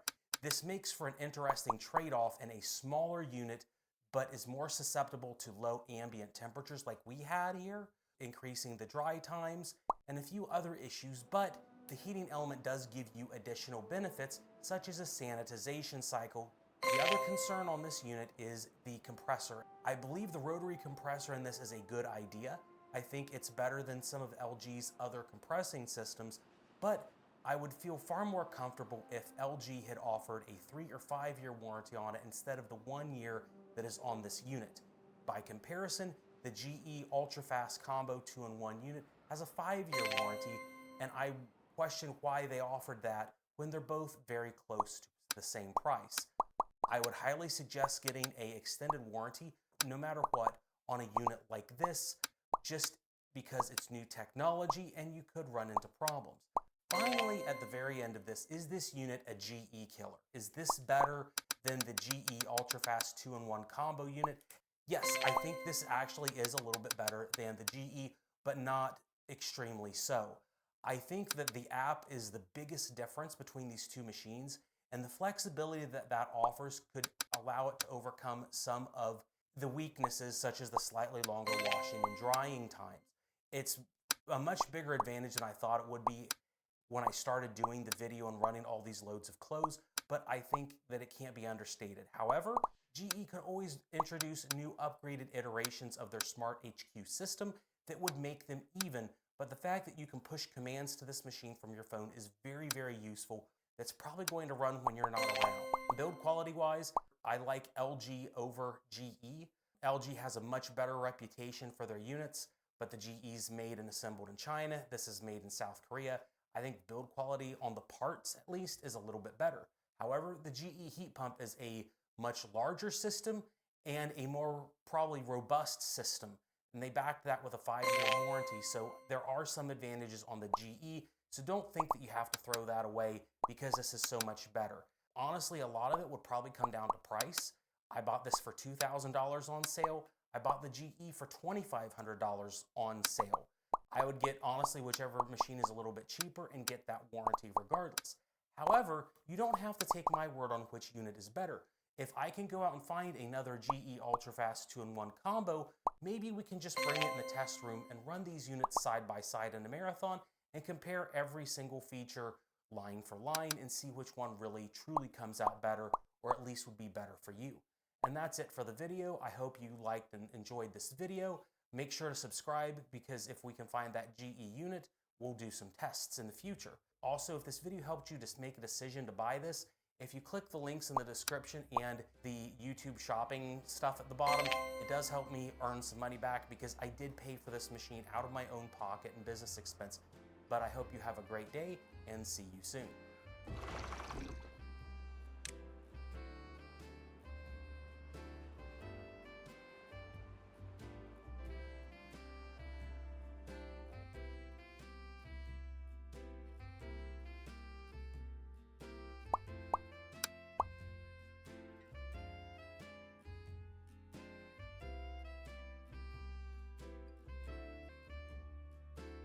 Oh, that was a lot easier to find than I thought it would be.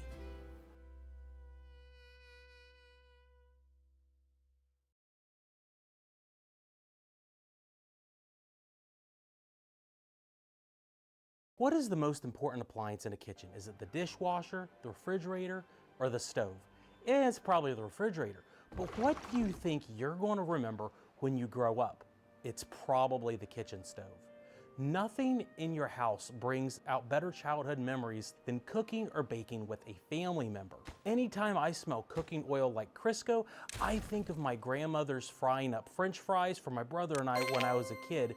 And then I remember that that's probably why I'm really fat and she was a really good cook. So when it comes to making memories with your loved ones, what kind of stove should you get like this one that's going to last a little longer than a TikTok dance challenge? Well, that's what we're going to try to solve today in this video, is what kind of stove is going to be reliable.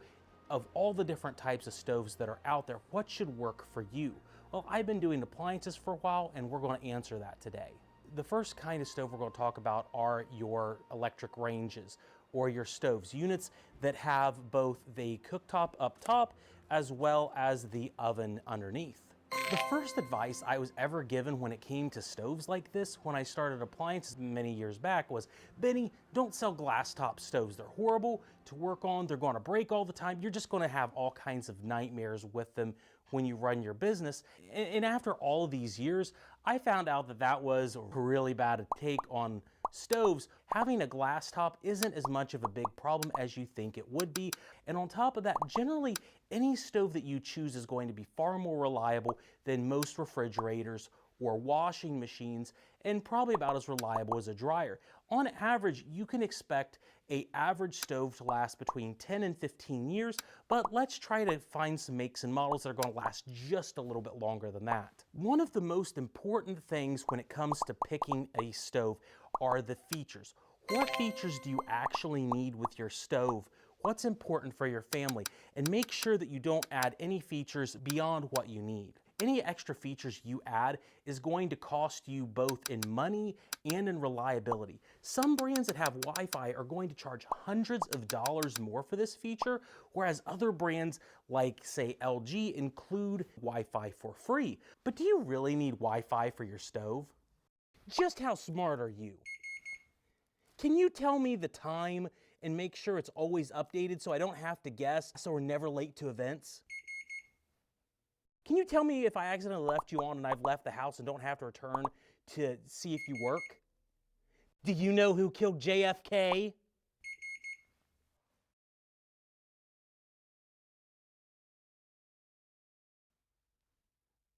Well, I guess it really is smart. What features actually matter to you? Is it a large oven, a double oven, large capacity burners, air fryer, convection oven? Oh, by the way, air fryer is just a fancy new name for the word convection oven. It's a great, useful, time-tested feature that has a new name that actually works really well, but the secret is, if it says convection oven, it tends to actually be cheaper for the same thing as an air fryer. Ultimately, adding features to your stove beyond what you want or need adds additional complexity, cost, and reliability issues. I suggest trying to balance between the needs and the wants, because the more wants you have on it, the more you're going to need to call a repairman to spend a lot of money to fix the control board or something else on this type of unit. The more advanced you find the control board is, the more likely a failure cannot be replaced, because either the board on this is no longer available or it could be really, really expensive. A major thing to look at when you're investigating a brand new stove is these physical knobs here.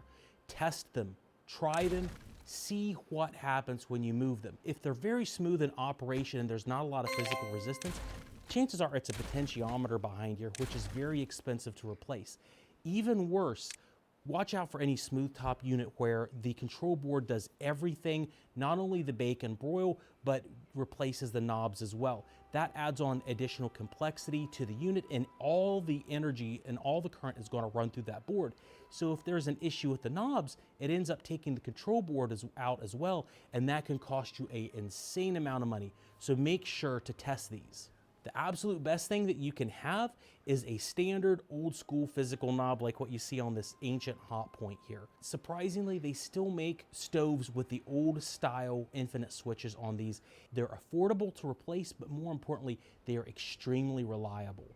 When it comes to actual models, I'm a big fan of GE. The JBS 60RKSS is probably the best, most affordable stove that you're going to find on the market. For a few dollars more, you can get the JB 735 PSS, and guess what? It has a convection fan on it, which does the same thing as that air fryer mode does that other stoves will have, but guess what? The word convection oven is going to save you about $200, even though it's going to be the same thing. Always look for convection oven over air fry, because the simple changing of words can cost you a ton of money on some models. Other specific models that I like would be like the Frigidaire GCRE 3606, which it does have the air fryer label on it, but that one doesn't cost a whole lot more. That is a good model if you want one that is labeled air fry. My Gen Z kids that would save money on that, I guess, would call that bussin'. But I raised my kids right, so they really would never use that kind of language around my house, around me at least. For a double oven, if that's what you want, the LG LDE 441 3ST is a good affordable model that has physical control switches on it. I'm not a fan of the secondary relay board that LGs tend to have, because we see that relay board fail quite often, but it fortunately ends up being a failure on the more affordable relay board instead of the main board. So if you end up having a problem, it's a little bit more affordable to take care of, and it's a very easy board to replace as a DIYer. And now if you want a slide-in range, understand that every single one on the market is generally going to cost a king's ransom. You may pay $500 more for what otherwise is the same stove. Looks cost you money. My opinion is, if you're going to get a slide-in range, go ahead and spend just a little bit extra money and get a very reliable name brand like Bosch or Miele. The difference on, say, a Bosch 800 series unit may cost about $500 or $600 more for that slide-in range, but the reliability, I believe, is going to be a lot better than, say, the Samsung over here, even though it knows the truth about JFK. So generally, what brands overall should you choose from if you just had to go with the name and everything looks to have the same features? Well, my personal preference would go something like this: GE, Bosch, LG, and then Frigidaire for the better brands. Samsungs look nice, but they tend to be less reliable, and honestly, the worst brand I can think of right now isn't Samsung, it's Whirlpool. And I kind of got to question this hat here, because Whirlpool owns Maytag. Whirlpool tends to have very expensive, problematic boards that are difficult to replace affordably. Another brand, though, that I think that has the potential to be good in the future are Hisense model smooth top stoves. Although I don't like the exact one they have out right now because of how it's oriented with being able to replace the elements. The great thing about Hisense is that there's only about a 1 to 1.5% chance of warranty failure, and that came straight from the factory. I think in 2024, whenever they come out with the next revision of their stove, it's going to be a great choice for most people. But let's say you don't want to take the word of someone dressed up like an anime cosplay villain on what appliances to choose. Well, you don't have to. I went ahead and polled 200 other technicians who have as much or more experience than I do, and this is the list of brands that they chose as being the most reliable, and admittedly most of these are US technicians. They agreed with me and chose GE as the #1 manufacturer, with Whirlpool and Frigidaire being in second place, and then Bosch and LG being in the next tier. I certainly disagree with the Whirlpool recommendations, and I think that that's kind of based off of maybe some of the older legacy units that were legendary, being extremely well built, but that is just me. Now let's talk gas stoves. The best part about gas stoves is that they are probably the most reliable item in your house you're ever going to buy. And the good news is that they're unlikely to get banned, even though there's a lot of gas bans going on, unless you live in California. And if you want to learn more about the challenge of gas appliances in your house, especially gas stoves, I do have a video where we talk at length about all the intricacies about that. Brand recommendations for gas stoves generally follow the same idea for the electric glass tops we just discussed, but I would ultimately give the edge to LG among all the gas stove brands. And the reason for this is they produce a lot of their own components now, and this results in them lasting a little bit longer than other manufacturers. And this was confirmed by one of my competitors, Yale Appliance Repair, and I highly suggest checking out their blog. These are the reliability ratings they have for gas stoves, and you can see that LG beat out GE Profile just a little bit among the other brands. What models would I recommend specifically for gas stoves?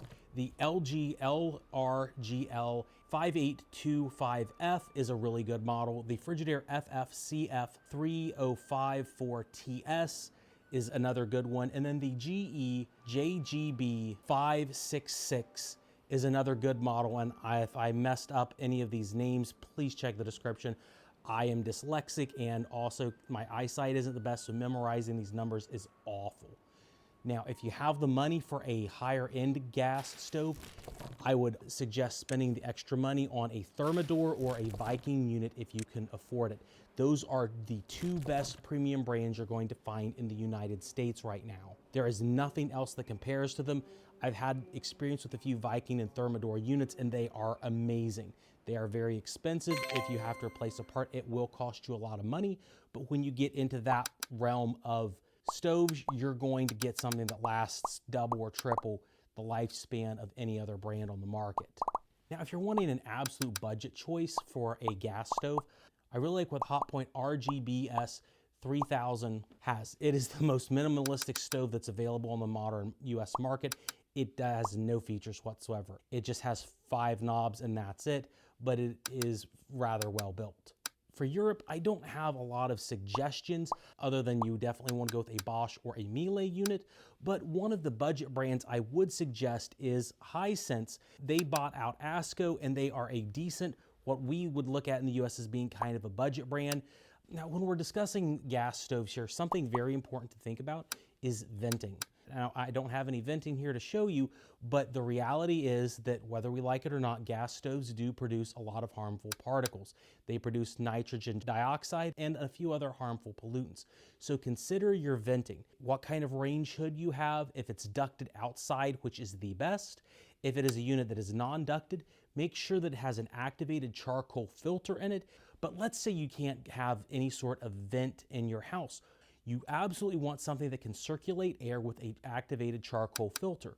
Something like a Levoit air purifier can sit on any countertop and run through the activated charcoal filter, and that would be a very good idea for you to use and try. If you were discussing brands of range hoods that are on the market, vented or unvented, one of the sponsors of our videos is Impava, and I really like what they have to offer. Anytime you order something from them, it ships straight from their warehouse direct to you. There's no middlemen involved, and that means you can typically get a better product. Their items are simple, and they do come with typically a 2-year warranty instead of a single 1-year warranty, which makes them a pretty good choice, and they tend to be very affordable.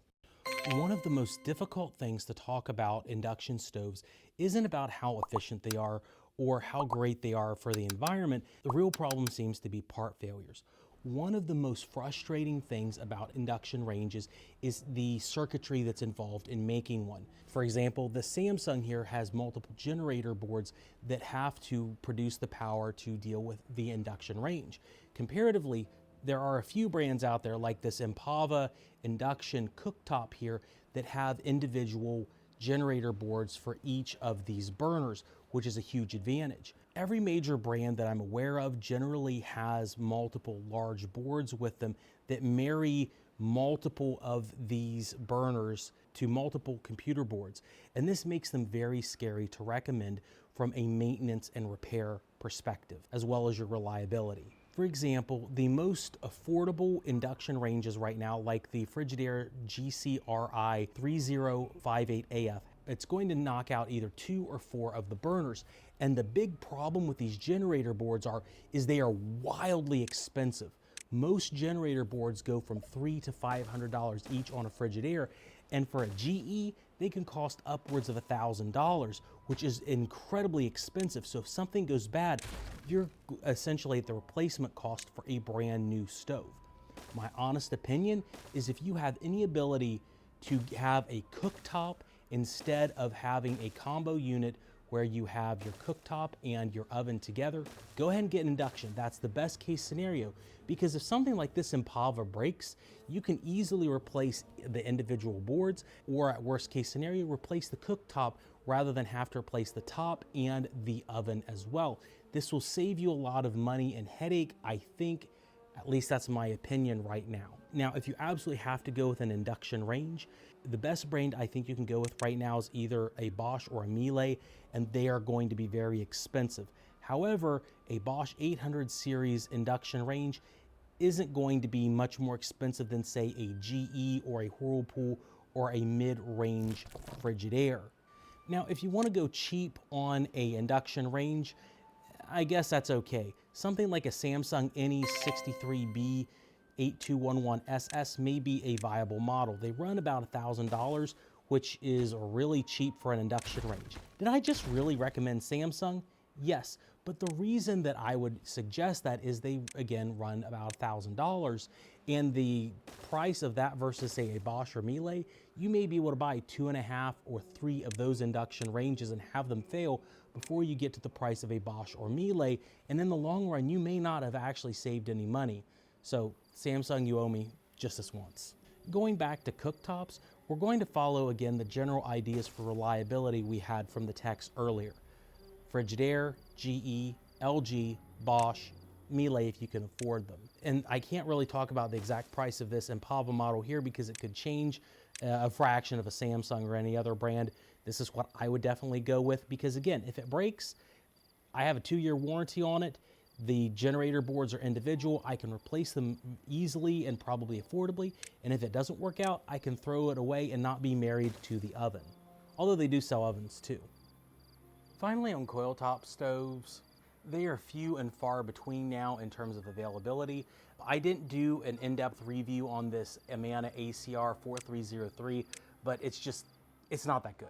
Don't get me wrong. It works just fine. The operation is decent, even with these thermal sensors that restrict temperatures so it doesn't catch grease on fire and burn your house down. It's just that everything else on this, really cheap. For example, the insulation in it, if you lift the lid up, you can see the insulation very easily. And it means that moisture can easily get into the padding and compromise it. So I really can't recommend Amana anymore, and I doubt the Whirlpool models of this style are going to be much better if Whirlpool even makes them anymore. If you're going to insist to go with a coil-top stove because you're a landlord, I would go with Hotpoint or GE.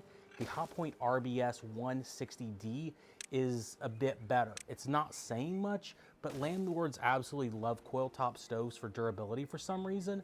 And I get that they end up being more reliable because of not damaging the glass, but as long as you don't put heavy objects directly above the glass top stove, you're going to be okay.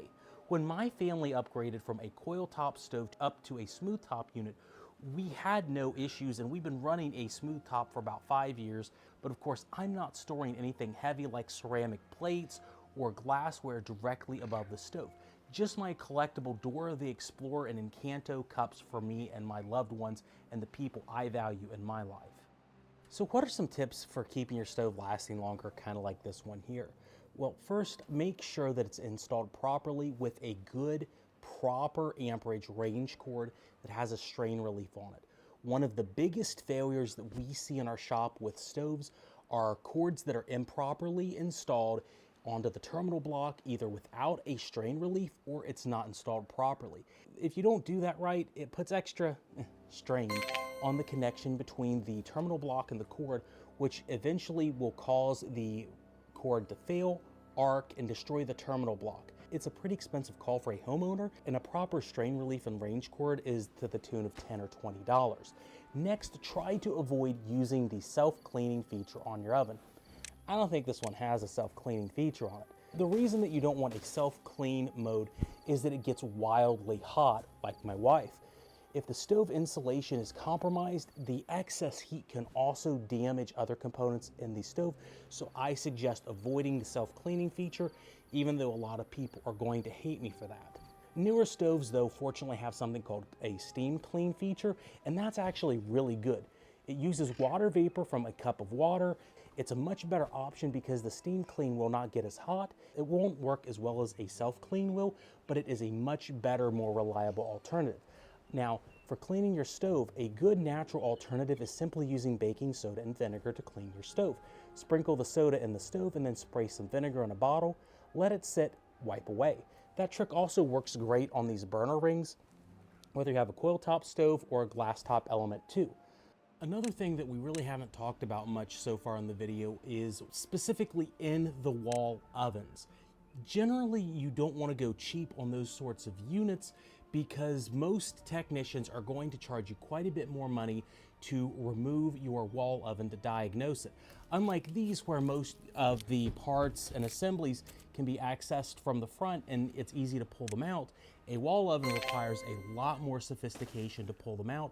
Expect to spend an extra $100 to $200 on any sort of service call that you would get from a technician. So make sure that you buy a quality brand. And again, we've kind of listed the general brands for any sort of oven out there. And again, GE tends to be one of the top ones. Other brands beside GE that are also good would be Miele and Bosch. They are definitely the more expensive brands, but they've been doing ovens for a very long time. And the quality that cost you a lot of money in the beginning could save you money in the end once, again, you factor those service calls in. I do like GE ovens quite a bit. The higher-end cafe line from GE tends to work quite well in addition. And I still like Impava units for your moderate to low end. They have a longer warranty than most other brands. And generally when a company has a longer warranty, it's because they believe that that product is more durable. So that is another choice for you if you want something that is factory direct on the lower to moderate end of pricing. But in the wall ovens are still going to be very expensive no matter who you choose. Another brand I really like on the ovens I have dealt with personally is Viking. Viking is super expensive. You are not going to get a cheap one, but they tend to be great for people that are looking more on the commercial side of doing a lot of high volume baking. So they are worth it if you can afford them. Here's the big secret or little secret about microwaves. It almost doesn't matter which brand you buy because all of them, or almost every single one of them, is made by the same company. Midea actually makes all the microwaves, from my understanding, for GE, Whirlpool, Electrolux, Maytag, Sharp, and many other brands out there. The only ones that are actually made that aren't by Midea are going to be Samsung and LG, and those are the only other two brands that I'm aware of. So which Midea is the best? Well, if you're going to ask me, it's probably the collection at Walmart for $19.99, because if I can laugh and pray in 90 minutes, well, that's a pretty good amount of money well spent. Oh, wait, I got the wrong Midea. It's Midea. It's a Chinese mega corporation.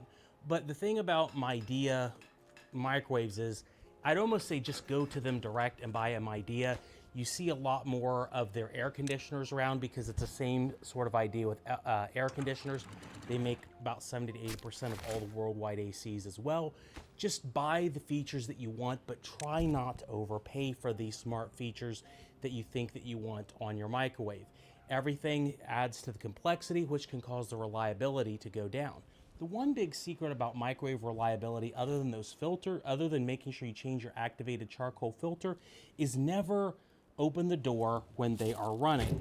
The reason for this is a lot of energy and current goes through the door switches here because it has to shut them off as a kill switch when the microwave is running. All that current passes through that door switch, so by opening it up, you're causing it to spark and damage. So if you have to open up the door prematurely, make sure to actually go ahead and turn off the microwave. It's going to save you a lot of reliability issues. We see it very common that these door switches and door locks go bad. And if you have a technician repair that, it's a very cheap part, but it's very expensive for them to repair because they still have to do the service call. Well guys, that's it for the video. I went through every stove and oven combination that I could think of. If there's any brand, make, or models that I like that I have missed in the video, I'll make sure to include a link in the description for all the different models. I found out oftentimes I make suggestions and they get discontinued. When I do the video live like this, people write down the numbers and say, Ben, it isn't there anymore. But make sure to check the description, check the product tags for that as well. Now I'm just going to play with this microwave and see if it really is a smart microwave. Are you a really smart microwave? Are you able to microwave stuff to perfection and know what's inside? Do you know who killed Tupac? Oh my gosh.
Hi, my name is Steve. What is the most important appliance in a kitchen? Is it the dishwasher, the refrigerator? Who wants to join the culture war? Hi. So this is Connextras. Oh, my phone's not on me? Oh, see, this is how prepared I am. Hello again. So this is, I've actually made an outline because I tried to do this without it and it did not work. So I have a pretty simple goal with this video. I'm not out here to tell you you should get rid of your gas stove right now because that's difficult and expensive. I'm also not going to tell you that gas stoves don't have any advantages because they certainly do for certain types of cooking. But I do want to hopefully convince you that even a standard electric stove is fine. And how do I intend to do that? Simple. They are actually faster than a gas stove. Now, this surprised me. You may remember from my kettle video, if you saw that, I brought this red kettle over to my parents' stove and it was significantly faster at bringing it to a boil than my gas stove. That was surprising to me. So I totally get that this is going to sound like make-believe, but I'm here with some tests to show you that this is indeed the case. Now, caveat, they are slower in that particular way that I know the people who have used both electric and gas and strongly prefer gas are going to say, and I will give you that. But counterpoint, induction stoves are a thing, and if you haven't used one, you should give it a try. But I didn't get an induction stove. I will go into reasons why later. So before we get into the tests, I do want to give a little bit of backstory. Feel free to skip to this time marker if you don't care. Basically, I've had the little nugget in my head that gas stoves are probably not the best thing to have in your home because of air pollution concerns. I've had it in my head for a while. This latest culture war nonsense, I don't know why exactly it flared up right this minute, but we've had, like I said, my kettle video, I made that 7 months ago.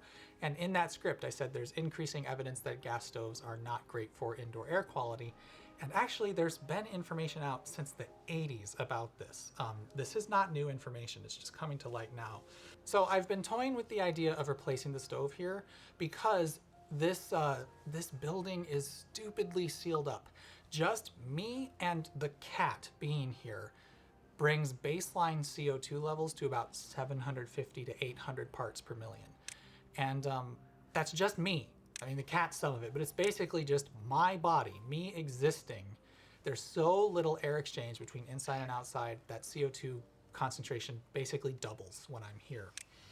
So that has been a little bit concerning to me, but I haven't made the jump because I too thought, well, gas stoves are better than electric stoves and I'll just open the windows or run bathroom fans. I actually installed bathroom fans timer switches so I can run them for an hour, and I was getting in the habit of turning them on every time I used the stove. But what finally pushed me to just get rid of it was over Christmas I was staying at my parents' home, and again they have a radiant cooktop. And I've used it several times, but it's not been years since I really lived with it for any length of time. And lately I have been getting in the habit of having cream of wheat for breakfast. I'm a very old soul, if you can't tell. And cream of wheat it's a type of porridge. You might know it as farina, F-A-R-I-N-A. And you boil water or milk and then add the stuff and simmer it for a while. And with an electric stove, a conventional stove, you have to be careful when you're boiling things because you can overshoot that target. But I've remembered how to use an electric stove, so I successfully, without boiling it over, made cream of wheat. And earlier I had made rice on the stove because they don't have a rice cooker. And actually that's a lie. They don't have a small one. I was just making it for myself. And same thing, didn't have an issue boiling over because I remembered just turn the heat down before it gets to a boil. So the knowledge of how to use an electric stove has not left my brain. And both of those processes went surprisingly quickly. It seemed to me like it got to a boil earlier than I was expecting in both cases. And so I finally thought, why don't I just bite the bullet? Here, I'm out in the middle of nowhere. You can kind of just do whatever you want. And I have 200 amp electrical service and room for another breaker. And the stove happens to be right above the area that the breaker box is in. So Adding a new circuit for it was very straightforward. It took me about 3 hours. And again, to acknowledge that is special. It's special for me that I'm comfortable doing that I'm able to do that, and that I have the electrical supply to do it. So I'm not trying to say anybody can do this easily. I'm lucky in that regard. But I had the means to run a new circuit easily, just buy a stove, have it delivered, and then plug it in. Because an electric stove, you basically just plug it in. So I I unhooked the gas stove, capped off the gas line, and have a new stove now. So that's where we are. So the particular stove that I chose is a fairly high-end stove.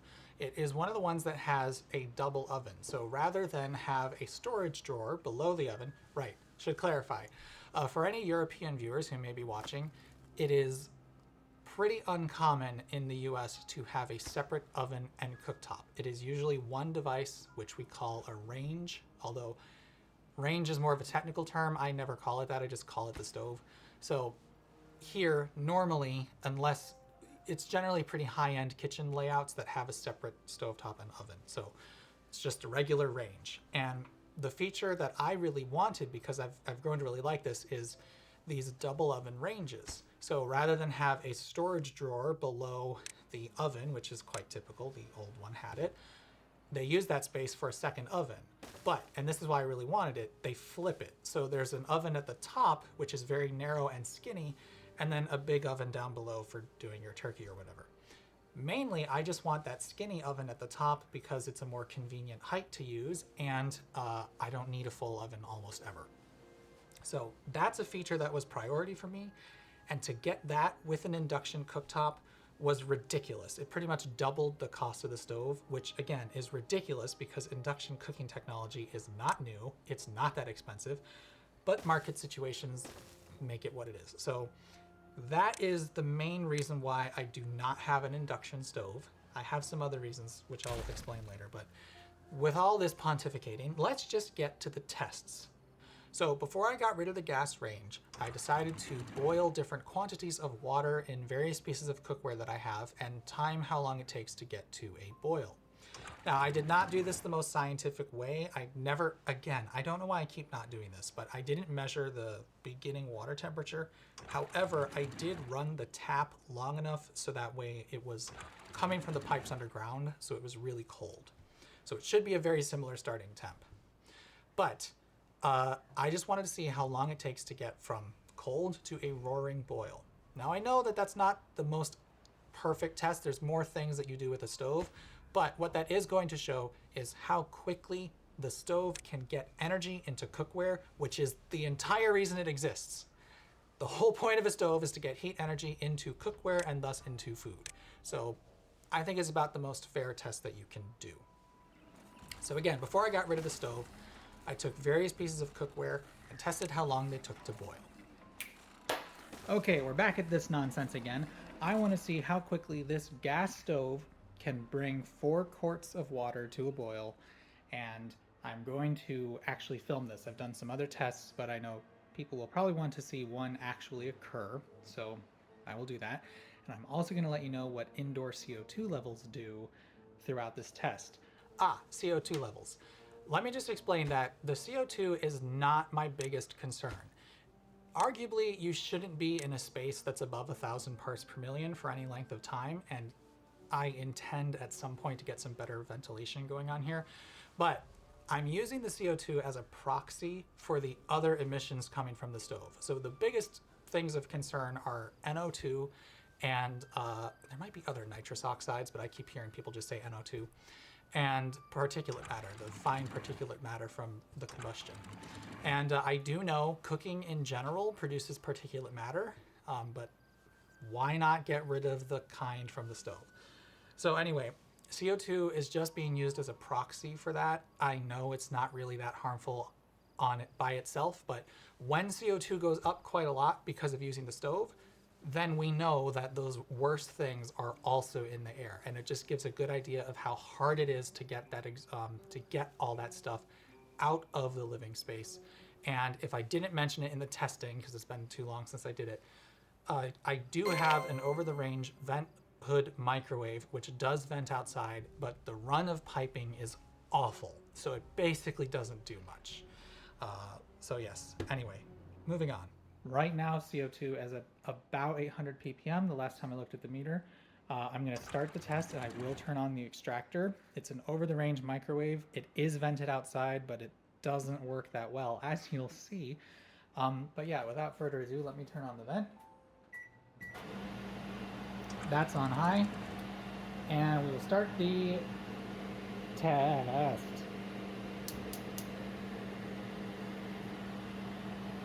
Okay, let me actually look at the meter and tell you what it says right now.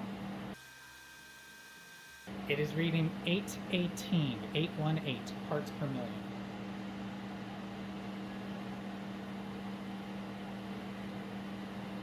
I expect this is going to take somewhere around 16 minutes to come to a boil. That is what it took on this burner with a differently shaped pot. It had a wider base than this one, but I want to do this pot on the same burner as well. So what was it? Let me see. It took 16 minutes and 30 seconds on the same burner with a different pot. Now, when I ran that test, I used this pot on the back left burner, the one that the kettle is on top of right now. That is also listed as a quick boil burner, but it is nowhere near as fast as this one. That actually took over a half hour to bring 4 cups of water to a boil. And this is the stove. This is the pot that was on that burner. So yeah, this idea that gas stoves are really fast is increasingly sounding like BS to me. But that's part of what I'm doing. I want to compare this old stove to the new one that I'm getting, which is not induction. It's just a standard glass ceramic cooktop. The CO2 monitor has not registered a change yet, and I should have noted I have disabled the building HVAC, so nothing should run, nothing should move air around throughout this test except for the extractor. And again, the CO2 meter is from where I am right now about 30 feet going around a corner away from the stove, so about 9 meters or so. Oh, you can see my feet, how good.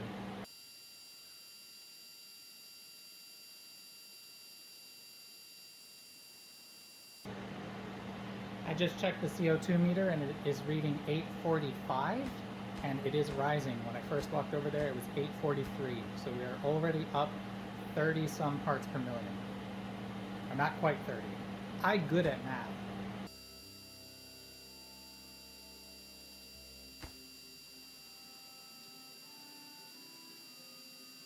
As we approach the 10-minute mark, I'll go ahead and take another look at the meter.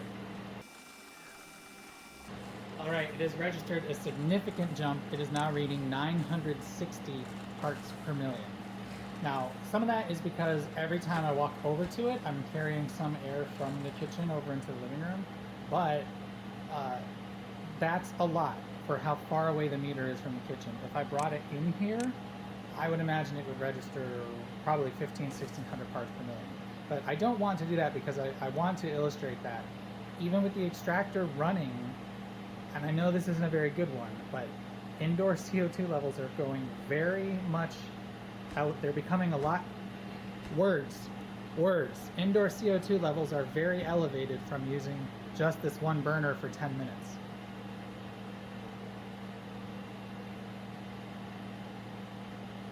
And the water's not even to a boil yet.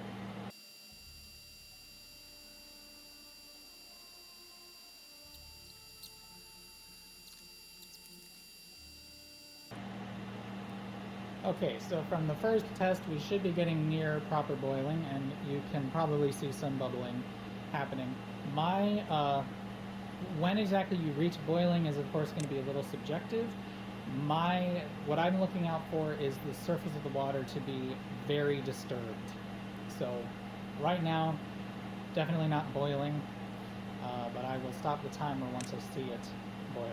In fact, I'll reposition myself, get closer to it.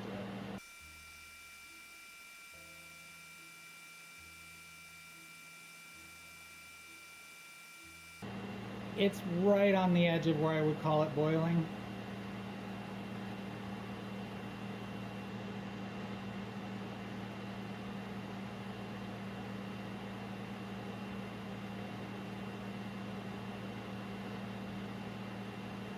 I'll stop it here. So this pot took 17 seconds longer than the other one, proving once again that energy is energy and water is water. Now this is actually, I want to point this out because you may have noticed that there wasn't any visible steam until I turned off the burner. Let me tilt the camera up a little bit. When I turn the burner back on, see how the steam disappears? That's because there's so much exhaust going around the pot. The exhaust gases from the burner are so hot that they're able to keep the water vapor that's escaping from condensing into mist, so it's visible as steam. The amount of energy that gets wasted from a gas stove by the exhaust just going around the pot is tremendous. And you'll see as soon as I turn the burner off, now there's visible steam.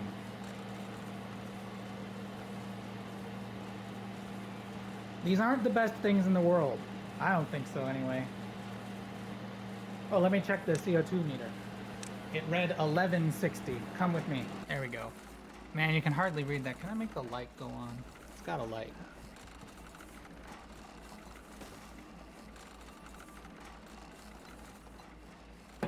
Guess that doesn't do what I thought it was going to do.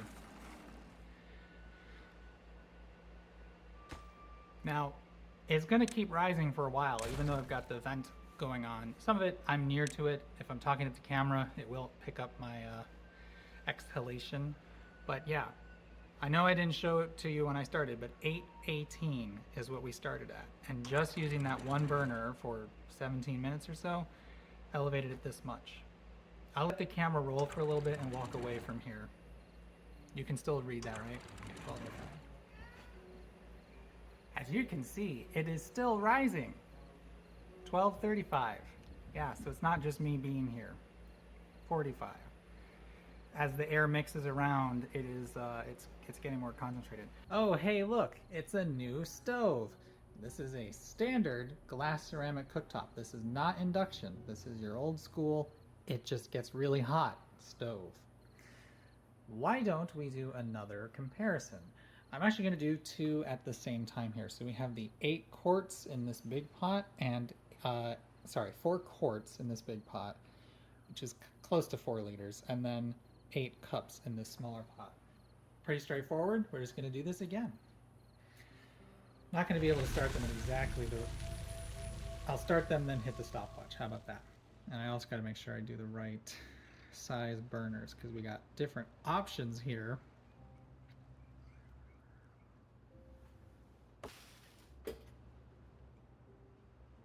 Okay, that's close enough.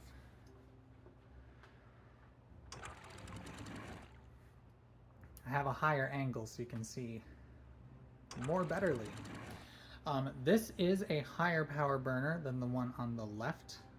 If the whole burner were in use, they would be equally powered, but the one on the left is probably running at about 2 kilowatts. And it is not ideal for this pot. Hopefully the pot would be better if it were a little bit bigger, but we're just going to leave it as it is. And for this test, I'm not even going to bother turning on the extractor fan because you know what? We're just boiling water. That's all we're doing, and we're not going to be generating any smoke or particulates or anything like that. And as a matter of fact, I've done a bunch of testing already, and it is delightful how indoor CO2 has not gone up at all. So the time we have to beat is 16 minutes and 47 seconds for this, which I've already done a test. We are not going to beat that. We might, but we're going to get close. What's going to happen is fairly soon this burner is going to shut off because of a high temperature limit.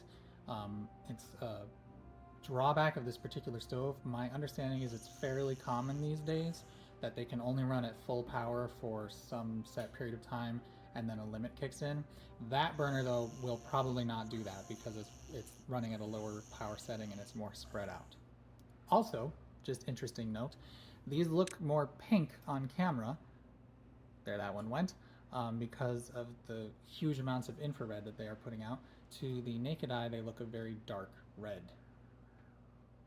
Oh, and then the time to beat for that one is actually 19 minutes. It took 19 minutes for the old stove's normal burner to bring it to a boil. So if this gets us there before 19 minutes, then it did it faster.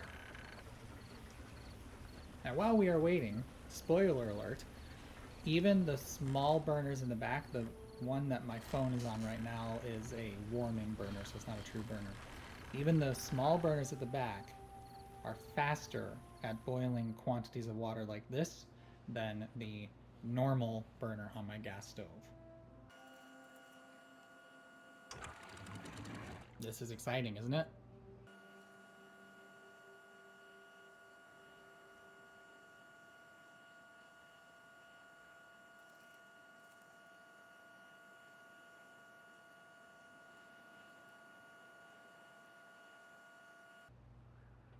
As we approach the 7-minute mark, we're probably going to start seeing steam appear over at least one of these two. This is actually something about gas stoves that I had never really appreciated is problematic, I guess you could say. The volume of those exhaust gases going around the pot, in addition to masking the steam like I showed earlier, they make just stirring things or smelling things, it's much more difficult to interact with the items on the stove because you have this blast of hot air coming up from the stove no matter what. Whereas these, because we do have a lot of infrared light, especially since these pots are a little bit smaller than the elements, so you do feel some warmth coming off of these, but I can put my hand here comfortably, even here over the burner. You can't really do that with a gas stove that's lit high. You need a longer spoon, like a wooden spoon or something, to stir comfortably, at least in my experience. And yes, I can see, yeah, you can see the wisps of steam starting to come up from there. You would not see that at all on the gas stove because of all those exhaust gases. Is it helpful for boiling water? Probably not. But I would argue that for cooking some other things, having a visual indicator of steam is helpful. I didn't think that was going to be a problem. Let me move it farther away. Let's move that bottle out of the way.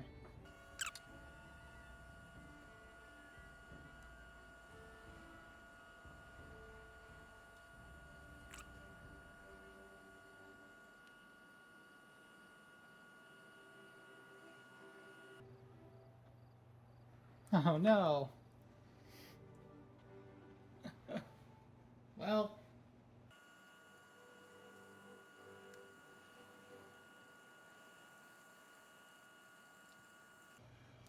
Hey, we didn't lose it. I'll just keep the phone away from here. So, we are very nearly approaching boiling on this one at the 14-minute mark.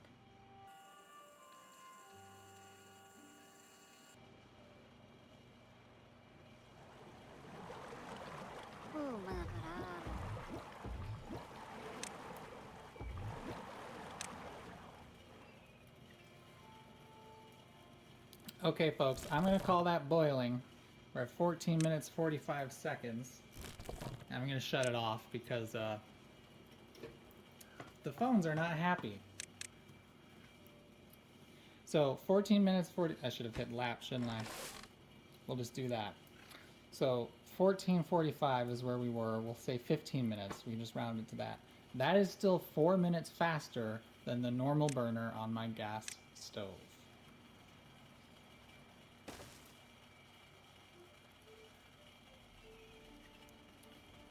Now, in order for this to tie the gas stove, it needs to get to a roaring boil within the next minute, which I wouldn't say is likely.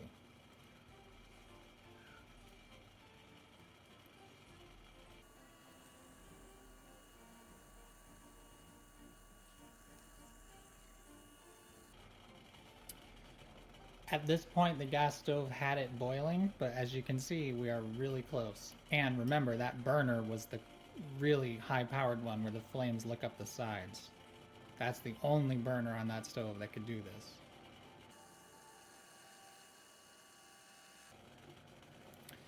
We're just about getting those big disturbances that I count as boiling. I bet the next time the element pops on, we'll be there.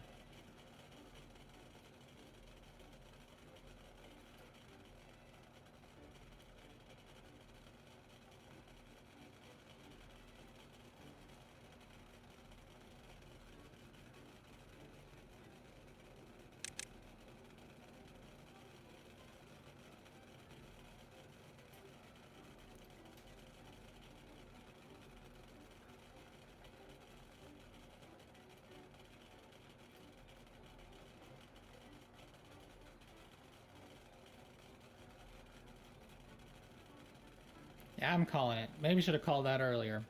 But less than a 2-minute penalty on this stove to bring quite a lot of water to boil on a burner which isn't even sized ideally for that pot, and which is power limiting itself. Electric stoves are not slow, folks. Okay, and now for funsies, I'm going to test the tea kettle again, but this time on the more moderate burner. My original testing, I'd have to go look at the video to see exactly what it did, but I know that this burner right here, it's the only what I call normal burner, but this one is actually only a little bit more powerful than this one. But anyway, so I'm going to give it that advantage this time around. And let's bring the CO2 meter into the kitchen so we can see exactly what's happening in this room. So I'm going to pour in one of these bottles worth of water. This is extremely close to 1 liter. Probably a tad more than. I'll do the same amount later when this stove is out of here. Okay. Where's the lid?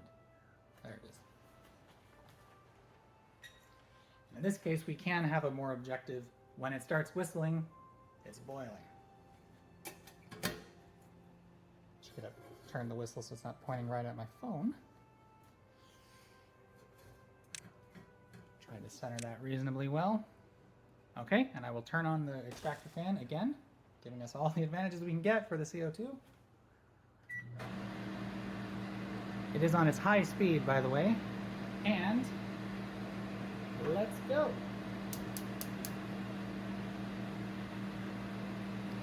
I'm actually very curious to see what the CO2 meter does because I have not done this before. Oh, and also this burner is more directly underneath the microwave, so it should do a better job at extracting. But I don't have a lot of faith that it will.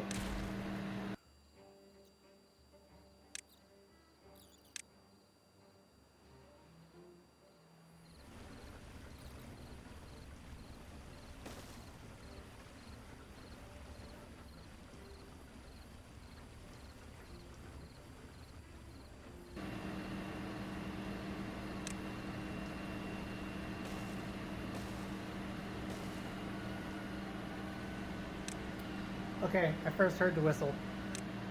So now, obviously, I want to see what happens when I turn off the extractor. Yeah, I know, you shouldn't do that. It's a bad idea to leave an open flame without some sort of ventilation. Well, we know our while I write down the times for these tests, you keep watching that meter. And actually, I'm going to walk back and forth a couple times to move the air a little bit.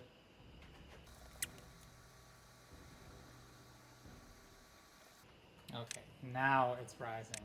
This may just have more of a delay than I was expecting.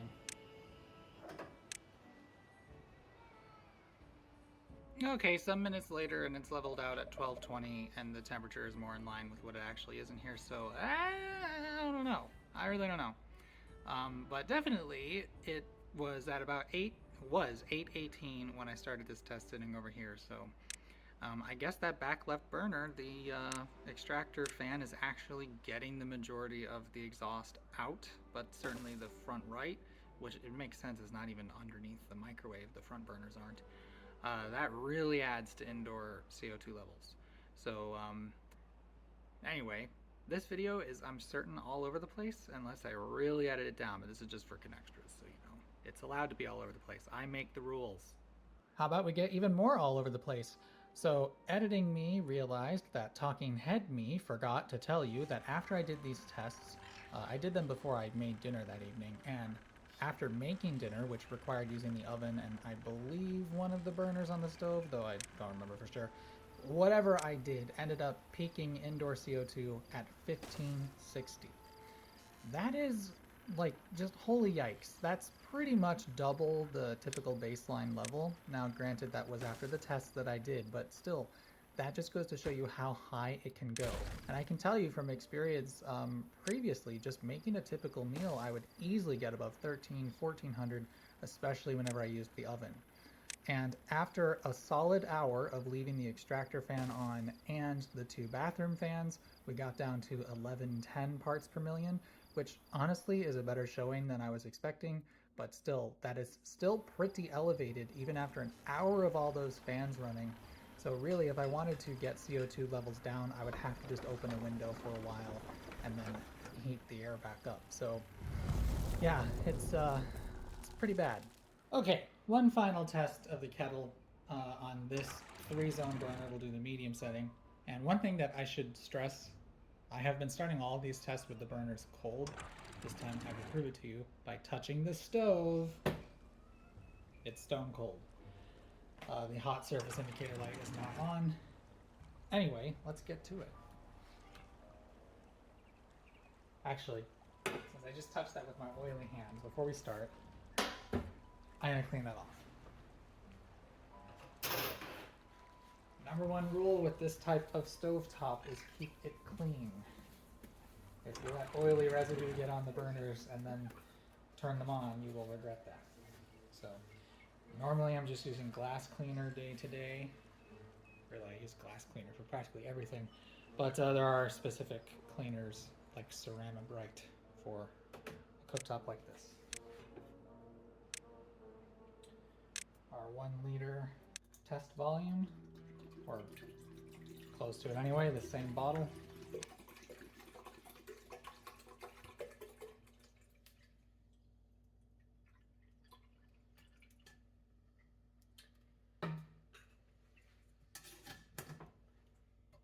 And remember, I'm considering it done in the kettle the moment I hear a peep from the whistle.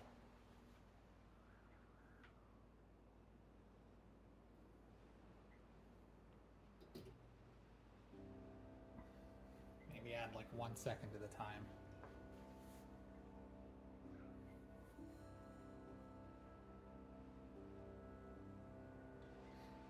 So I've opted to use the middle burner because the 6-inch intersection is a little bit smaller than the kettle's bottom. And so most of the middle section is just going around the kettle, although the sides, it is actually about the same diameter as the kettle itself. But of course, most of that heat energy is just being reflected into the kettle. So some's making it in, but most is just going up top. And I can feel the heat from the burner, although honestly less than I would have imagined. So anyway, now we wait.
$7.15. All right. Okay, so now that you've seen the tests that I actually recorded for the camera, I did several other tests off screen, and I want to run over the results with you now. Unrelated to the stovetop, this is just interesting to note. The gas range took 8 minutes and 59 seconds, so 9 minutes, to preheat to 400 degrees. This new range, and I'm surprised it took this long to think of this strategy. The one thing about electric ranges or ovens that I've thought was a disadvantage to gas is they tend to be slower to preheat. At least that's been my experience. My mom and dad have a wall oven because they have a separate cooktop, and that thing, it takes a while to preheat. I've never timed it, but it feels quite slow. So the old range was about 9 minutes to get to 400. This new thing, both of the ovens heat to 400 in under 8 minutes. because what they're doing is they're using both the broil heating element and the main heating element to preheat. It's called rapid preheat on this particular model, which seems so obvious. I don't know why. I mean, maybe that's been standard for a while, but now that what I thought was an advantage of a gas oven, also gone. Electric ovens are faster to preheat, at least these days. Maybe it's a tie for some models, but certainly that's not a disadvantage anymore. So moving away from the oven, let's go back to the cooktop. So remember the big IKEA pot with 4 quarts, 1 gallon, close to 4 liters of water in it was the only thing that the new stove did not beat the old stove on. Old stove did 16 minutes 47 seconds. The best time on the new stove was 18 minutes. So really it's a small disadvantage, but it was there. Everything else the electric stove is doing more quickly than the gas stove. And also important to remember is that only that one quick boil burner that produces massive flames managed to beat the time. I also put that pot with 4 quarts of water in it over the back left burner. And on that particular stove, it took 35 minutes to boil. So huge loss there. These smaller pots with 8 cups of water in there, on the front left normal burner, it took 19 minutes. So just about 20 minutes to get 8 cups of water to boil. On the new stove, even in the back burners, the smallest ones, 8 cups of water took 16 minutes and 45 seconds. The smallest burner on this gas or electric stove, the smallest burner, which is only 1200 watts of output, beat by 2 minutes and 15 seconds the normal gas burner on the gas stove. Thinking back to the stove that I grew up with, that thing just had 4 identical burners, and I don't know what the output was, but judging by the size of the flames, very similar to that stove. So that blew my mind more than anything. The slowest burner on this electric stove is faster than what I would call a normal burner on a gas stove. That same pot moved to the front left burner, set to the medium setting. It reduced down to 14 minutes and 20 seconds. The best time. I also had a 15-minute run for that same thing. And then unrelated to comparing to the gas stove, but I do just want to point out that weird power limiting thing that I mentioned the stove is doing. The back left burner by numbers is actually 100 watts more powerful than the back right. However, it restricts itself more severely. So doing a race with 2 very similar pots from IKEA, 15 minutes on the back left and 13 minutes on the back right. So in effect, the back right burner is a bit faster just because that power limiting thing doesn't kick in quite so early. And I should note, I suspect the reason why it's doing that is it's a crude way to prevent the stove from tripping a circuit breaker. I don't think it's actually necessary for the function of the cooktop. My mom and dad's cooktop, I'm pretty certain, does not do that. The burners only ever cycle on and off when you have them set to something other than high. But if you add up the wattage of the burners on this stove, it's 3,000, 3,000, 1,300, and 1,200. So that's 6 and 2,500. So that is 8,500 watts just from the burners up top. And on a 50 amp breaker, the most you can pull is 12 kilowatts. So if you had all 4 burners running and both ovens on, I think this stove would actually pull more than 50 amps. So I suspect the main reason it has this feature is to basically keep you from overloading the circuit for more than a few minutes at a time. But that might not be the case. It may just be that a built-in oven, the cooktop can't get so hot. I don't really know. This is the first range with oven and stove that I've lived with. I've used them before in like hotels, extended stay hotels, but I've never actually lived with one until now. So I don't know exactly why it's doing that, but in the end it doesn't matter, because even with that power limitation, which cuts the 3,000 watt output of the biggest burner down to effectively 2,000 watts, it's still almost as fast as the giant burner on the gas stove, and faster than any other situation that I can test with the gas stove. So just by numbers, the electric stove, the bog standard electric stove, is faster than the gas stove. So then, now for some speculation. Why does it feel slower than the gas stove? Because I will be honest, even to me, when you turn on the electric stove, it feels like, oh, this is going to take forever. I now think this is largely psychological, because when you turn on a gas stove, you know, it's the tick, tick, tick, and you get a flame, and you can see and hear that flame. Whereas an electric stove, a conventional stove, and induction as well, but more electric, you turn it on, you hear a faint humming, and then nothing appears to happen. The newer radiant stoves, you know, you get the glow within a few seconds, and then it's pumping out as much heat as it ever will, but there's no noise, there's no visible flame. It just seems like nothing's happening. And so I think this is largely a psychological thing that still affects me, whereas you turn on that stove and you feel like nothing's happening. But in actuality, once you let that thing get warm, it's gonna heat faster than any gas, well, most gas stoves in most situations. Right, the kettle, forgot about the kettle. So this kettle on the back burners is slower than on the gas stove. The back burners, the times were 10:54 on back left and 10 minutes and 7 seconds on back right. The old stove managed to get it in 8 minutes on the back left. It would have taken a little bit longer, I think, on the front left burner. I could go back to my kettle script because I timed it then. I think it was less than 8 minutes. So it's probably a little bit longer because the water was colder because it's winter time now rather than, was that summer or still spring? Whatever, doesn't matter. However, the new stove with the front left burner on the medium setting, it got the kettle to a boil in 7 minutes and 15 seconds. So it is still faster than the gas stove, at least on that one burner.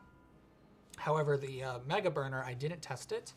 However, I do know, all over the place, in the past, if I had used that burner with the kettle, I never timed it, but I have done in the past, the handle would be too hot to touch from all the heat going around the kettle, making it to the top. So I never used that burner. And then, of course, I got an electric kettle because there's no reason to boil water in a kettle on a stove. Electric kettle remains faster than this stove, no matter what, just because there's losses involved with transferring heat from the burner to the kettle to the water. We've been over that.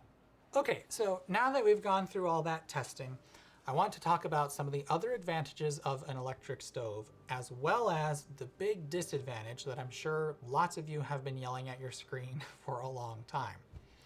I want to preface this with two things, however. First, I am not that culinarily adventurous. I will just put that out on the line. The most complicated thing I do with my stove or cooktop is stir fry things like vegetables or making some sort of a stir fry dish. For the most part, I rarely go out to eat, but I buy a lot of stuff from Trader Joe's, which is basically mostly pre-prepared. I don't do a lot of cooking from scratch. So take what I'm about to say with a massive grain of salt if you are someone who really enjoys cooking from scratch, that sort of thing. It's not my bag, but more power to you if you like that. But the other thing that I want to say before we get into this is only 38% of homes in the US have a gas stove. The majority of American homes have electric stoves. And because induction cooktops have barely penetrated this market, probably 58% of homes have a traditional electric stove. So for the majority of us here, we are living with this type of stove day to day. Most people know how to use them for most culinary purposes. There are some that definitely they have huge disadvantages for, but it is a majority of Americans that are using conventional electric cooktops. So for those that are worried about how awful it would be to live with one, most of us are already doing it and we are fine. But with that out of the way, here's the big disadvantage, which I'm sure most people are aware of, and that is thermal inertia. This is probably the big reason why it feels like electric stoves are slower than gas stoves, and it is the reason why they are slower to react. That is the thing. You have to plan for what the stove is going to do when you are cooking, because a gas stove can go from 0 to 100% to 0 instantly. Its heat output is completely modulatable. Is that a word? Modulatable? Sure. And you have fine control over the whole range and it reacts instantly. I will, however, say I have never used a gas stove where the knob has a linear rate of change to the flame size. It's usually quite stepped, so I usually have to watch the flame to see what it's doing to judge how I've actually changed the heat output. But anyway, an electric stove, because you have the thermal mass of either the heating element or the glass ceramic cooktop, and I actually think a regular coil top stove might be a little bit better in this regard, but it's been too long since I've used one, and the little cheap ones you can buy that plug into the wall, they don't have proper duty cycle controls, at least from what I have experienced. So I can't say that for certain, but in any case, there's the thermal mass of the heating element itself, which has to be overcome when you are increasing temperature, and then hangs out there when you're decreasing temperature. So rather than that very square graph you can have of heat output with a gas stove, a conventional electric, you turn it to high and it's gonna slowly start climbing in temperature. And then the thing that people find really difficult to deal with is when you switch it to low, it's gonna still keep rising for a while and then level out and start falling. It's probably parabolic, like most things seem to be in nature.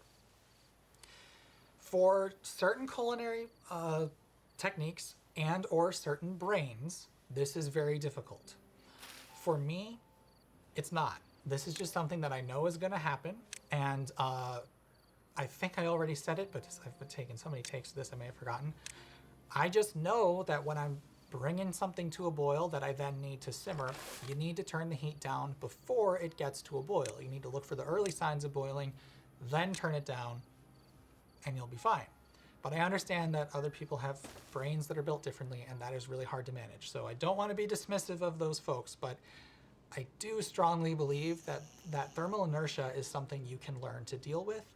And the other thing, which I feel like is obvious, but I'm going to say it anyway, if you have something on an electric stove that is about to boil over or is getting too hot and you need to get heat away from it, pick it up. That's all you have to do. Just pick it up. Once it's not in contact with the stove surface, heat will stop going into it instantly. But if you ever need to remove the heat from something, just pick it up. It doesn't even need to come up more than a couple inches. It's going to stop boiling.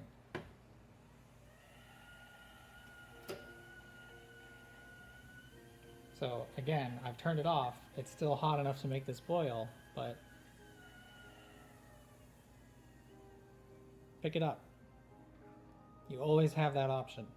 And you can just put it right next to where you need it, or put a hot pad on the counter. I realize it's not perfect. I'm not trying to sell you on, ooh, amazing. Just, you can always do that. If something's about to boil over, pick it up. Is that as elegant as just turning it down? No, but you can just pick it up and it's gonna solve that problem for you. Yes, you're gonna need a place to put it or just hold it in the air, I guess. So it's not perfect, but that option is there. You can take it. I have used it. You will be fine. However, some people find that thermal mass helpful.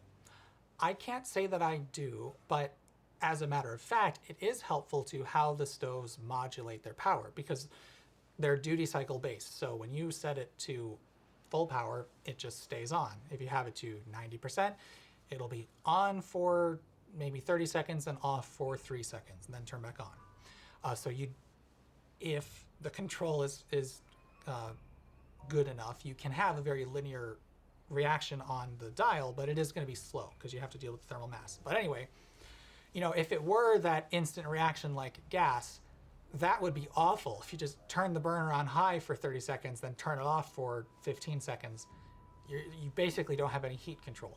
But because you got that big thermal mass of an electric stove, yeah, it's probably doing a little bit of rippling as you go, but you can, like, I've heard people say they can't get a simmer on an electric stove. I can. I don't know if we have very different definitions of simmer, but I can. That's, like I said, you turn it to, like, for making cream of wheat, turn it to high, start to see, oh, I'm getting bubbles around the edges, go down to like 3, and then what do you know? It comes to a boil and then starts simmering. So I don't really understand that particular complaint, but to reiterate, it is a thing. It's a thing you have to learn how to deal with. Some people may not be able to learn how to deal with it, and certain cooking styles flat out will not work with it, which I don't want to dismiss as not important, especially if it's a cultural thing. The one thing that keeps coming up when I have discussions online is cooking with a wok. There are now induction woks which exist, but they're very expensive, and most conventional electric ranges just do not work well with a wok. I've never really used a wok. I don't know how to use one properly, so that is not a thing that I'm aware of, but I'm not going to, I mean, I trust that that is a thing. All right, I almost forgot this advantage of a gas stove, and people would be really mad if I didn't bring it up. And that is, they work during power outages. And in my past, in my childhood, that is a thing that we did a few times, just light them with a match and it works. However, I'm not sure how many new stoves will work without power. I have experienced a couple, my brother had one, that if they had a brief power interruption, it would then say, verify all burners are off and then press start. It had a safety valve which would kill gas to the burners, and I don't know if that would, like, I don't know if that valve is normally open and it closes when it has power or what. It might not work without power. I don't know. I'd have to see if I can arrange to try that. But assuming a regular stove, you can use it during a power outage, which I will grant you is a cool advantage, and it might be important depending on where you live. However, two things. If that's something you absolutely want to have, you can get a camping stove for emergencies. I would probably recommend like a little propane powered one with the little bottles. Or if you have some sort of backup power solution, you can get a portable plug-in burner, induction or otherwise. So for me, at this point, I am beyond that being important because I have other ways to cook should I need that. And actually, to plug the really cool thing that electricity lets us do, because of my new car and the vehicle to load adapter, like, I'm not gonna ever have a generator because so long as my car has some useful charge, I can just plug a little burner into it, plug the microwave into it, the fridge, freezer, whatever I need to, and use my car for that purpose. But anyway, I did just want to not forget, that's a cool thing. If you are prone to power outages and you still want to be able to cook on your stove, a gas stove lets you do that. But personally, I wouldn't cling to that because you can get a camping stove if you really want to, or some sort of a battery backup solution, or a generator. There's lots of other options besides just that. So I wouldn't put too much weight on it, but I will admit it's cool and useful. But now let's talk about the advantages, because this is the other reason why I decided, yeah, let's just get rid of the gas stove. So after all the testing that I've done, guess what indoor CO2 levels did? They stayed flat because there's nothing emitting CO2 in the building other than me. The furnace is properly vented outside, so even when it runs for 2 hours, indoor CO2 does not change. Now, not worried about that at all. That source of air pollution is gone. But other than that, let's talk about more quality of life things. Heat in the kitchen. In the summertime, cooking with a gas stove, or especially using a gas oven, sucks. It just sucks. I have never changed my opinion on that because it produces quite a lot of heat. I'm going to show you this clip from the kettle video. This is the tea kettle on top of the gas stove in the thermal camera. You can see that so much energy is just going around the pot. That little 9,000 BTU burner is something like 3 kilowatts of heat. That is the most powerful burner on the electric stove. So the most powerful burner on the electric stove can only produce as much heat as a fairly weak burner on the gas stove. Gas stoves are just so bad at getting the heat energy from the fuel they combust into the cookware that a lot of it goes around the cookware, ends up in your home, and in the summer, that sucks. The oven is particularly egregious in my experience because gas ovens have to vent their exhaust out. So usually it's underneath the control panel, if you feel back there. There's a lot of hot air or hot gases coming out of that spot whenever the oven burner is on, because it's combusting fuel. It has to get that exhaust out of there. That adds heat to your kitchen in addition to the actual heat of the oven cavity. Whereas electric ovens, they can actually be insulated because the electric heating element doesn't need to be vented. So you preheat an electric oven, it doesn't heat up the kitchen nearly as much as a gas oven. And I actually think it might even do less than a toaster oven, but I haven't done much comparison on that. So cooking in the summer with any electric range, induction or not, is so much nicer. Next thing related to that, go back to the clip on the heat going around the tea kettle. I have this pot here because these cheap saucepans I use quite a lot, and they're from Walmart. They're not the greatest quality. However, if you look at this handle, it has this lovely design quirk where it will collect exhaust gases from the stove and then they'll travel up the handle. So when you use these pots on a gas range, this gets too hot to touch virtually anything you're doing. Even just using that little simmer burner to heat up like some baked beans, you cannot touch this with bare hands. You need something like an oven mitt to use it to actually hold it.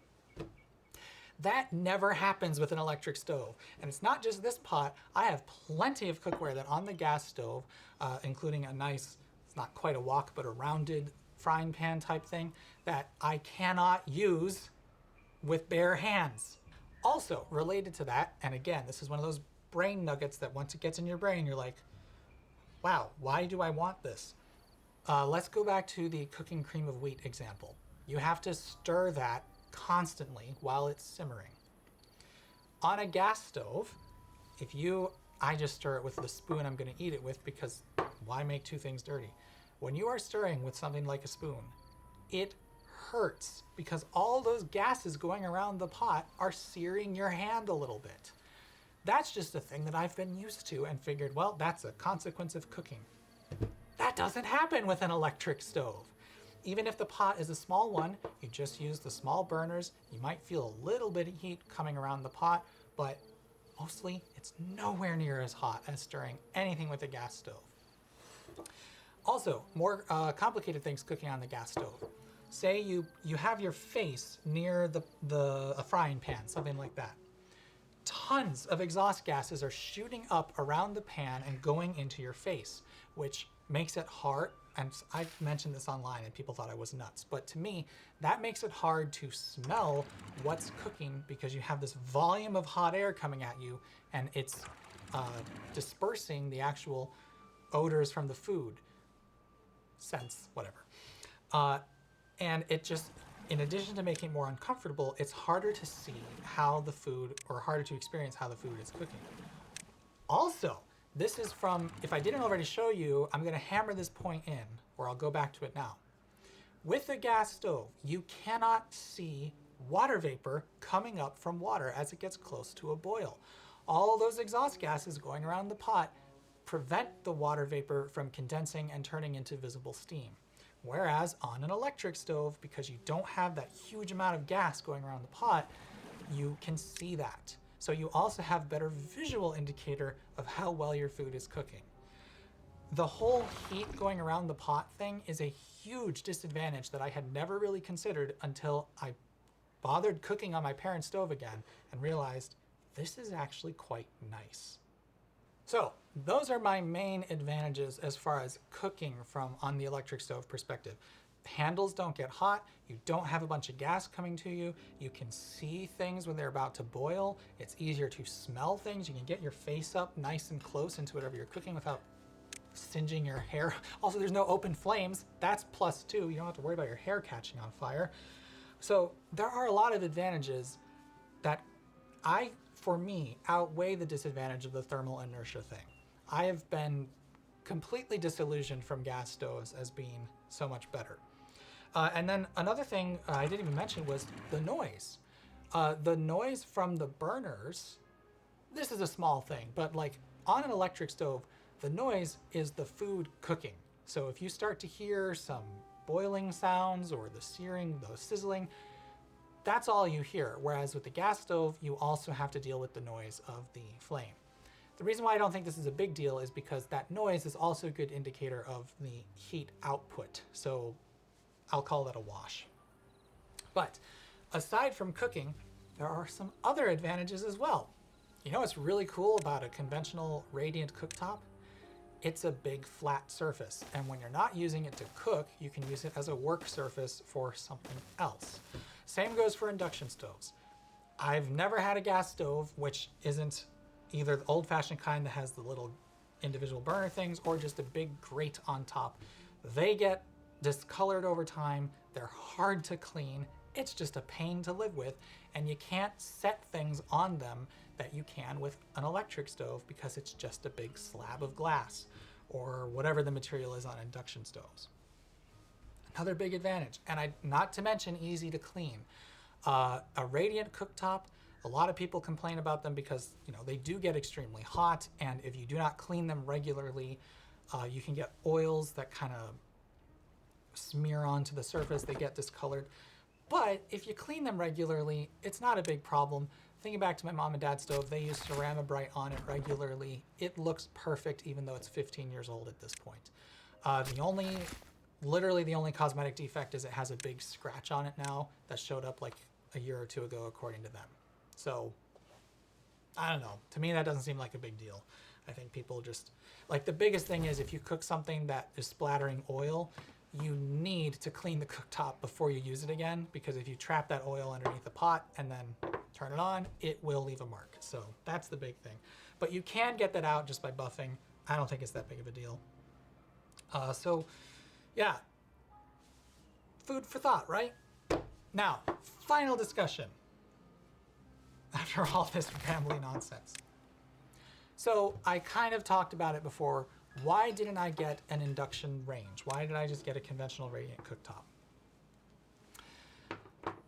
Mainly, I'm a tortured Midwesterner who doesn't need the best of the best and is allergic to spending a lot of money on something like a basic kitchen appliance. However, I did want that double oven thing. So to get that with an induction cooktop was something like $3,000. Whereas getting with a radiant cooktop was about $1,400. Something about spending double the money just to get an induction cooktop didn't sit right with me. And the only option that I could get quickly was a Samsung model that they have a weird door situation for their double oven model. So just was not a priority to me. But there's three other reasons. For one thing, again, I don't find cooking with a regular electric stove to be all that difficult. So the advantage of induction is not something that I truly feel like I need. But secondly, I have quite a lot of cookware that doesn't work with induction. I do have an individual induction cooktop. I've tested it, and basically I have a set of IKEA cookware, one other thing, and this tea kettle, and that's it. These saucepans don't work. I have a couple of skillets I use that don't work. I have a vegetable steamer that doesn't work. It's one of the downsides of the fact that in the US, induction is just barely moving here. There's a lot of cookware for sale that does not work with it. And then the other thing is the cookware that I do have is very loud, and it makes an unpleasant noise on induction cooktops. And I now know it's not just the one that I played with. It is better with a different cooktop, but it's still pretty loud. So it's a very unpleasant noise for me. I didn't want to deal with that. I'm sure there's better cookware that doesn't make that noise. The tea kettle is practically silent, but all of the cookware that I have has, the sides are not magnetic, but the bottom is, and probably the way the bottom is bonded to the pot, it's resonating in some way. It's loud. But here's the biggest reason why I didn't bother getting induction. These exist. So if for some reason I want the benefits of induction, I can just use this thing. And Going back to the flat work surface of the electric stove, so long as the stove isn't hot, I can just plop this on top of one of the burners and still use the vent hood that I currently have. So, and again, this is part of the, going back to, these things are like $60 or $70. So the fact that it cost $1,500 more to get basically the same oven but with an induction cooktop, I'm a Midwesterner, I can't justify that, that's awful. Plus, I will be honest, I have some reservations about how reliable induction cooktops might be. I know they've been around for a long time, they're probably pretty reliable, but I am concerned that if I lose a burner or there's some sort of electronic fault in the stove, that it's gonna turn into a nightmare to fix. And the disadvantage of us all having stoves combined with ovens is if you have that problem, you might now need to spend more money than you would otherwise. So we basically don't have any cheap induction options here except plug-in burners. And since these exist and they are about as powerful as most induction ranges, well, I shouldn't say that. A lot of induction ranges do have crazy high power burners, but this thing, I timed that big pot of water to boil. It was about 19 minutes on an induction plug-in cooktop. So it's about as fast as the fastest burner on a radiant stove. So yeah, if I want that greater control, that instant on and off, I can have that in addition to the radiant cooktop. So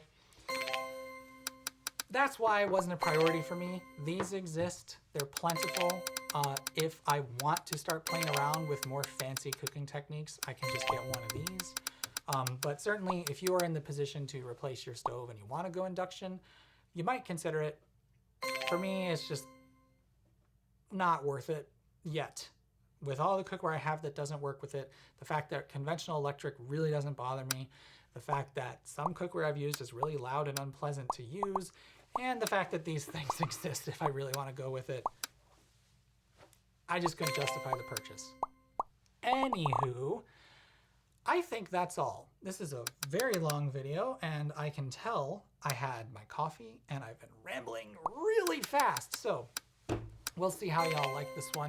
But to reiterate, I'm not telling you you should hate your gas stove, but I am saying maybe it's worth being a little more critical of some of the disadvantages that right now you just accept as a fact of cooking life, which don't have to be. Less heat in the kitchen, easier to touch cookware without needing an oven mitt, and easier to clean. There's a lot of advantages to even a conventional, cheap, radiant cooktop that might be worth losing the fine control of gas. And even if you want that, these are there for you. So I do think it's time we consider breaking up with our gas stoves, folks, because we have the technology.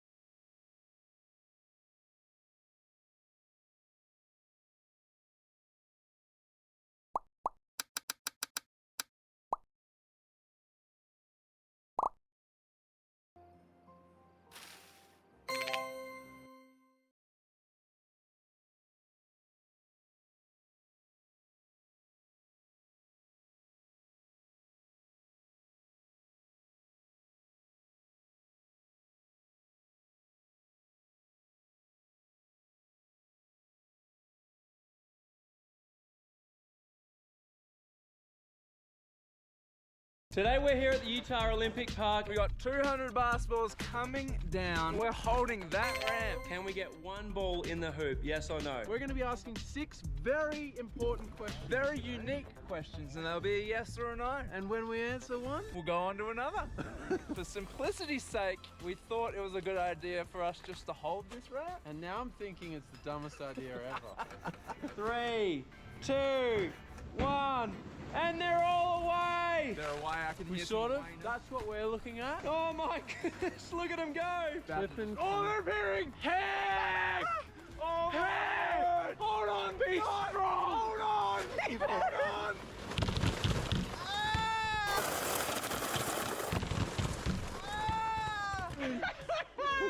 The answer is a big No. I need to know, did we get one in? I think they came in a little faster. All went over the hoop. Way over. Oh, what? That's the answer. Big no. It's no. Now the second question, 200 soccer balls are coming down. We have the world's smallest soccer goal. If we drop them down and we plonk it there, can we get one in? I think we will, despite being wrong on the last one. 200 soccer balls going in. Some of you might call them footballs, but whatever. That is flippin' the world's tiniest goal. Thank you to Networld Sports for sending it out. I'm gonna stand on top of this thing just so it doesn't get knocked out of the way. Can one go in? It's the size that one fits. It'd be a real bummer to get another no, but we really value authenticity in this video. I hope you do too. It's just one shot. 3, 2, 1, oh, they look so beautiful. Oh boy! 200 soccer balls all the way down. Smallest goal. Can we get one? Oh, there's a few down the middle. There's a few down the middle. Come on. Let's get a goal. Let's get a goal. We got one. We got one. We got one. Yeah! We scored. We got a greenie. We got a green tick. How good. That was epic. Yeah, one of the early ones in. It was amazing. Join the boys at the bottom for the next one because we're working as a team. It's a big question. It's a huge question. We've got to score better than the NBA field goal average, which is 47%. We have 30 balls down. That means we have to make 15 to get the green tick. But if a ball goes past this white line, you can't shoot it. Yeah, that's out of the court. Toby's at the top. He's going to release one every second. So for 30 seconds, you're getting a ball. Your next shot is only 3 seconds away. It's going to be a hectic 30 seconds. Also, shout out to Networld Sports again for the hoop. They've been doing it all. They responded to my email and they said yes, and I respect that. I hope you guys do too. Also, let it be known, there has not been one warm-up shot. 3, 2, 1,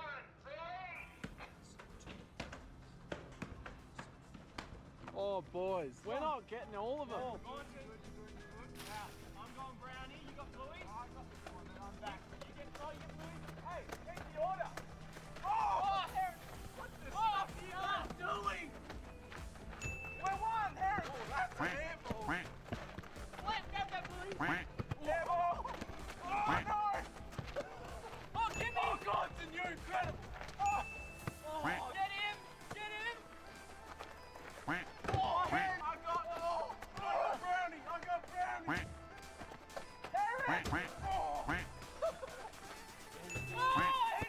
Oh, yes! Go, Aaron!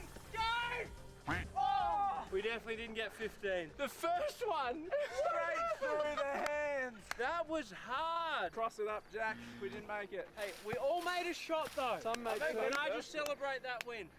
Next question is massive, and there's no equipment besides 200 soccer balls and 6 legs. If we release 200 soccer balls and we're down here, the soccer balls represent lava that kills you instantly if it touches you. Can anyone survive? So dramatic. It's just dodgeball. It's going to lava. It's true. It's true. I mean, honestly, if this was for my life, I would be nervous as, but there's a sneaky bit of hope in me that I could do it. Nothing like sneaky hope. Nah, there's sneaky hope. There's sneaky hope. Hashtag sneaky hope. I've got sneaky hope that my sunnies are up there somewhere. Ooh. Yeah. Sneaky hope. My sunnies, I've got sneaky hope I'll find them before we leave. Did you lose them again? They haven't been found since I last lost them. Time to play dodgeball. Come on, bring him on. Fast feet, Heron. Oh, here they are. Here they are.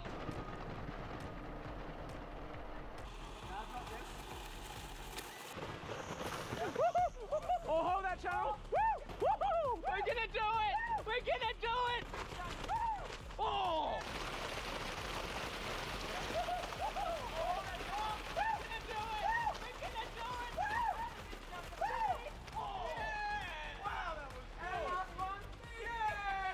Well done, boys.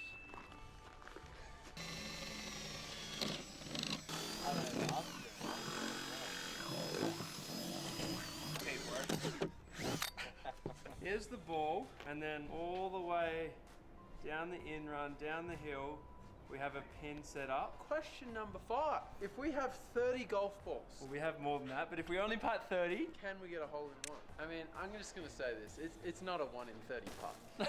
this is not flat. Like, we have this spaghetti grass the whole way, but also there's like this like bumpy bits. Question number 7 will possibly involve a few more golf balls. No, number 6.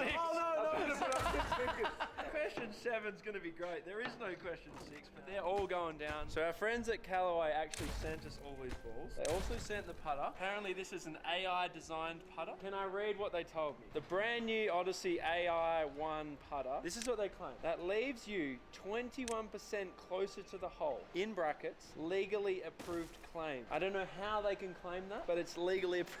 That seems far-fetched. If I get it in, it will be nothing to do with the club. Let me know. 5, 4, 3, 2, 1. Gonson's away. Oh, that was gentle. Ooh. Ride that wall.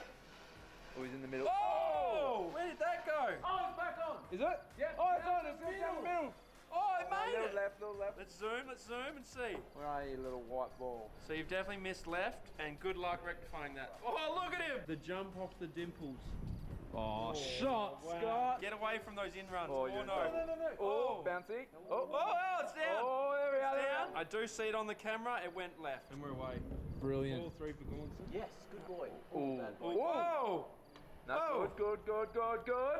Oh, Yes. that's not bad. Oh, that's That's the middle. not bad.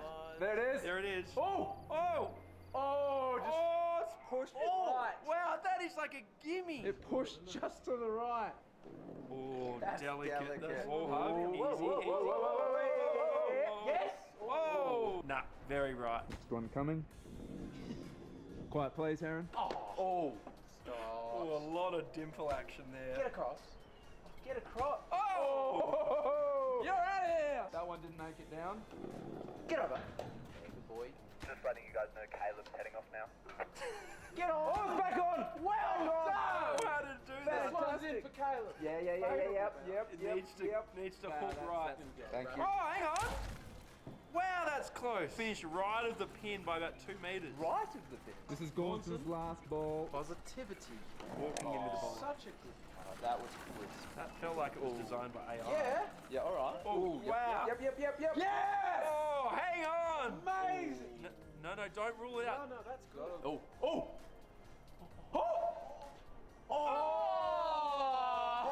Heron is about to begin. Speed. I didn't mind it. Yeah, ride that middle. Ride that middle. Is it? Oh, no way. You're an animal, Heron. That's an exceptional That's a spot. wall ride to the right. Oh. Gee, it's not a bad start. Number 2, coming in 3. Berries. Don't mind a little bit extra berries. Oh, hang on. That is unbelievable. Down the guts. All right, you little bud. Oh. Oh, Jemima, that is incredible. Might give this a little bit of extra. Just Oh, no, you're not. Whoa, wow. That's going to be a bit of fun. What was that? Yeah, just having a bit of fun. I see it. See it with me naked. With the naked. I see it with the naked. Yeah, that went right.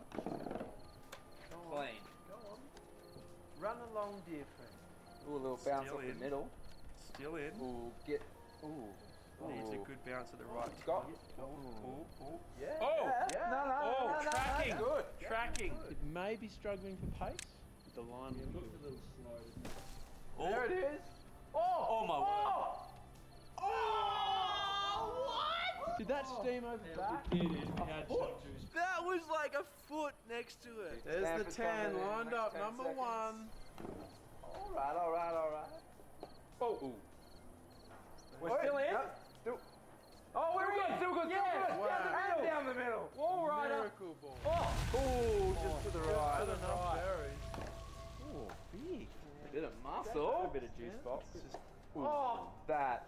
Oh, yes. We are alive. Come on down, Large Marge. To the right, you dog. Last ball, and then 2,000 little fellas will be going down here. Come on. Or Rexy. Oh, Back. oh. Kick off something. Oh. You didn't see that, Scott? I tracked it the whole way. I can even tell you where it is. That was it. 30 done. Jack, chuck up the big X. We failed. Failed? We didn't fail. We just learned the answer is no. It does line this one up a little bit. Well, because now the question is, if we roll 2,000 Look at down them all. this ramp, can one little Soldier. white, super soft beauty find its way into the hole? So you can see our makeshift board of pie is like bending. Gaunson's taking the weight of the balls. Quick thumbnail. Look at that mug. That's a good thumbnail face, Gaunson. Oh, yeah, there it is. That's the money. 2,000 golf balls, folks. Can we get one in? Stuff, Gaunson. Ready? About to lift the wood. Set him free. 5, 4, 3, 2, 1. Yeah! Look at him go. Wood down, wood down. Wow! Look at them all go. Oh, my word. Go, son! Look at him. There's so many.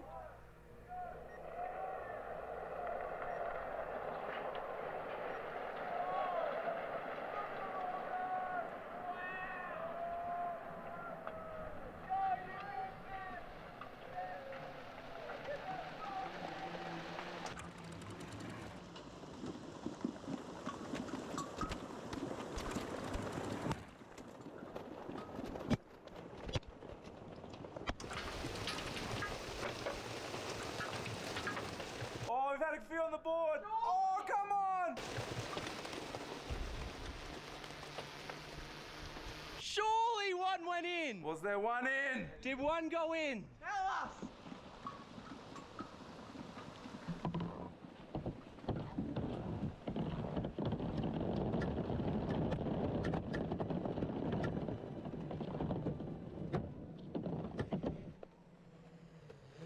There's none in the thing at the moment. Oh, what? None in. Stafford zoomed on my face. Not one. But there were so many by the hole. The wave of them coming over the hill was unbelievable.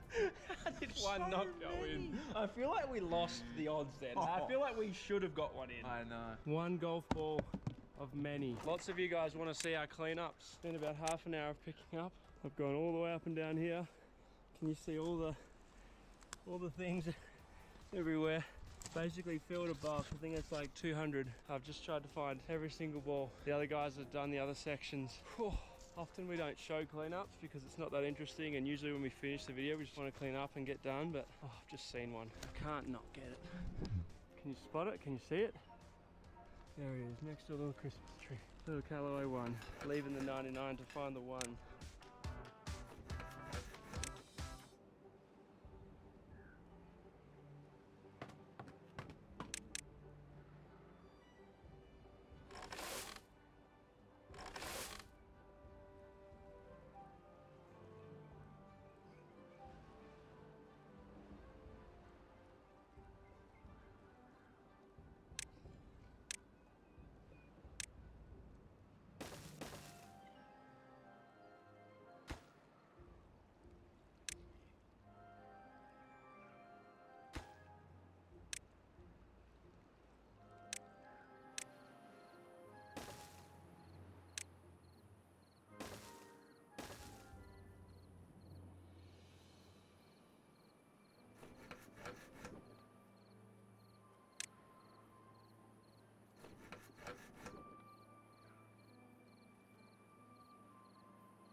Have a look around you.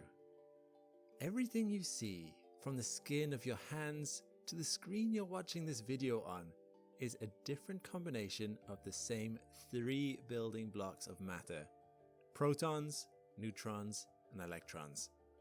Now, let's look a little farther, say at Mars or the Andromeda Galaxy, or even halfway across the observable universe. And still, there is matter made of protons, neutrons, and electrons, as far as the eye can see. At first, this might not sound all that surprising, but for once, the mystery here isn't that we've seen something we can't explain, but rather that we haven't seen something we were expecting: a universe just as full of antimatter. I'm Alex McColgan, and you're watching Astrum. Join me today as we explore the world of antimatter and learn about its interactions with other particles and even with gravity. By the end of this video, you'll probably agree that antimatter is a bit weird, but you'll also see why some physicists are frustrated that it isn't weird enough. Let's get one thing out of the way first. Although it might sound like something straight out of science fiction, antimatter is very real. It forms a critical part of the standard model of particle physics, and particles of antimatter have been observed in experiments going back nearly a century. The very first detection of antimatter dates back to a 1932 experiment conducted by Carl D. Anderson at Caltech, using a cloud chamber immersed in a magnetic field. When charged particles from outer space, broadly called cosmic rays, intercept the Earth's orbit and fly through this chamber, the magnetic field curves their paths according to the charge and mass of each particle, and the clouds show a visible imprint of their resulting trajectories. Anderson was hoping this experiment would help determine just what kinds of particles were streaming into the Earth from the cosmos, and he may have found just a little bit more than he bargained for. What Anderson saw was that these cosmic rays included both positively and negatively charged particles. The masses of the negatively charged particles lined up exactly with the known mass of an electron, but some of the positively charged particles were far too light to be protons. Instead, they appeared to have the mass of an electron despite having the opposite charge, and so these never before seen particles came to be known as anti-electrons, or later positrons for short. In 1936, Anderson would win the Nobel Prize in Physics for this discovery. Meanwhile, a British physicist, who was also destined to win a Nobel, had been developing a description of electrons that would fit nicely within the framework of quantum field theory. His name was Paul Dirac. By 1928, Dirac had realized that in order to describe electrons as quantum fields in a way that was physically consistent with special relativity, they had to be part of a larger mathematical structure, later known as a Dirac spinor, that inevitably gave rise to both positively and negatively charged versions of the same particle. In this way, Dirac had predicted the existence of positrons before Anderson had even built the cloud chamber that would detect them 4 years later. What's even more incredible is that electrons aren't the only fundamental particle to come in a 2-for-1 Dirac spinor package. Other particles of matter, like the quarks that make up protons and neutrons, each have their own anti-quark counterparts. These antiquarks can come together to form antiprotons and antineutrons, which can then bond with positrons to form antiatoms and antimolecules. You could make a whole planet out of antimatter, and from the outside, it would look quite similar to an ordinary planet made of ordinary matter. But if antimatter were too similar to matter, if the only difference were the sign of its charge, then it would be impossible to explain why our universe contains so much of one and so little of the other. This cosmic mystery, known as the baryonic asymmetry of the universe, sent physicists on a decades-long quest to try and find as many differences as they could between matter and antimatter. That quest lives on today, spearheaded by particle colliders at CERN that are capable of producing, trapping, and studying both positrons and antiprotons. But before we talk about these experiments, let's try to summarize what we already know about the properties of antimatter. When studying antiparticles in isolation, experiments have confirmed with ever greater precision that their intrinsic properties, namely their masses, are exactly the same as for ordinary particles. And when studying how antiparticles are affected by electromagnetic forces, experiments have again found that they behave the same exact way as ordinary particles, except with the opposite electric charge, just as Anderson had observed in his cloud chamber. But electromagnetism is just one of the 4 fundamental forces of nature, alongside gravity and the weak and strong nuclear forces.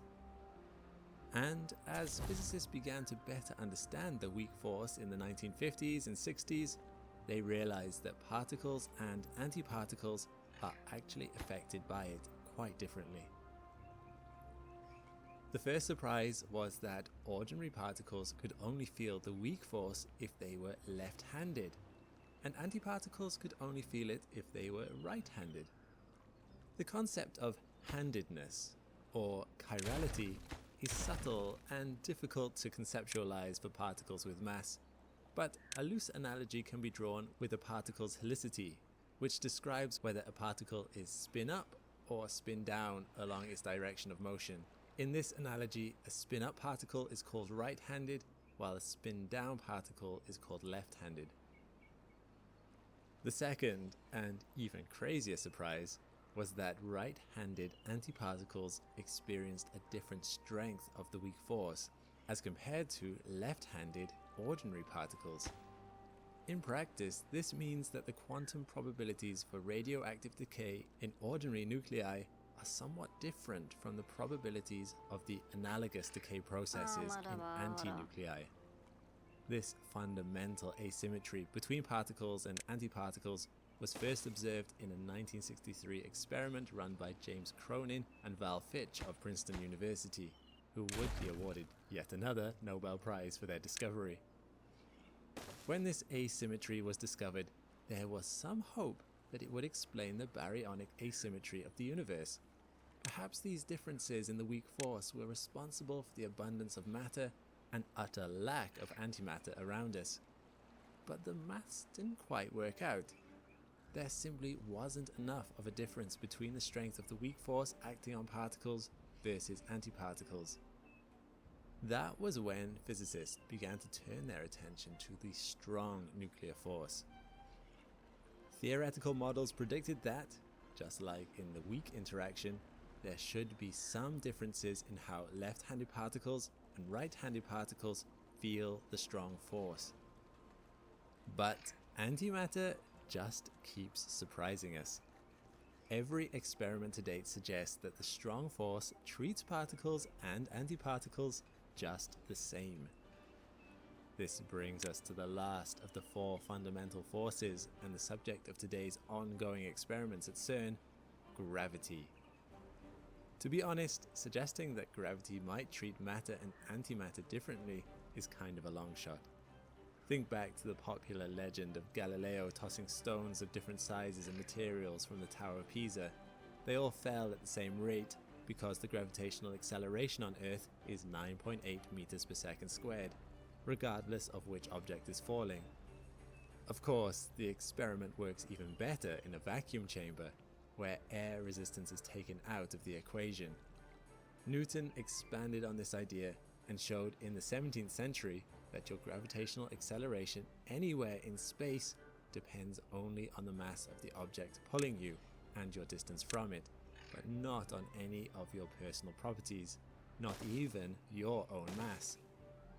This famous result, known as the equivalence principle, is the foundation of Einstein's theory of general relativity, our most accurate and successful model of gravity to date. With that in mind, physics is still an experimental science at its core, and we can't know for sure whether matter and antimatter obey the same laws of gravity unless we check for ourselves. The physicists at CERN set out to do just that, motivated not only by the baryonic asymmetry of the universe, but also by a few speculative papers suggesting that the cosmological properties of dark matter and dark energy could be more easily explained if antimatter were to have a negative gravitational charge, or, to put it simply, if antimatter were to fall up rather than down. There are several ongoing experiments at CERN testing the gravitational properties of antimatter, including Aegis, G-bar, and Alpha. Today we will focus specifically on a key experiment coming out of the Alpha group that was published in the journal Nature this past September. After decades of assumptions, this experiment has brought us real-world data on the gravitational acceleration of antimatter on Earth's surface. But before we show you the results, let's take a moment to appreciate just how intricately this experiment was designed in order to isolate and measure the effects of gravity. The first step in the experiment is to secure a beam of several million positrons per second emitted from a radioactive isotope of sodium. Most of these positrons end up colliding with ordinary matter in the experiment, causing miniature explosions in which positrons and electrons annihilate each other and release a small burst of energy in the form of light.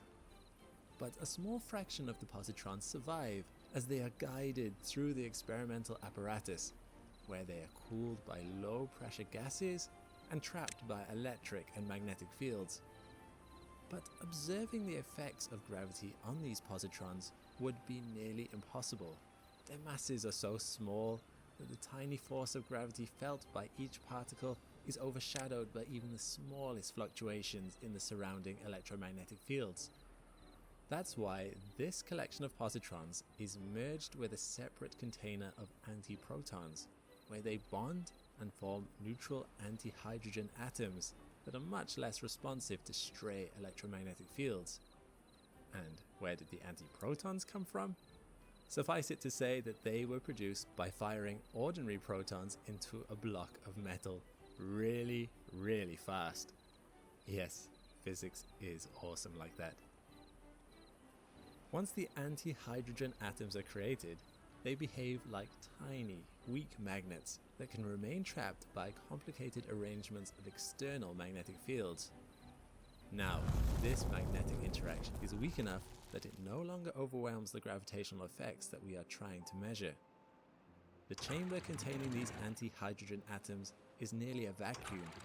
There are just about 200,000 atoms of ordinary gas per cubic centimeter, compared to a typical atmospheric density of 20 quintillion atoms per cubic centimeter. Under these conditions, the trapped antihydrogen atoms almost never collide or annihilate with atoms of ordinary matter. Instead, they can more or less just float around the chamber for minutes or longer.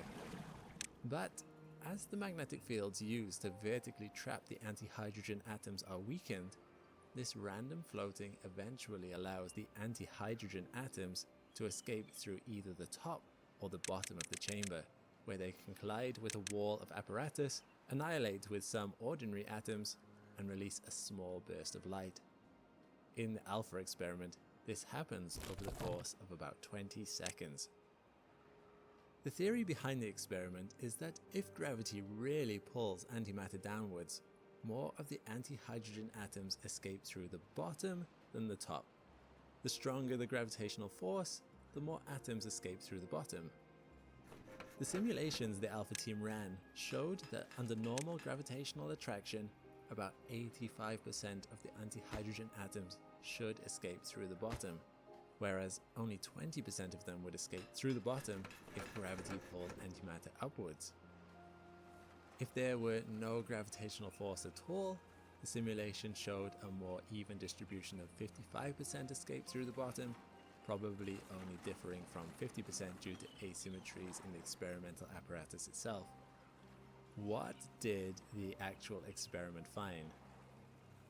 Well, roughly 75% of antihydrogen atoms escaped through the bottom of the chamber, showing a clear preference for downward pulling gravity. As any thorough scientist would, the Alpha team repeated this experiment to collect a variety of data points that could tell a more complete story. They redid the procedure under various levels of magnetic field bias, which applied external upward or downward magnetic forces on the antihydrogen atoms. On this graph, a bias of -1g means that enough magnetic force is applied to counteract normal gravity, while a bias of +1g means that an extra g of magnetic force is applied to push the antihydrogen atoms downward, and so on. The team made predictions through simulations for each bias and for various possible gravitational interactions, which produced the orange, green, and purple curves shown here. As you can see, the experimental data points shown in blue best match the orange curve, which represents the normal simulation, where gravity pulls antimatter downwards. But because the data falls just a bit below this curve, the best fit gravitational acceleration was only 0.75 g. 3/4 of the strength of gravity acting on ordinary matter. Does this mean that gravity affects matter and antimatter particles differently after all? Not necessarily. Let's have a look at the error bars. They indicate that there are two major forces of uncertainty in the results, including an uncertainty in the applied bias, possible errors in alignment, and other systematic and statistical uncertainties. When accounting for these uncertainties, the best fit gravitational acceleration is actually reported as 0.75 g plus or minus 0.13 g plus or minus 1.6 g. This means that a full 1 g of gravitational acceleration is still fairly consistent with the collected data. Future experiments will be able to determine more precisely how strongly gravity acts on antimatter, but we can already rule out speculative theories that rely on antimatter falling up instead of down. In the end, despite how weird and backwards the world of antimatter is, it seems that only the weak force actually applies differently to particles and antiparticles. But explaining the baryonic asymmetry of the universe would require much more drastic differences between the two. So scientists aren't done looking for them. Could there be new forces and particles that interact even more weirdly with antimatter? Or would you be willing to accept that having so much more matter than antimatter around us is a mere coincidence? In any case, let us know if you've learned something new about antimatter from watching this video, and whether this is a topic you'd like to hear more on. We generally applaud it when hundreds of eyes turn their telescopes to the stars to learn everything they can about the cosmos. However, it feels a little less celebratory when similar number of eyes look at you, learning everything they can about you, from your internet traffic habits to your passwords and sensitive data. But thankfully, the sponsor of today's video, NordVPN, can keep unwanted eyes off you while you browse, provided they're not using a telescope to do it. You're on your own there. For online threats, NordVPN is the fastest VPN on the planet and stops what you're doing online from being tracked and shared, giving you a feeling of safety and privacy again. With just a click, you can jump between regions, allowing you to access content outside of where you are. One account can protect up to 6 devices and even comes with threat protection to keep viruses and malware out of your computer. Why not give NordVPN a try by scanning my QR code or using my link nordvpn.com/Astrum in the description below to get 4 months free on your 2-year subscription. It's free risk with NordVPN's 30-day money-back guarantee. Thanks for watching. If you like this imagery-based video, you may like my others in this playlist. A big thanks to my patrons and members. If you want to support and have your name added to the end of every Astrum video, check the links below. All the best, and see you next time.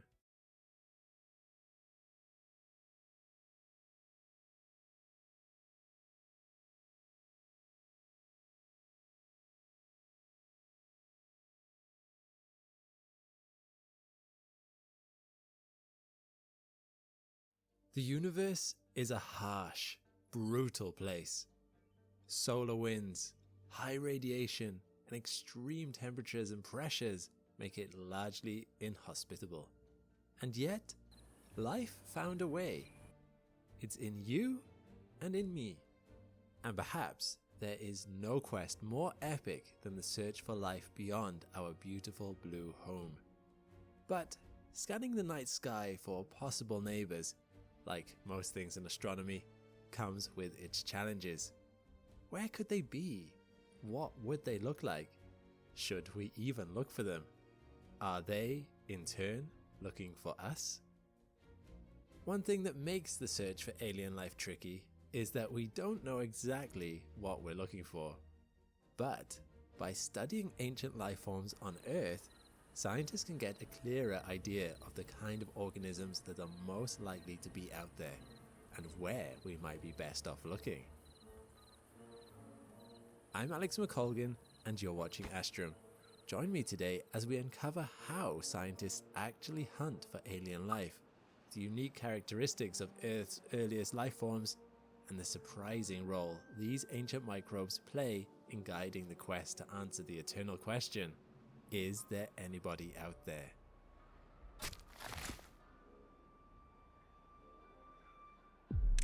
If you were tasked with combing through a seemingly infinite universe for signs of life, where would you start? I reckon I'd start by looking for a planet similar to ours. Starting the search in the most hospitable part of the galaxy seems like a smart move. The galactic habitable zone is the region of a galaxy that has the most optimal conditions for potentially life-bearing planets to develop. Typically, it's a spot with enough heavy elements for Earth-like planets and minimal cosmic drama like supernovae or stellar close calls. This excludes stars too close to the center or in the spiral arms of galaxies, since they are full of super intense, harmful radiation. So far, we've discovered 5,539 exoplanets, of all different shapes, sizes, and compositions. Scientists are still debating what kind of atmospheres might be hiding signs of life on other planets. As far as we know, life on Earth emerged 3.8 billion years ago. At that time, our atmosphere was mainly nitrogen gas, carbon dioxide, and water vapor. You'd understand then why some scientists choose this atmospheric composition as a preferred focal point. But others aren't so convinced. They say only searching for these compounds is limiting, since methane and hydrogen gas atmospheres may themselves be signs of life. In reality, it seems to be a bit of a chicken-egg situation. The atmospheric composition of a planet determines what kind of life, if any, could emerge on that planet. But the kind of life that emerges also affects the composition of the atmosphere. Let me quickly explain with an example from home. Today, Earth's atmosphere is 21% oxygen. That wasn't always the case. It wasn't until about 2.4 billion years ago that free oxygen gas started accumulating in our atmosphere. This is known as the Great Oxidation Event. The main theory among researchers is that cyanobacteria living in the ocean evolved the ability to photosynthesize and started releasing oxygen gas faster than it could react with other compounds. Eventually, this oxygen evaporated from the oceans into the atmosphere, replacing the methane that was already there. This is an example of a biosignature of life. the next step in honing our mission to find alien life. Biosignatures are substances, signals, or patterns that could be a sign of biological activity. This could be as obvious and direct as a fossil, or something more subtle like the composition of a planet's atmosphere. They are important because they indicate not only the potential presence of life, but also the level of its sophistication. It's important to understand that all biosignatures are really just potential biosignatures, because while they could be signs of life, they could also be caused by non-living things. A big challenge scientists face is battling all the false positives that arise. There's no official classification system for biosignatures, but it's useful to think about them falling into 3 categories: gaseous, temporal, and surface signatures. Gaseous biosignatures are direct or indirect products of metabolic activity. The most common manifestation of this is the composition of the atmosphere. For example, the presence of haze could be an indirect byproduct of a methane-rich world. This could tell us that a particular planet hosts microbial life similar to what we had on Earth over 2.5 billion years ago, before the Great Oxidation Event. It's similar to the example we explored earlier of how having free oxygen in the atmosphere could be a biosignature for photosynthesizing life. Temporal biosignatures are time-bound changes that can correlate with biosphere activity. On Earth, the concentration of carbon dioxide in the atmosphere rises and falls with the seasons.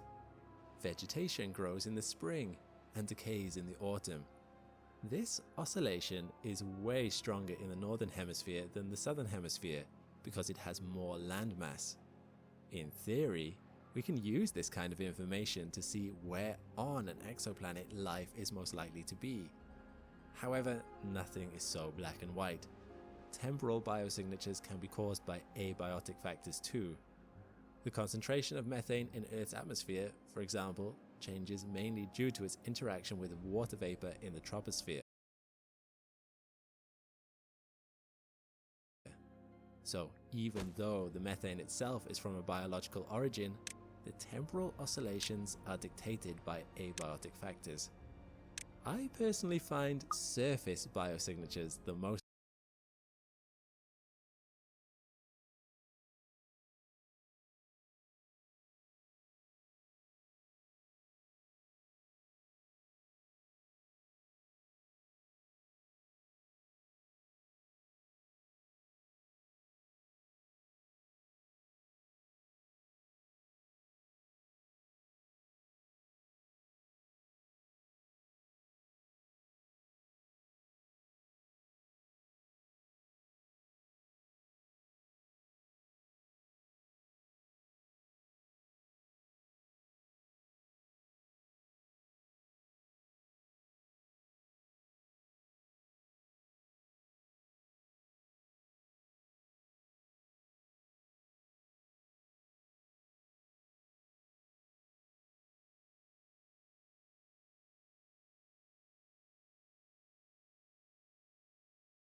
most interesting.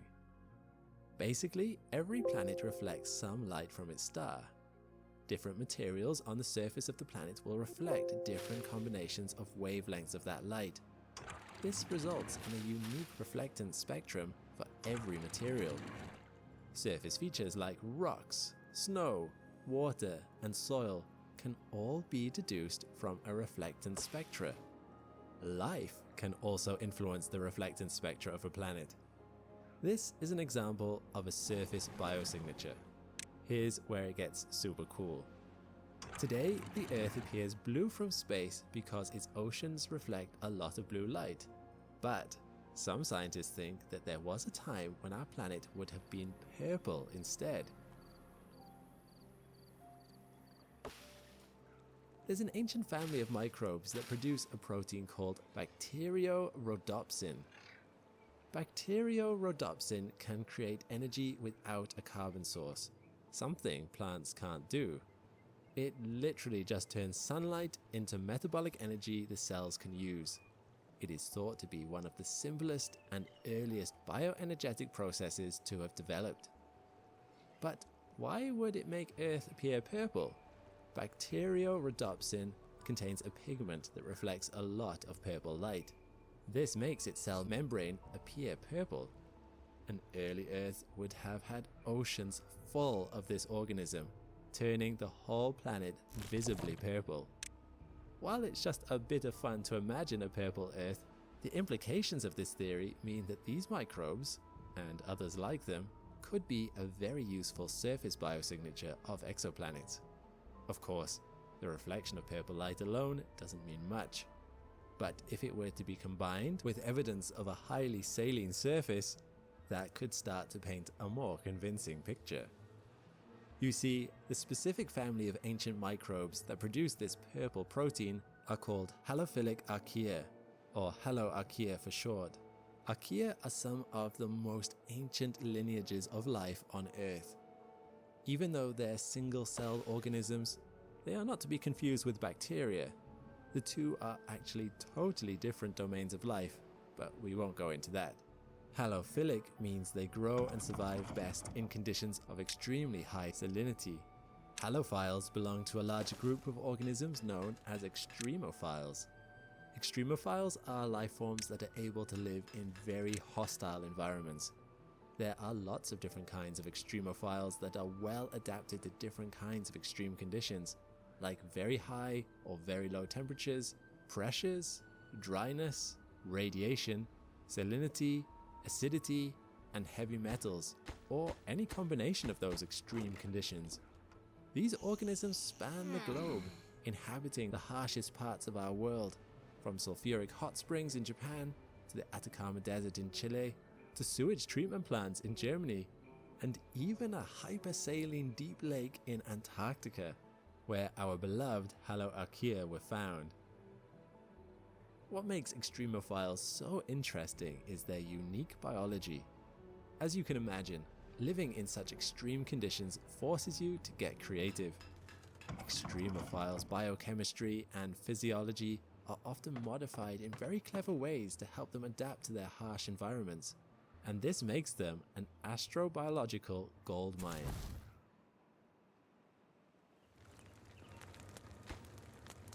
Many extremophile habitats on Earth are surprisingly similar to conditions on other planetary bodies. These regions on Earth are called analogues, and they can teach us a lot about where we might find life beyond our home planet.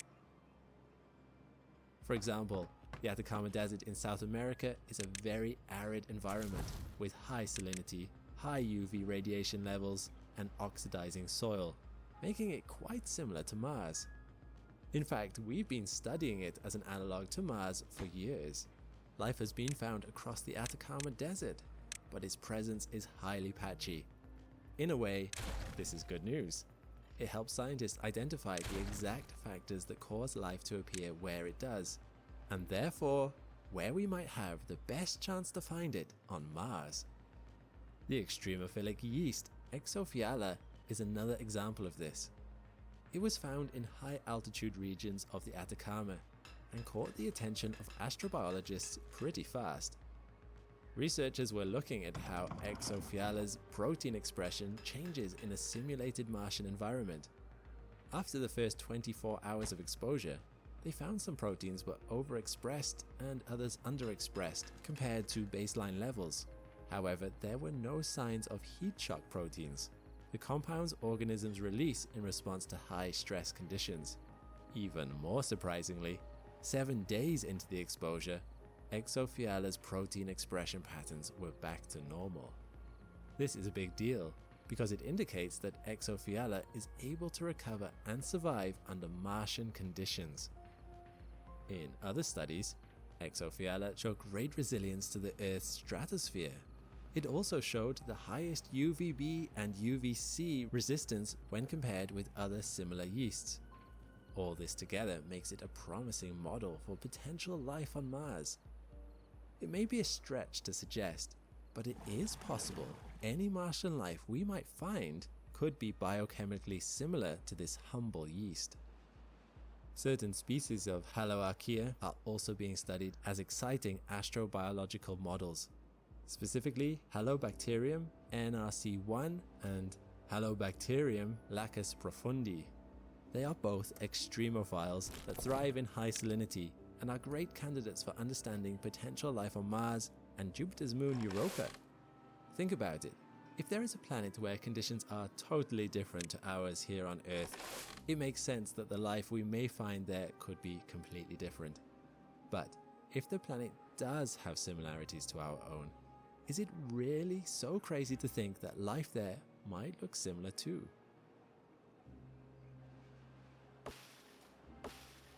Mars is a specific focus for our search for life because it has several similar early geological processes to Earth. Scientists have determined that Mars was possibly much warmer and wetter in its history. This suggests there could have been super salty brines on early Mars. Like we've said, these hypersaline environments are ideal for HOLLiiWOOD. Wouldn't it be cool if these ancient microbes could have been enclosed in Martian brines, lying dormant all this time? Similarly, Europa is thought to contain salty oceans 2 to 3 times the volume of Earth's below its inhospitable surface. This subterranean ocean might also be chemically rich thanks to a silicate seafloor and surface oxidants, making it a great candidate for halophilic life. In fact, scientists have been testing this theory by shooting HOLLiiWOOD into space since 1994, testing to see the types of harsh environments they can survive. The first mission involved the ejection of a capsule into low Earth orbit. The short-term exposure results were promising, with the microbes surviving the initial exposure. The European Space Agency then designed the EXPOSE facility for medium and long-term exposure experiments on the outside of the International Space Station. 3 separate missions were launched in 2008 and another in 2014, testing survival of various halophilic archaea strains in space. In March 2019, results emerged from the ESA's BioMex experiment. They reported that microbes from Earth survived 18 months of space exposure outside the ISS, suggesting life could theoretically survive on our neighbor, Mars. Clearly, there's still a lot we don't know about these microbes. For a start, they've only ever been studied in isolation. How would they interact with a wider environment? All the research so far has focused on sodium chloride, but how would these organisms fare in other salts? So even though they seem like promising candidates with lots of potential, more research is needed to fully understand their implications for astrobiology. So, how does knowledge of these ancient microbes turned astrobiological models help us in the search for life in the universe? Well, within our own solar system, having intimate knowledge of these organisms can directly impact where we send our space missions. For example, the Spirit rover was sent to the Gusev crater to investigate a suspected ancient lake. We already had lots of evidence for volcanic hydrothermal vents on Mars, but Spirit discovered lots of new evidence pointing to hot spring activity in Mars's past. Hot springs are great places to look for biosignatures because they can preserve ancient cells in their chemical precipitates for a long time. It would be an ideal place to find fossils of Martian organisms. if they ever existed there. Beyond the Kuiper Belt, studying extremophiles lets us better understand how life arises and evolves in the universe. Firstly, it can show us what traits to look for in distant planets, a certain spectral fingerprint, or a particular gas in the sky. It also indicates what the signals we receive from distant planets could mean about how hospitable they are. Extremophiles show us what type of life we might expect on other planets. And finally, they push back the limits of life as we know it, to redefine what is possible time and time again.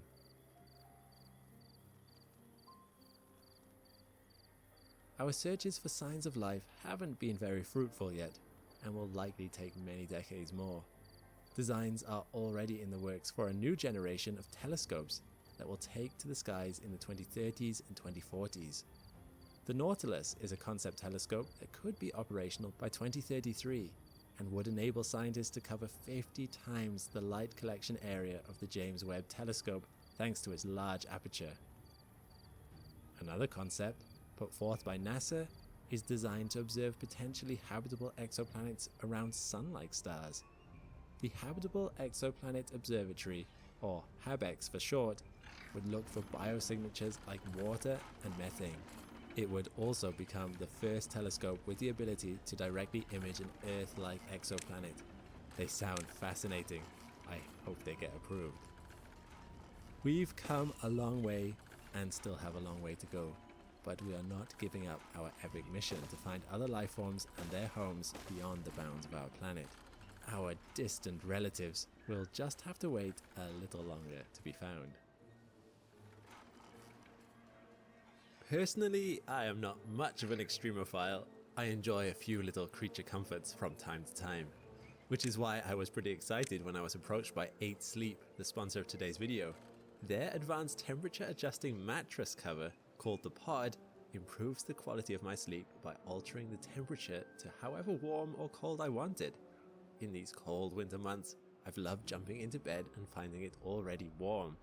But the Pod is more than just a heated mattress cover. Using its app and autopilot, the Pod can actually track my sleep and make automatic adjustments throughout the night, helping me get better sleep quality overall. It's clever enough that my wife's side and my own can be controlled separately, and its built-in vibrating alarm was subtle and gentle enough to wake me up without my wife hearing a thing, and was a lot less blaring than a regular alarm on my eardrums. If you're interested in a clinically proven way to improve your sleep by up to 34%, why not try 8 Sleep's Pod by scanning my QR code or following my link in the description below, and use the code ASTROM for $200 off your pod. Thanks for watching. If you like this video, you may like my others about potential alien life in this playlist. A big thanks to my patrons and members. If you want to support and have your name added to the end of every Astrum video, check the links below. All the best, and see you next time.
From its incredible launch on the 5th of May 2018 to the present day as it reached its ultimate powering down, InSight has been an incredible lander. It has peeled back the surface of Mars and listened to the planet's slow heartbeat to gain knowledge unseen by any mission that has gone on before it. It has faced adversity. From day one, Mars fought back with an unending assault to wear it down or catch it off guard. But ultimately, its contributions to our planetary understanding are irrefutable, and it did so with a surprising tool, the planet's quakes. I'm Alex McColgan, and you're watching Astrum. Come with me and discover how InSight did what it did, as well as exactly what it learned. In this supercut, we will explore the mission of InSight as it happened. In the early hours of the morning of the 5th of May 2018, at Vandenberg Air Force Base, Space Launch Complex 3E in California, NASA scientists waited in nervous anticipation at their computers. Outside in the darkness stood an Atlas V rocket, a nearly 60-meter tall, two-stage behemoth capable of lifting nearly 9,000 kilograms into geostationary orbit.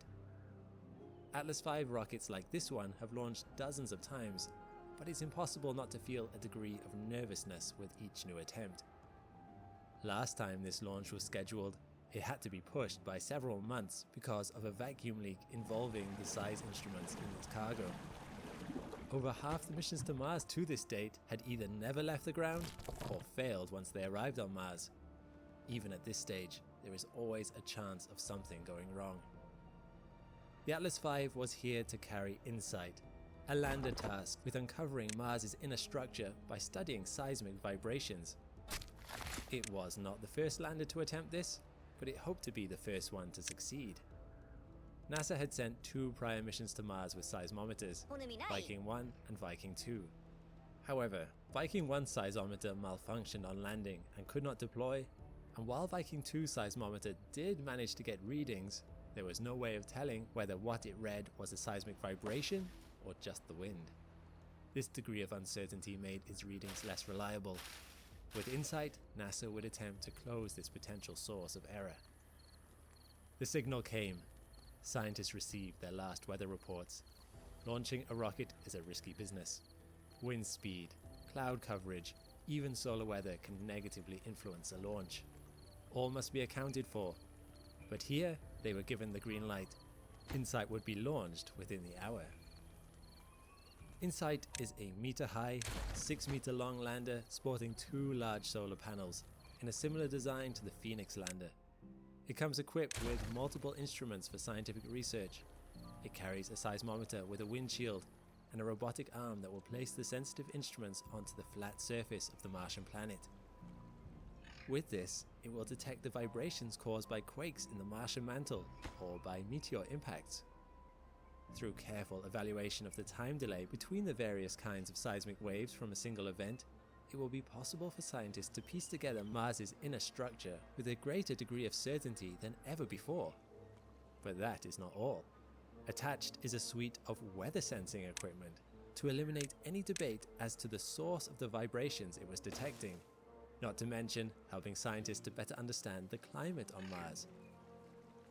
And to give it an even greater understanding of the state of Mars beneath its surface, it carries a mole, a hammer-powered digging tool intended to burrow deep into the Martian soil and take temperature readings. A large drill would not be economical to carry, so this was thought to be a more efficient design. The better we understand the structure of Mars, the more we can learn about its formation, and with it, the formation of other rocky planets in our solar system, like our own. With InSight, we hope to learn if Earth is an anomaly in the solar system. Are many of the other planets like us? What does this say about our formation? And so, at around 4 o'clock in the morning, InSight launched for Mars, causing bone-crushing G-forces. The first stage of the rocket burned for just 253 seconds before its fuel was expended and it detached. Then the second stage, Centaur, kicked in. This burned for another 14 minutes, which was enough time to reach escape velocity. InSight had been built to resist the strain. This first stage was a success, but now it would be time for the long trip through space. It would take another 6.5 months to travel across the 484 million kilometers between Earth and Mars. These months would be quiet, serene, and cold as it drifts through the star-studded vastness of space. InSight's arrival on Mars would be quite the opposite experience. It would be fast, hectic, and hot. InSight entered the atmosphere 125 kilometers up at almost 20,000 kilometers per hour. This generated a lot of heat, roughly 1,500 degrees Celsius. Fortunately, InSight's final stage came with heat shields that were able to absorb this blistering fury. And once the lander slowed down enough, the heat shields popped off and a supersonic parachute deployed, further slowing InSight down. Yes, Mars does have an atmosphere, although it is very thin compared to Earth's standards. With the speed InSight was traveling though, this parachute still made a big difference, although it wouldn't be enough by itself to stop the lander from smashing into the planet. But fortunately, InSight had planned for this. Unlike the Mars rovers, which just had giant airbags to bounce on landing, this spacecraft came equipped with its own rockets to land. So InSight's legs sprang into position, ready for landing. Once the parachute slowed it down enough, that too popped off, leaving just the lander itself. It then used its onboard rockets to carefully reach the surface. This whole process took place over the course of 7 minutes. It touched down successfully on the 26th of November 2018. Upon impact with the surface, the rockets kicked up a lot of dust. This is not very good for solar panels. So InSight waited 16 minutes before deploying its solar array to let the dust settle. This impressive unfurling can be seen in this testing environment before it launched. On Mars, these panels generate around 300 to 600 watts under normal conditions. However, dust in the atmosphere does affect power generation, as clouds would on Earth, so this can be different every day. Let's pause now and take a look around. The view that greeted InSight seems bleak and inhospitable, but it would need to get used to it. This rock-strewn, flat, dusty terrain would be its home for at least the next 2 years. Now, InSight was intended to be a 2-year mission. Unlike rovers, it had no tools for moving itself around, but that would not be necessary to fulfill its purpose. Its mission was to sit, listen, and learn. It had a lot of work to do. InSight's mission to Mars had begun. Far above the thin Martian atmosphere, a strange new sight had arrived. 2 little lights twinkled in the night sky. These were not new stars. They were CubeSats, called Marco A and B, and they had been following InSight for the last several months. Their mission was to relay real-time information back to Earth about whether the landing had been successful or not, and if the solar cells had deployed. The Marco mission was a technology demonstration mission, so it didn't have any scientific instruments, but rather it carried different technologies to test. These satellites were really small, only the size of a briefcase.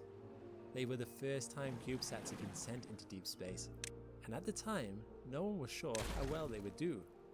But so far, they had performed exactly as hoped for. The Marcos began listening out for UHF frequencies from InSight with the antenna on the bottom of the spacecraft, ready to transmit that data back to Earth using this bigger antenna. This big antenna operates like a satellite dish on Earth, except they designed it to be flat so it could be space efficient. Amazingly, these satellites only generate 17 watts of power, yet are able to receive signals from the surface of Mars and transmit millions of kilometers back to Earth. Of course, NASA was not going to put all their eggs in one untested basket. If Marco A and B hadn't worked, InSight would also be able to communicate with some of the other orbiters already around Mars, like the Mars Reconnaissance Orbiter. The only difference is that the Mars Reconnaissance Orbiter can't relay information back in real time. These lights would not be in the sky for long though. After performing their mission, the Marco CubeSats would fly by Mars, unable to slow down enough to enter orbit, and instead go on forever to drift around the Sun. But that is not what InSight sees. InSight does not know the fate of the machines that broadcast its messages. All it knows is that it's time to open its eyes and maybe call to Mission Control to let them know it had arrived at its destination okay.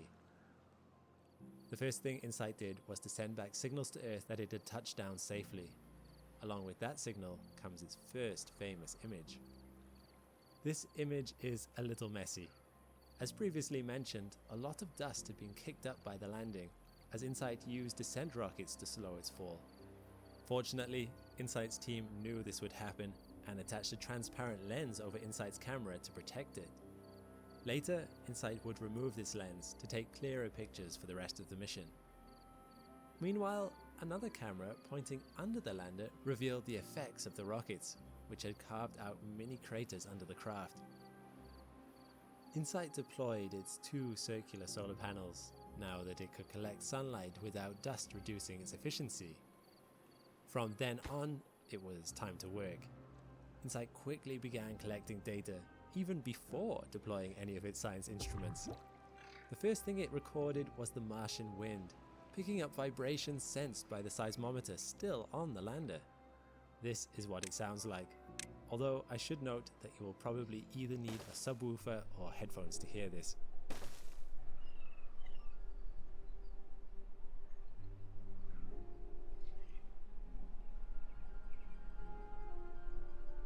This has not been sped up. These literally are the vibrations caused by Martian wind going over the solar panels of the lander. The frequency of the vibrations converted to audio. For the benefit of those who can't hear it, here it is pitched up by 2 octaves.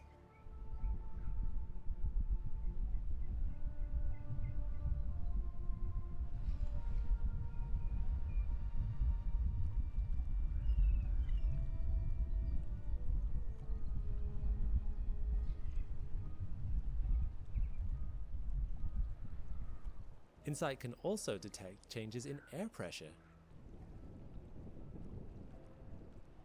Here is the air pressure changing as the wind blows across the lander. This audio has been sped up by a factor of 100 for it to be within human hearing range.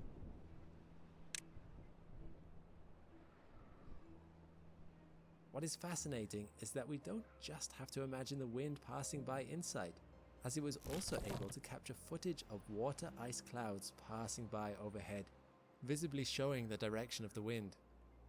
Yes, although Mars is currently a barren wasteland, there is still a tiny amount of water vapor in the atmosphere.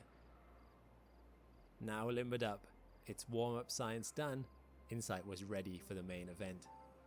One of its primary missions on Mars was to listen out for seismic activity, but its seismometer, or SIZE, was still strapped down on InSight's body. It would need to use its robotic arm to lift its SIZE instrument and place it directly onto the Martian soil. But not just anywhere would do. If it was going to settle in for a long 2 years of listening, InSight wanted to choose the best patch of ground. Something flat, with no rocks in the way, so its windshield could lie flush with the ground and provide a perfect sound barrier, providing a means for SIZE to collect its data uninterrupted. And it had a team to help it. Almost immediately after landing, InSight started collecting 3D images of its surrounding area in order to find the perfect spot to place the seismometer. Based on those 3D images, NASA actually recreated this area as accurately as possible back on Earth, even going as far as using the HoloLens augmented reality headset to match up the surface of Mars with the environment they were recreating. Once the perfect site was chosen, the go-ahead was given, and InSight carefully used its robotic arm to place the seismometer on the surface of the planet. From there, it began detecting Mars's faintest vibrations. Then it was time for the mole, and it was here that things started to go wrong. InSight's mole was a piton-shaped self-digging tool designed to dig up to 5 meters down into the Martian soil, taking temperature readings every 10 centimeters, and then extrapolating these readings to estimate the thickness of the Martian crust. A drill that could go this deep would have been too large and unwieldy to bring to Mars. The mole's internal hammer would get around this problem by hammering itself gently into the soil and having the dust of Mars fall into the hole it was forming to provide it with friction. Insight's mole could in theory reach the 5-meter depth. Insight's mole had been tested in conditions recreated to be as similar to Mars's dusty surface as possible, only on Mars itself it wouldn't dig. Unfortunately, the mole only got 30 centimeters into the dry soil of Mars before getting stuck. Scientists back on Earth scratched their heads. Had it hit a very hard rock? Or was the soil simply not providing enough friction? Either way, the mole was now stuck, tilted at an angle before it had even fully exited its housing. Earth-based teams attempted to replicate the problem and look for a safe way to pick up the housing around the mole and maybe use the robotic arm to straighten its course. They had to be careful not to damage it though, as the robotic arm had not been designed for such a task. After many weeks of deliberation, they split the task and started removing the housing to better see what they were doing. Carefully, they coaxed off the outer housing, but it would be some time before further progress could be made. If friction was the problem, scientists were considering trying to use the robotic arm to push down on the soil right next to the mole, hopefully giving it the friction it needed to start digging deeper. It would take careful planning before this method could be attempted though. It was July 2019 when the housing was removed, 8 months after InSight's arrival on the planet. It would be another 3 months before their next move was enacted. Meanwhile though, things weren't all bad. Back in April, InSight had detected its first Martian quake, and this is what it sounded like.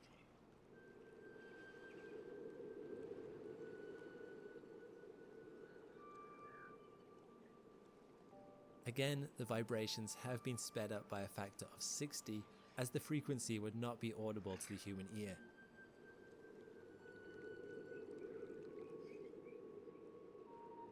While data like this doesn't need to be converted to audio for scientists to use it, it is useful for us as laypeople so we can better grasp the data. What you will notice though is how sensitive the seismometer is. Even under the windshield, it can pick up vibrations caused by the wind.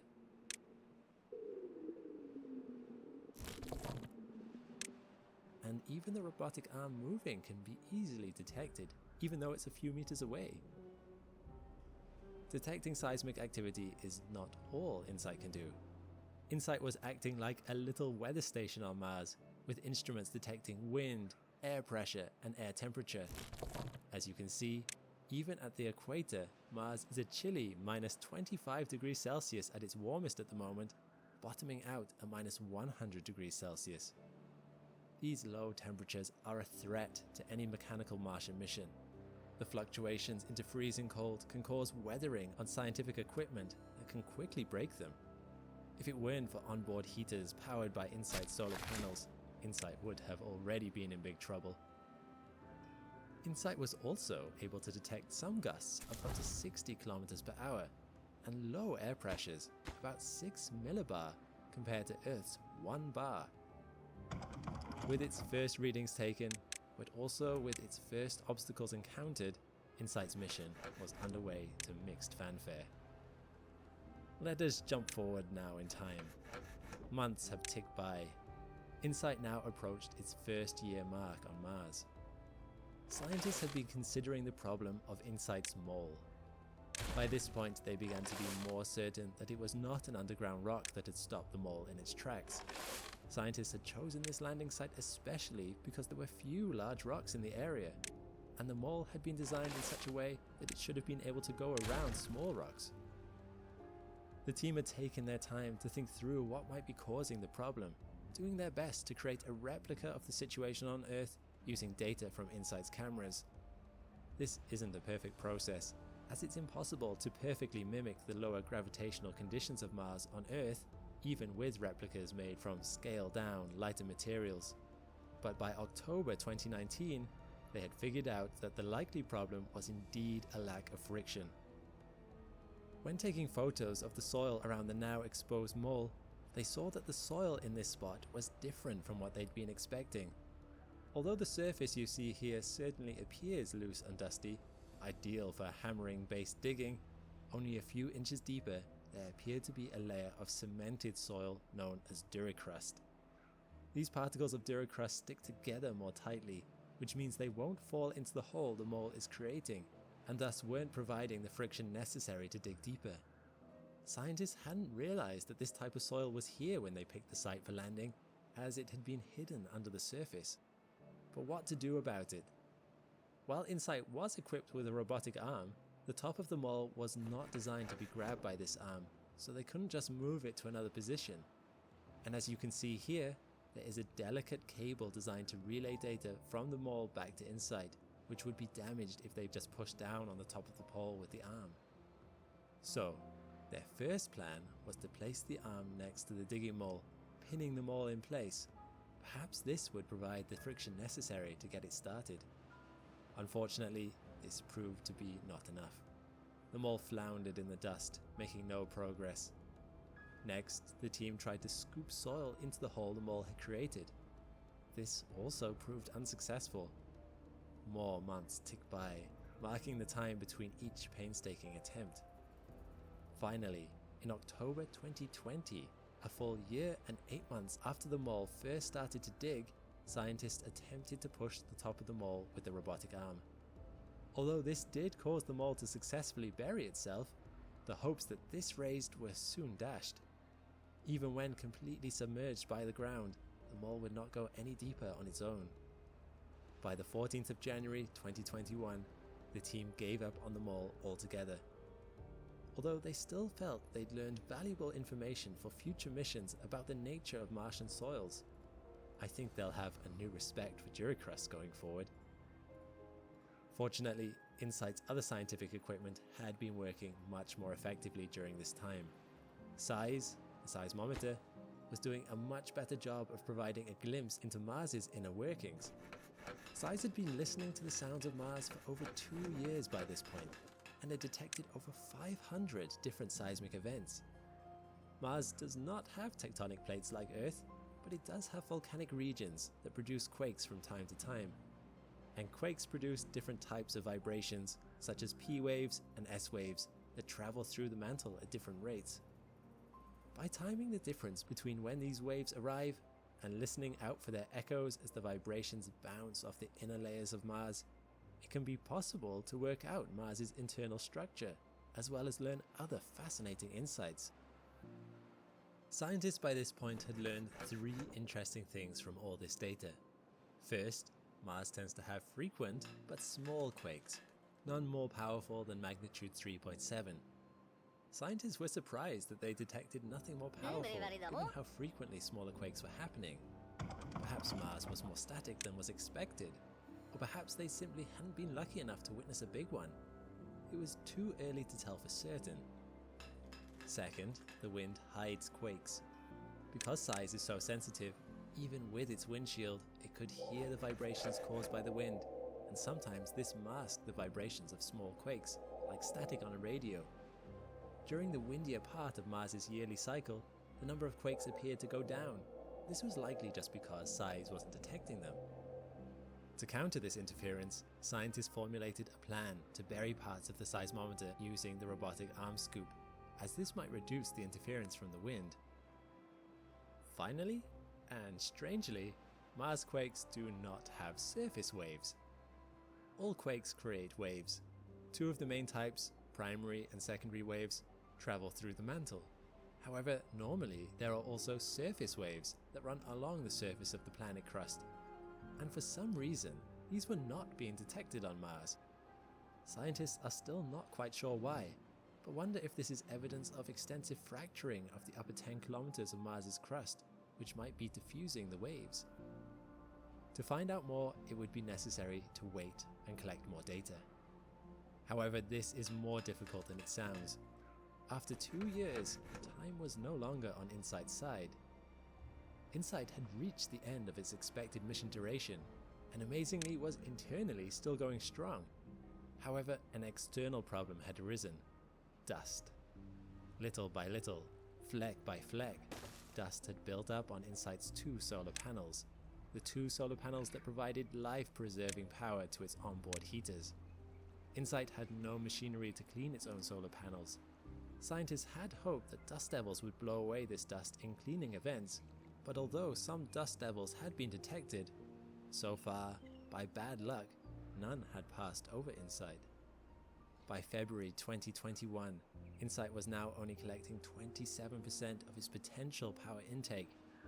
Choked of energy-giving sunlight, InSight was beginning to feel its age. Its spirit was willing, but its power reserves were weak.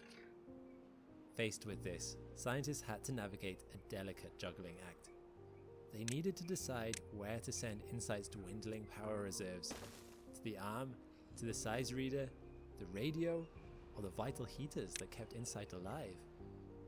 And by February, Mars was entering its winter period, as well as aphelion, the time in Mars's year when it's furthest away from the sun, and the furthest from its precious source of power. There was only one thing they could decide. They had to settle InSight down to hibernate, using its power mostly to keep its circuitry safe and warm. They hoped that come July, as Mars gets closer to the sun again, InSight could bring its other equipment back online. Hopefully, a cleaning event would come along and the science could continue. Spring arrived. InSight awakened from its hibernation, but as it powered up its scientific systems, it still felt weak. The dust on its solar panels remained and was only getting thicker. InSight was faced with its own mortality, the growing realization that it would never get better or be at its prime again. But in spite of its diminishing power, NASA had been so impressed with InSight's data collection that they extended InSight's mission for another 2 years. InSight rose to the task. With limited time left to it and the end nearing, it threw itself into its task. Up until this point, no quake larger than a 3.7 mag had been detected. If InSight could find something like that, it would be the crowning jewel in the data it had collected. But it wouldn't be easy lasting long enough. At the start of the mission, InSight's panels were capable of producing 5,000 watt-hours each Martian day. Now, they were only producing 500 watt-hours, about enough to power an electric oven for 10 minutes. It was now a race against time to find that last big quake before InSight powered down forever. Back on Earth, its team had its back. Scientists were keen to buy InSight that little more time that it needed to hopefully find that quake. And in early July 2021, they struck upon a seemingly crazy idea. How could you remove dust from solar panels when you only had a large, clunky robotic arm with a scoop? Counterintuitively, add more dust. Specifically, to slowly trickle sand down onto the panels using InSight's scoop while the Martian winds were blowing. Hopefully, by doing this, the wind would alter the trajectory of the sand so it would bounce off the panel's edges, but as it hit the panel, it would knock dust loose, thus removing it in the process. This plan might sound crazy in theory, but incredibly, in practice, it worked. Although it wasn't much, by doing this, InSight gained an additional 30 watt-hours of energy a day. This boost in power provided InSight with an extension of life. InSight made it through the summer of 2021 and into the following year, which turned out to be a game changer. In the final year of InSight's life, past the point where it should have died, it detected its largest quakes. In May 2022, the ground rumbled. Data streamed in. InSight's size sensor detected a Mag 5 quake. Mars's lack of plate tectonics makes this a true giant of a quake for the planet. Just a few months later, InSight's end neared. In November 2022, NASA scientists started to pack down their side of the project. With the data that InSight had collected, they started collating it into a package that will be accessible to researchers around the world.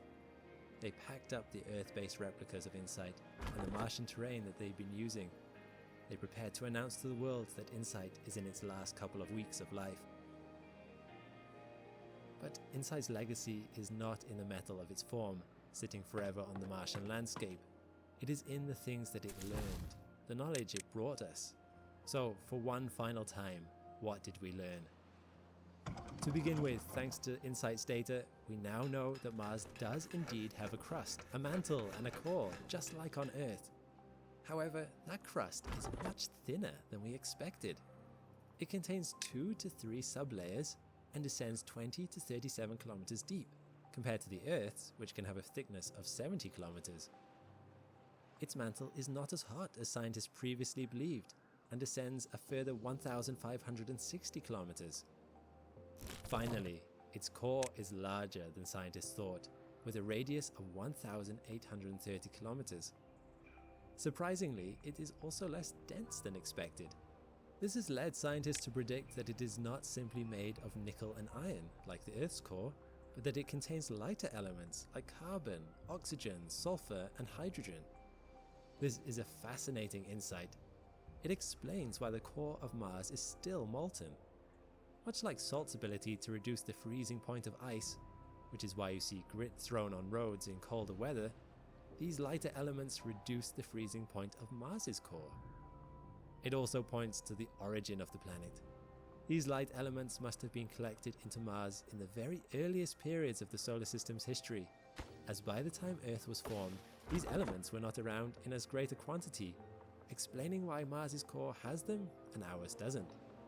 They were also found further out, indicating that Mars must have been brought closer into the Sun's gravity as time progressed, before finding the stable orbit it navigates along today. It confirms that during the early formation of Mars, all the cosmic dust that came together must have heated up and become molten, thus allowing the heavier core metals to easily sink into the planet's center. During this period, or soon after it, Mars began to experience its dynamo effect. Mars today only has a weak magnetic field compared to Earth's. Most of this field is left over as residual traces of magnetism locked into many of Mars's surface rocks. However, back in its early formation, 4 billion years ago, Mars's moving metals in its core created a massive dynamo, imbuing these rocks with their magnetism. When the planet cooled, hot materials were not able to move about as quickly as they needed to keep the dynamo going. In time, Mars's dynamo ceased to be. Thanks to the data provided by InSight, scientists will have a much better idea of the timescales involved in this dynamo. This is relevant because when we talk about magnetic fields and dynamos, those can affect what the atmosphere was like. And once we understand that, we'll have a clearer picture of Mars's early habitability. InSight might give us an idea of the time period when life was most likely to form on Mars. InSight has given us an incredible amount of raw data, including a fascinating comprehension of Martian weather patterns. Yet, there are still many mysteries. Even though we now know the rough dimensions of Mars's inner structure, InSight's findings have actually disproved some previously existing theories. For instance, under a particularly volcanic region on Mars's surface, known as Tharsis, home of Olympus Mons, a volcano 2.5 times as tall as Mount Everest, there exists a hot spot of magma that feeds the volcanic processes we see in this region. Due to the absence of plate tectonics, it was unclear what was causing this hotspot, which seems to have been present, unmoving, for billions of years of Mars's history. Scientists originally thought that this hotspot was being fed by a lower mantle, but it turns out that Mars does not have a lower mantle. As such, it is back to the drawing board to explain what is causing this phenomenon. Still, these are the sorts of questions and discoveries that drive scientific endeavor. And the discoveries that InSight has given us will inform future missions for decades to come. Scientists will pore over the data, analyzing P waves and S waves, attempting to find patterns and meaning in the sounds of Mars's rumbling heartbeat. And who knows how much more we will discover as a result of this successful mission. If more comes in, I will keep you posted. But now that InSight has powered down, as it closed its eyes on the scattered clouds and dusty plains of Mars, I hope that it can rest easy. In spite of its challenges and the ups and downs, it did what it came there to do.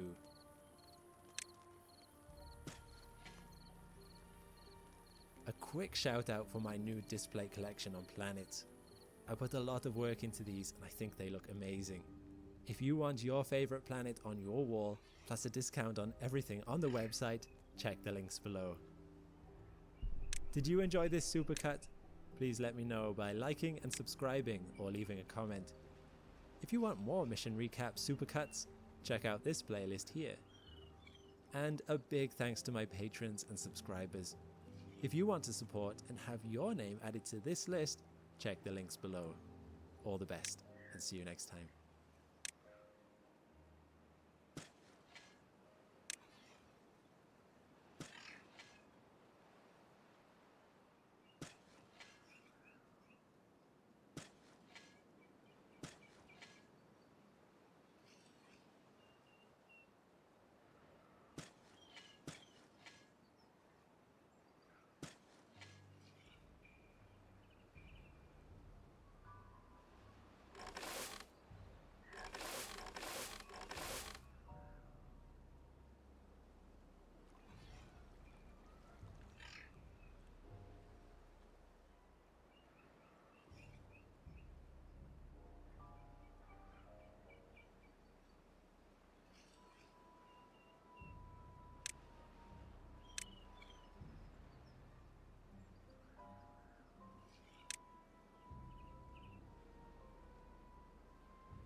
A special thanks to Brilliant, our sponsor for today's video, whose online course provided the inspiration for what you're about to see. It doesn't take much to learn that the Earth is facing an energy crisis. Fossil fuels are finite, but also represent 80% of the source of our electricity. At some point, we will inevitably run out, whereupon we will either need to get our energy from somewhere else or brace ourselves for the shocking reality of a world without machinery, computers, and phones. If the idea of pushing a plow all day in an agrarian society doesn't quite align with your life goals, then you'll be in favor of the alternative, finding a different energy source for most of society's energy needs once all the oil, coal, and gas runs out. You've likely heard of options like wind, geothermal, or tidal power. But do these approaches dream big enough? Could the answer to the energy crisis actually be something that sci-fi writers have been talking about for over 60 years? Although it's a long way off, could humanity actually build a Dyson sphere one day? And just how far off are we from being able to do this? I'm Alex McColgan, and you're watching Astrum. Join me today as we examine the case for Dyson spheres and discover how the maths behind these gargantuan structures might make them not just possible, but actually plausible for our future energy supply. I was recently going through an online course when I came across the topic of Dyson spheres, and they really caught my imagination. Dyson spheres are crazy. They were first explored in a paper by British-American theoretical physicist and mathematician Freeman Dyson, who was considering the way hypothetical alien civilizations might try to power their society and how they might spot them. All life requires energy to live, and the more advanced a society, the more energy it seems to end up needing. Dyson thought that if an alien race was spacefaring, they might build a habitat in space near their local star to take advantage of its solar radiation.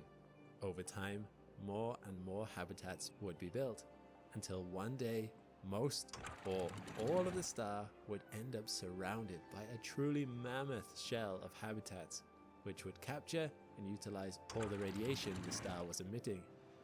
This shell was eventually considered one single structure and came to be known as a Dyson sphere. Creating one would give a species access to a ridiculous amount of energy, sending their civilization into the next stage up in galactic exploration and expansion. Dyson got the idea after reading a science fiction book known as Star Maker, something he publicly credited, and indeed, his idea does sound a little like something out of sci-fi. It would be very hard, and potentially take a very long time to build anything so large, and seems to be well beyond the capabilities of our own current civilization. That said, this sci-fi idea might need to be something we consider a little more closely. As the course I was learning from pointed out, there are just over 8 billion humans on Earth right now, and we collectively use 4 times 10 to the power 20 joules, or 400 quintillion joules of energy per year. This sounds like a lot, and it is, particularly when you consider that the current estimated amount of remaining energy available in oil reserves is 6 times 10 to the power 22 joules, or 60 sextillion joules. Doing a little division, it becomes clear that we only have 150 years of oil reserves left if we continue burning it at our current pace. 150 years is really not that many, and given how quickly we are ramping up energy consumption globally, it's fair to assume that we might run out of oil sooner, even if more oil reserves can be found. I talk a little more about this subject in another of my videos here. Which is why finding another mass source of energy, such as utilizing the energy available in sunlight, actually is quite appealing. Compared to what we gain from fossil fuels, the sun produces a staggering amount of energy, even if you're only considering the amount of light that hits our planet's surface directly. Let's use a little equation to show you what I mean. At this distance, the energy we receive from the sun is around 1,360 joules per squared meter per second. Multiply this across approximately 1.1 times 10 to the power 14 square meters of the sun's circular area as it cuts through space, then multiply this again across the course of a whole year, or 31,536,000 seconds of it, and we would receive around 4.7 times 10 to the power 24 joules of energy. That's 10,000 times the energy we are currently using from oil. More than enough to cover our needs, assuming we could harness it. Obviously, capturing all that sunlight is a bit tricky to do in practice, and obviously, if we were to capture all of it, that would make life a bit difficult for any plants on the planet wanting to use that light for photosynthesizing purposes. But even if we got to the point where we were only using half of all that available energy, we would completely remove our need for fossil fuels and could have the energy necessary to support a significantly larger population at the same time. Forget 8 billion, we could sustain 40 trillion people here on Earth. At which point, the biggest problem wouldn't be how to give all those people the energy you'd need to sustain their lifestyles, but where to put them all. Increasing the population density by 5,000 times would go from there being on average 7 people per square kilometer to being 35,000 people per square kilometer, or 1 person per 3 square centimeter. So making this work might be a bit of a challenge without some creative housing plans. Regardless, this does seem like a good solution to the energy crisis. The joules are there. So if we can already cover our population's needs by fully accessing only a small fraction of the sun's total output, the part hitting the Earth, we probably don't need to harness any more of it just yet. However, looking to the future, that won't always be the case. Reaching 40 trillion people is actually not that far off, at least on the scale of human history. Our population is currently growing at a rate of 0.88% a year. At times this number has been as high as 2%. For simplicity, let's just take a nice round 1% figure and calculate using that. If we increase for the population size by 1% every year, the cumulative growth of the population would hit 8.8 billion in a decade, 22 billion in a century, and 40 trillion in only 800 to 900 years. So what might be the solution when that happens? Why, doing as Dyson's hypothesized alien races do, and increasing the amount of solar energy that we capture, probably by building solar panels or mirrors and sending them into orbit around the sun. As the course I was learning from highlighted, with more solar collection tools comes more benefits. A Dyson sphere, or a Dyson swarm, as this segmented configuration is technically known as, offers power that's many orders of magnitude higher than what we can do with just a planet's worth of surface area. Harnessing it would elevate us to a higher level of civilization, one that went from controlling its planet to harnessing its entire solar system, perhaps giving us the springboard that could truly kickstart our expansion across the stars. On the Kardashev scale, a method of measuring a civilization's advancement by evaluating how much energy they could potentially use, this would tip us from a Type 1 civilization into a Type 2. In case you're wondering, we're currently only about a Type 0.7, as we've not quite managed to make use of all the energy on the planet, while a Type 2 would have access to all the energy in the solar system. To get to a Type 3, we'd have to harness the entire galaxy, so that's a long way off. Still, the energy levels a Dyson sphere could produce are already so extravagant, it seems silly to our current understanding to even contemplate them. If we completed a Dyson sphere, or a Dyson swarm, we would go from 4.7 septillion joules to 10 decillion joules, increasing our energy levels by 20 trillion times. That should be enough to keep the lights on for the foreseeable future. Technologically speaking, we are pretty much at the point where we could make a solar panel that could capture sunlight from the sun and send it towards Earth, or even easier, we could simply create space mirrors to reflect the light towards where we needed it. Say, an orbiting space foundry outside of Earth's atmosphere, with the same end result. This might be the simpler idea, as then you don't have to worry about how to transfer all the generated electricity from the solar panel back to Earth. You can just send the sunlight directly to wherever it's needed, although you would be sacrificing some habitability on the Dyson sphere itself. Placing mirrors into stable orbits is not impossible for us, and having them be able to maneuver slightly to reorient through the year doesn't sound too implausible. So then it's just a question of how much materials would this require. Unsurprisingly, depending on what distance you created your shell, a Dyson sphere would need a lot of material. For instance, the course I was learning from identified that building a Dyson sphere that coincided with the Earth's orbit would need about 6% of the entire volume of the planet, even if the panels were less than a millimeter thick. This is hardly ideal, even if we could selectively drill out the materials that were needed. But if we instead built a sphere at a much more compact distance from the Sun, say at the distance of Mercury's orbit, then the material requirements become much more feasible. Mercury itself contains all the raw material that might be needed for such a structure. And as far as we know, there is no one living on Mercury who would complain if we were to fill it with holes. But then, the last issue to consider, other than the moral question of whether it's okay to tear apart an entire planet purely for our own benefit, is that it's obviously an energy-intensive process. Materials have to be mined, processed, then made into their components. The solar panels or mirrors would need to be built, and even once that's done, they need to be lifted out of Mercury's gravity well. And that's a particularly energy-intensive process. If we utilized all the sun's energy that was hitting the planet Earth and spent it all on doing nothing but lifting mirrors for our Dyson sphere out of Mercury's orbit, we can calculate how long it would take us to lift enough mirrors to complete the entire shell. We know the formula for overcoming the gravitational binding energy of Mercury, which for Mercury gives us roughly 2 × 10 to the power 30 joules.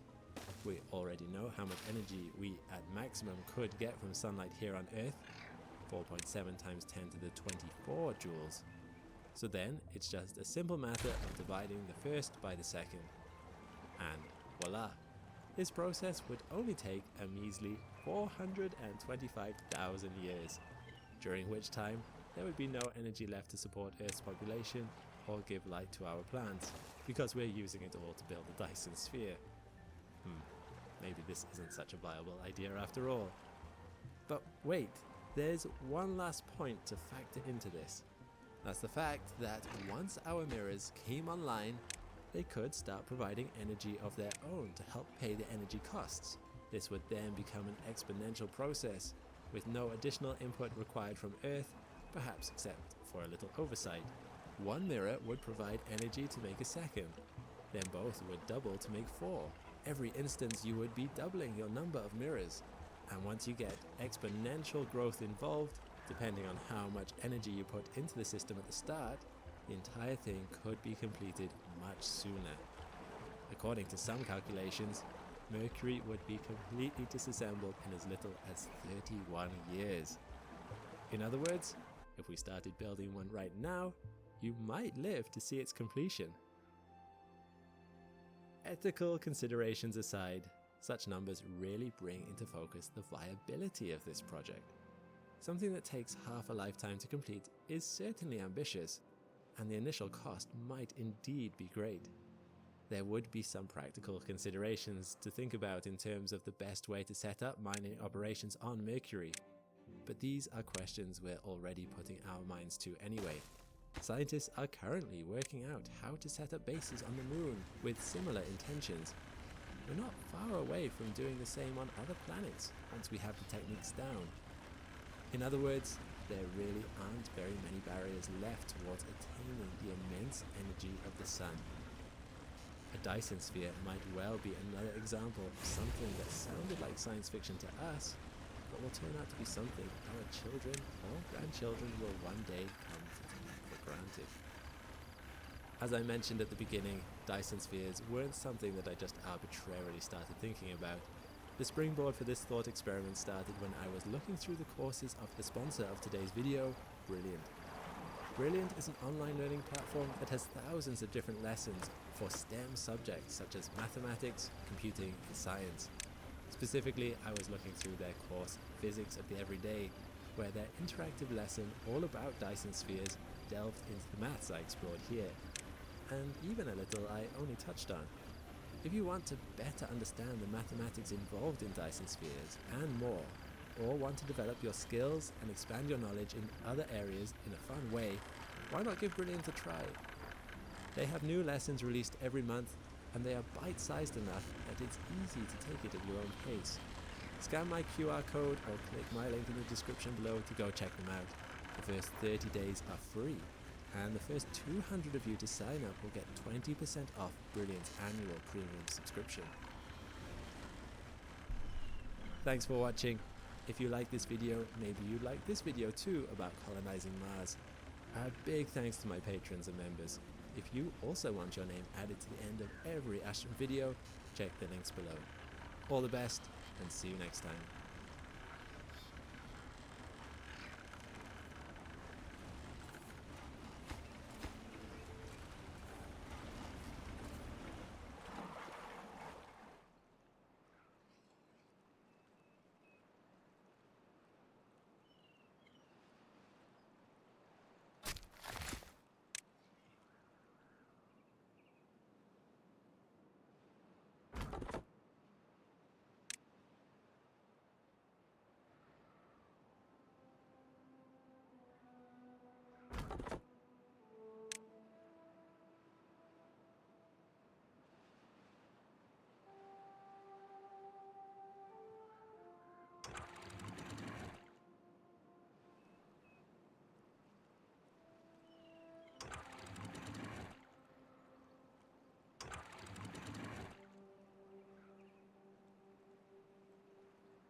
Hey, 42 here. As you know, the universe follows a predictable format.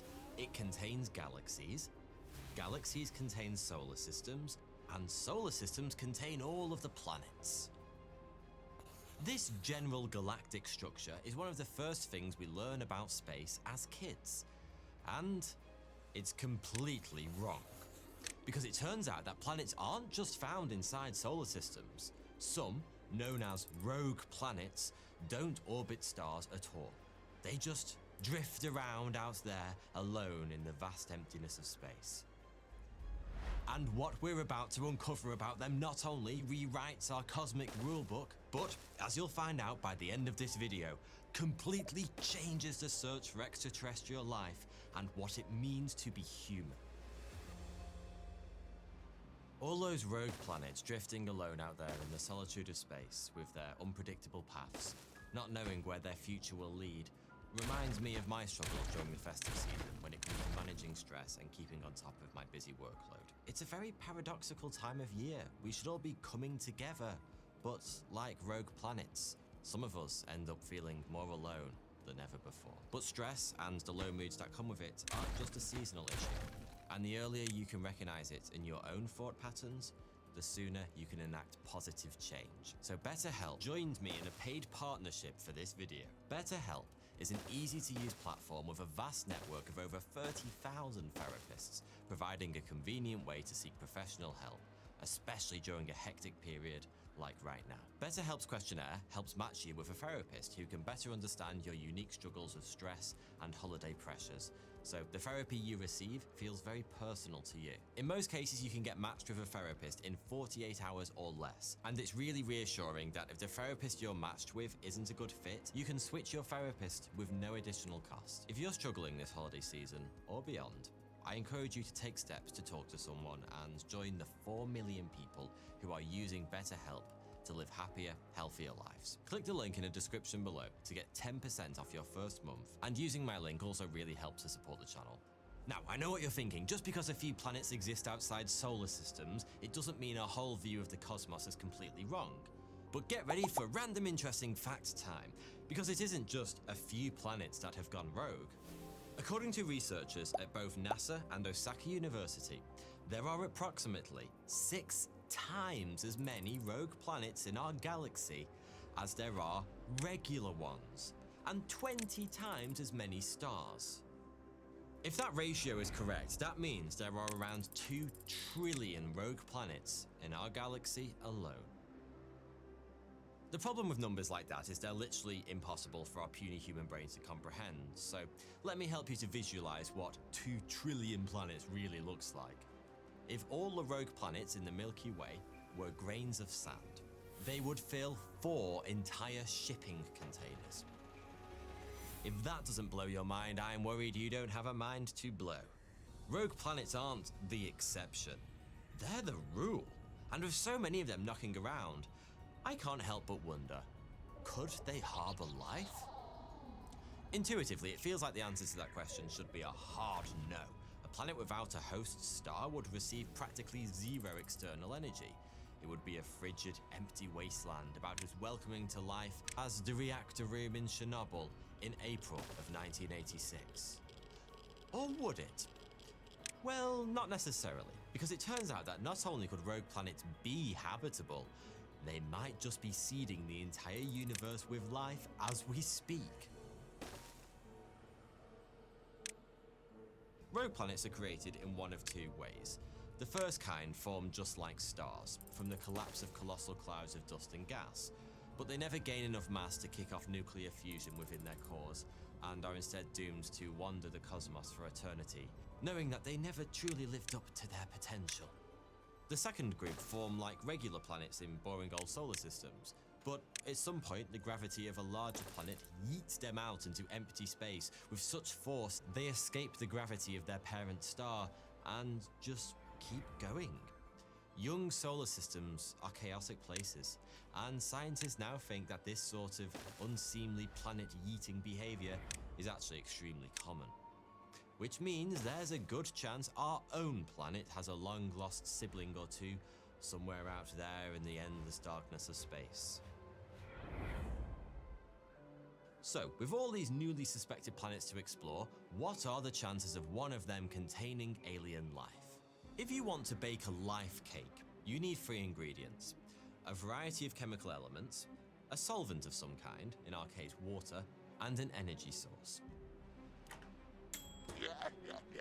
The first part should be pretty easy. The so-called chemical building blocks of life, elements like carbon, hydrogen, oxygen, nitrogen, sulfur, and phosphorus, are abundant all over the universe, so we'd expect to find them on plenty of rogue planets. The second 2 parts, not so much. Here on Earth, we get both of them from the sun.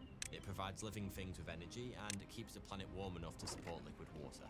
Without a parent star, a rogue planet is going to need some other source of energy to fulfill those roles. The question is, what? The sun is the major energy provider here on Earth by a huge margin, but it isn't the only energy provider.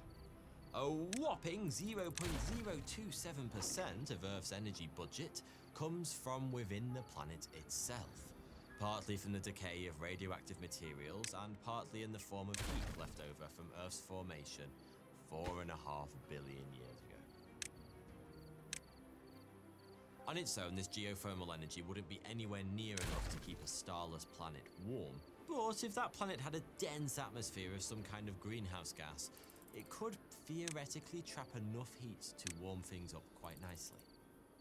According to a study published in 1999, a hydrogen atmosphere around 100 times denser than our own would be so effective at trapping geothermal heat, it would generate surface temperatures toasty enough to support liquid water oceans. That's a promising start, and geothermal energy isn't the only thing that can keep a rogue planet warm. It's easy to assume that rogue planets are lone wanderers. In fact, that's kind of implied.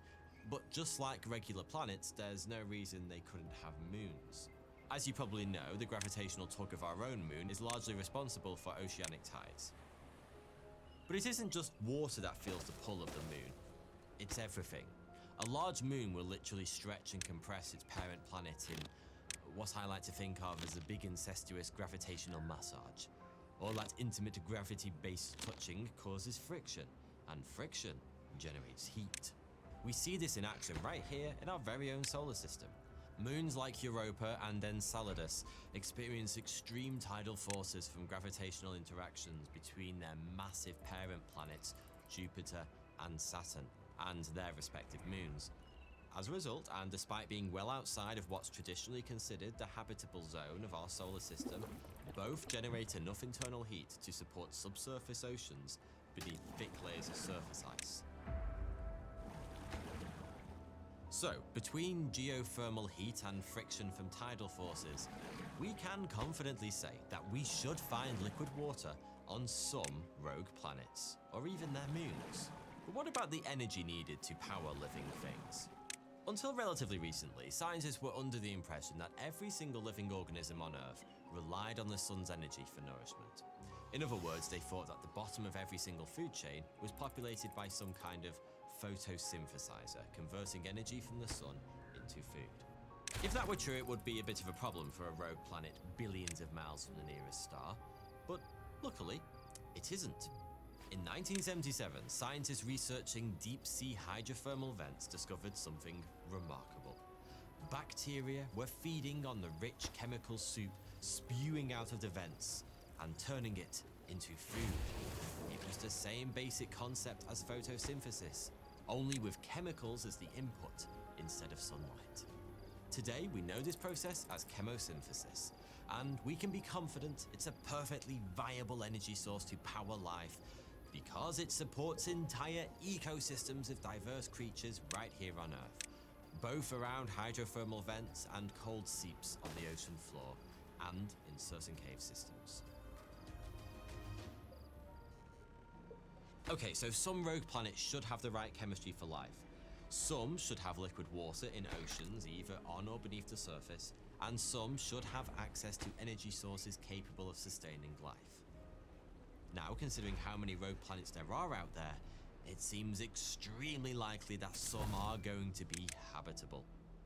That's an intriguing prospect, and it might just explain one of the biggest mysteries in all of science. the origin of life on Earth. For dead matter to suddenly turn into living matter, quite a lot of seemingly very unlikely things needed to happen. Amino acids had to band together in extremely specific ways to form proteins. Long strings of various molecules had to somehow self-organize into forms that were capable of replicating themselves. And the first cell membranes had to spontaneously cobble themselves together to keep all those various bits and pieces in one place. None of these things are impossible. Self-organization in disordered systems seems to be a feature of our universe. But each of those steps occurring in just the right way to give birth to life seems so vanishingly unlikely that it's really hard to believe it ever happened. The missing ingredient here is probably time. Given enough of it, even the most unlikely things can happen. It's your classic monkey typing Shakespeare sort of deal. Give him a weekend and you'll end up with several pages of utter nonsense. But give him a few billion years, and before you know it, he's wondering what light through yonder window breaks. But there's a small problem with that theory. Our planet is 4.5 billion years old, and according to our current best estimates, life first appeared here at least 3.7 billion years ago, and maybe as many as 4.2 billion years ago. Either way, things got going surprisingly quickly, and once they got going, early organisms got complex very fast. To some scientists, that just doesn't add up. A few 100 million years simply isn't enough time for a molecular monkey to bash out a living organism. And yet we know for certain that life was here, so what gives? Well, there are a few possible answers to that question. Perhaps the steps required to create life from non-living matter are a lot more likely than we think they are. Some scientists even believe they're inevitable. Maybe we just got insanely lucky and landed ourselves a genius monkey that smashed out the complete works of Shakespeare on his very first try. Or perhaps life on Earth has been evolving for much longer than we think it has. And it's here that rogue planets might come into play. According to the theory of panspermia, life didn't necessarily originate on planet Earth at all. It traveled here from elsewhere in the cosmos. If that were true, Earth life might be billions of years older than previously thought. That would go a long way to explaining how life got going so soon after the formation of the planet, and how early Earth life achieved such surprising complexity in the first few 100 million years after it appeared. One of the biggest problems with the panspermia theory has traditionally been the question of how exactly the seeds of life crossed the vast distances between the stars. Space dust, or asteroids, are two of the most commonly suggested dispersal mechanisms, but any life hitching a lift on either of those will be exposed to the incredible hostile environment that is naked space. But what if life's been traveling around the universe in much cozier circumstances all along? Could a passing rogue planet have seeded Earth with life 4 billion years ago? Might we all be aliens on an alien world without even knowing it? Okay, so we're well into the realm of wild speculation here, but it's a hell of an idea all the same. When we look for life out there in the universe, we tend to search for conditions that are as close to our own as possible. An orphaned planet cruising through the darkness of space, billions of miles from the nearest star, is about as different to planet Earth as it's possible to be. And yet, by some estimates, rogue planets are home to more habitable real estate than can be found anywhere else in our galaxy. And that makes them incredibly important. As of today, they're still poorly understood. For obvious reasons, they're difficult to detect, and that makes them hard to study. It seems extremely likely that some rogue planets will prove to be habitable. But for now, it's impossible to say for sure just how many. The good news is, if just 1 in 100,000 turn out to have the right conditions for life, that's still 20 million habitable rogue planets zipping around our galaxy. And who knows, these lonely wanderers might just be our universe's silent farmers, sowing the seeds of life wherever they go. Thanks for watching. Just a quick word to say that I couldn't make these videos without the support of my Patreon members. Consider joining the exclusive 42 Discord community by supporting me on Patreon. It's a great place to discuss my videos with like-minded individuals and myself. The link's in the description, but if you don't want to, or you can't join my Patreon, then please don't worry. A simple like or comment to say thanks would also put a huge smile on my face. Thank you.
Hey, 42 here.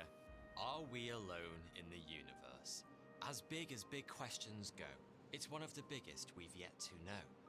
The idea that other advanced civilizations might be out there somewhere, peering up at some of the same stars we do through their freaky eyes, is incredibly intoxicating. But the truth is, finding other intelligent species remains a distant dream, quite literally. Imagine a million civilizations with human-level technology living right here in our very own galaxy, the Milky Way. That sounds like a lot, right? We'd be dodging ETs every time Elon Musk launched a rocket. But, as is often the case, the sheer enormity of outer space makes a mockery of human intuition. In reality, if there were a million civilizations evenly distributed throughout the Milky Way, our nearest neighbors wouldn't be hanging out just around the corner, but about 300 light years away. That's a distance so vast we might never have the technology to blast, warp, or teleport across it. You guys know that I love history, and I especially love historically accurate war games, which is why I'm a huge fan of Warpath. In Warpath, you can do battle on the ground and in the air in iconic locations all around Europe to emerge victorious in this classic real-time strategy game. The maps in the game are based on the real world, and the PvE gameplay simulates famous historical battles. so you can return to the battlefield and alter the course of history. Personally, I really like the social aspect of Warpath. You can develop your alliance and fight side by side with your brothers in arms. Fighting with your friends and alongside your alliance really makes you experience the camaraderie that brothers in arms have on the battlefield. Oh, and the new update 5.0 is coming out where you can use a sniper and play in first-person point of view. Warpath has online tournaments for players and everyone can participate. New players will compete with game power and senior players can invite a friend and join as a team to compete with their total game power. The prize pool is up to $15,000 and everyone has the chance to win. Click the link in the description to play Warpath today. It's a great game and by using the special link in the description, it really helps out my channel. So don't miss out. And thanks to Warpath for sponsoring this video. As of today, the furthest man-made object from Earth is NASA's Voyager 1 probe, which left our home planet in 1977. In the 4 and a bit decades since, despite travelling at a fairly nippy 17 kilometers per second, Voyager 1 hasn't even made it a single light day from Earth, let alone a light year. So those alien neighbours I mentioned, the ones that live 300 light years away, yeah. It would take Voyager 5.5 million years to pay them a visit. And that's just one tiny probe, not a monolithic colony ship capable of transporting the thousands of people necessary to prevent inbreeding mega-death during a trip between the stars. What I'm trying to say is the universe is colossal. And whilst it's by no means out of the question that we might one day detect aliens out there amongst the stars, the chances of us actually crossing, pretty much nothing. Well, not unless they approach us first, and if that happens, we may end up wishing they hadn't. Luckily, to meet ourselves some aliens, we might not have to venture too far from our home star. Because it turns out there's a decent chance they might already be living amongst us. Well, okay, not exactly amongst us, more like just down the road. And no, I'm not talking about the Facebook headquarters. You see, scientists are becoming increasingly optimistic that alien life might already exist in our solar system. Though, admittedly, these otherworldly life forms are unlikely to be anything other than simple microorganisms. If there was another advanced civilization just chilling out on Saturn, we'd probably have noticed it by now. Microscopic aliens might sound a little less exciting than, I don't know, the Borg, but finding a single alien microbe clinging bravely to the surface of a world other than our own would be one of the single biggest moments in human history. Not only that, it would fundamentally change our understanding of the entire universe. Let me explain. At the moment, we essentially have no idea whatsoever how common life is. Maybe we're entirely alone in the universe. Or we could just be one of quadrillions of different life forms, living on hundreds of trillions of different planets. That isn't hyperbole either. It genuinely is that wide open. Finding life elsewhere in our own solar system would dramatically and instantaneously change that picture. Because if life evolved independently twice in the very same solar system, it would be an incredibly strong indicator that life is rife. And that would be an absolute game changer. After all, it's starting to look like planets with habitable conditions are pretty common. According to a 2020 study, there might be as many as 300 million of them in our galaxy alone. In other words, finding life here in our own solar system, even simple life, would all but confirm that we have a lot of neighbours. So, yeah, it's probably worth having a look. The only question is, where's the best place to start? To the uninformed observer, Venus might not seem like an obvious place to go looking for aliens. To be honest, even to an informed observer, things don't look all that promising. We're talking about a planet shrouded in clouds of concentrated sulfuric acid, with surface temperatures of about 500 degrees Celsius. That's hot enough to melt lead. Oh, and any plucky alien visiting Venus would also be under a lot of pressure. Not from his petulant alien boss, but the kinds of pressure only found at 1,000 meters below sea level here on Earth. In other words, Venus is pretty much the dictionary definition of uninhabitable. It isn't, but you get the point. It's the kind of planet a Sith Lord might build a base on, just to look like a badass in front of all his Sithy mates.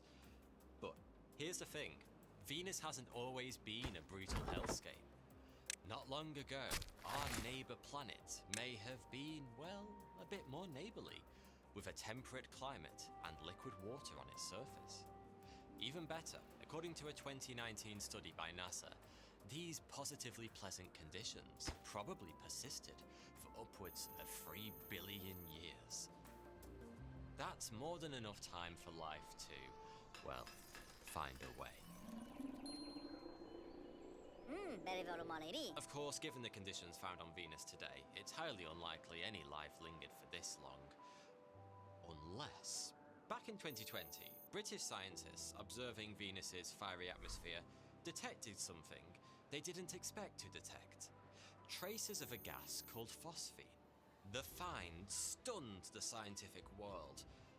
And once they came to, they realized that on terrestrial planets like Earth and Venus, phosphine is only created through biological processes.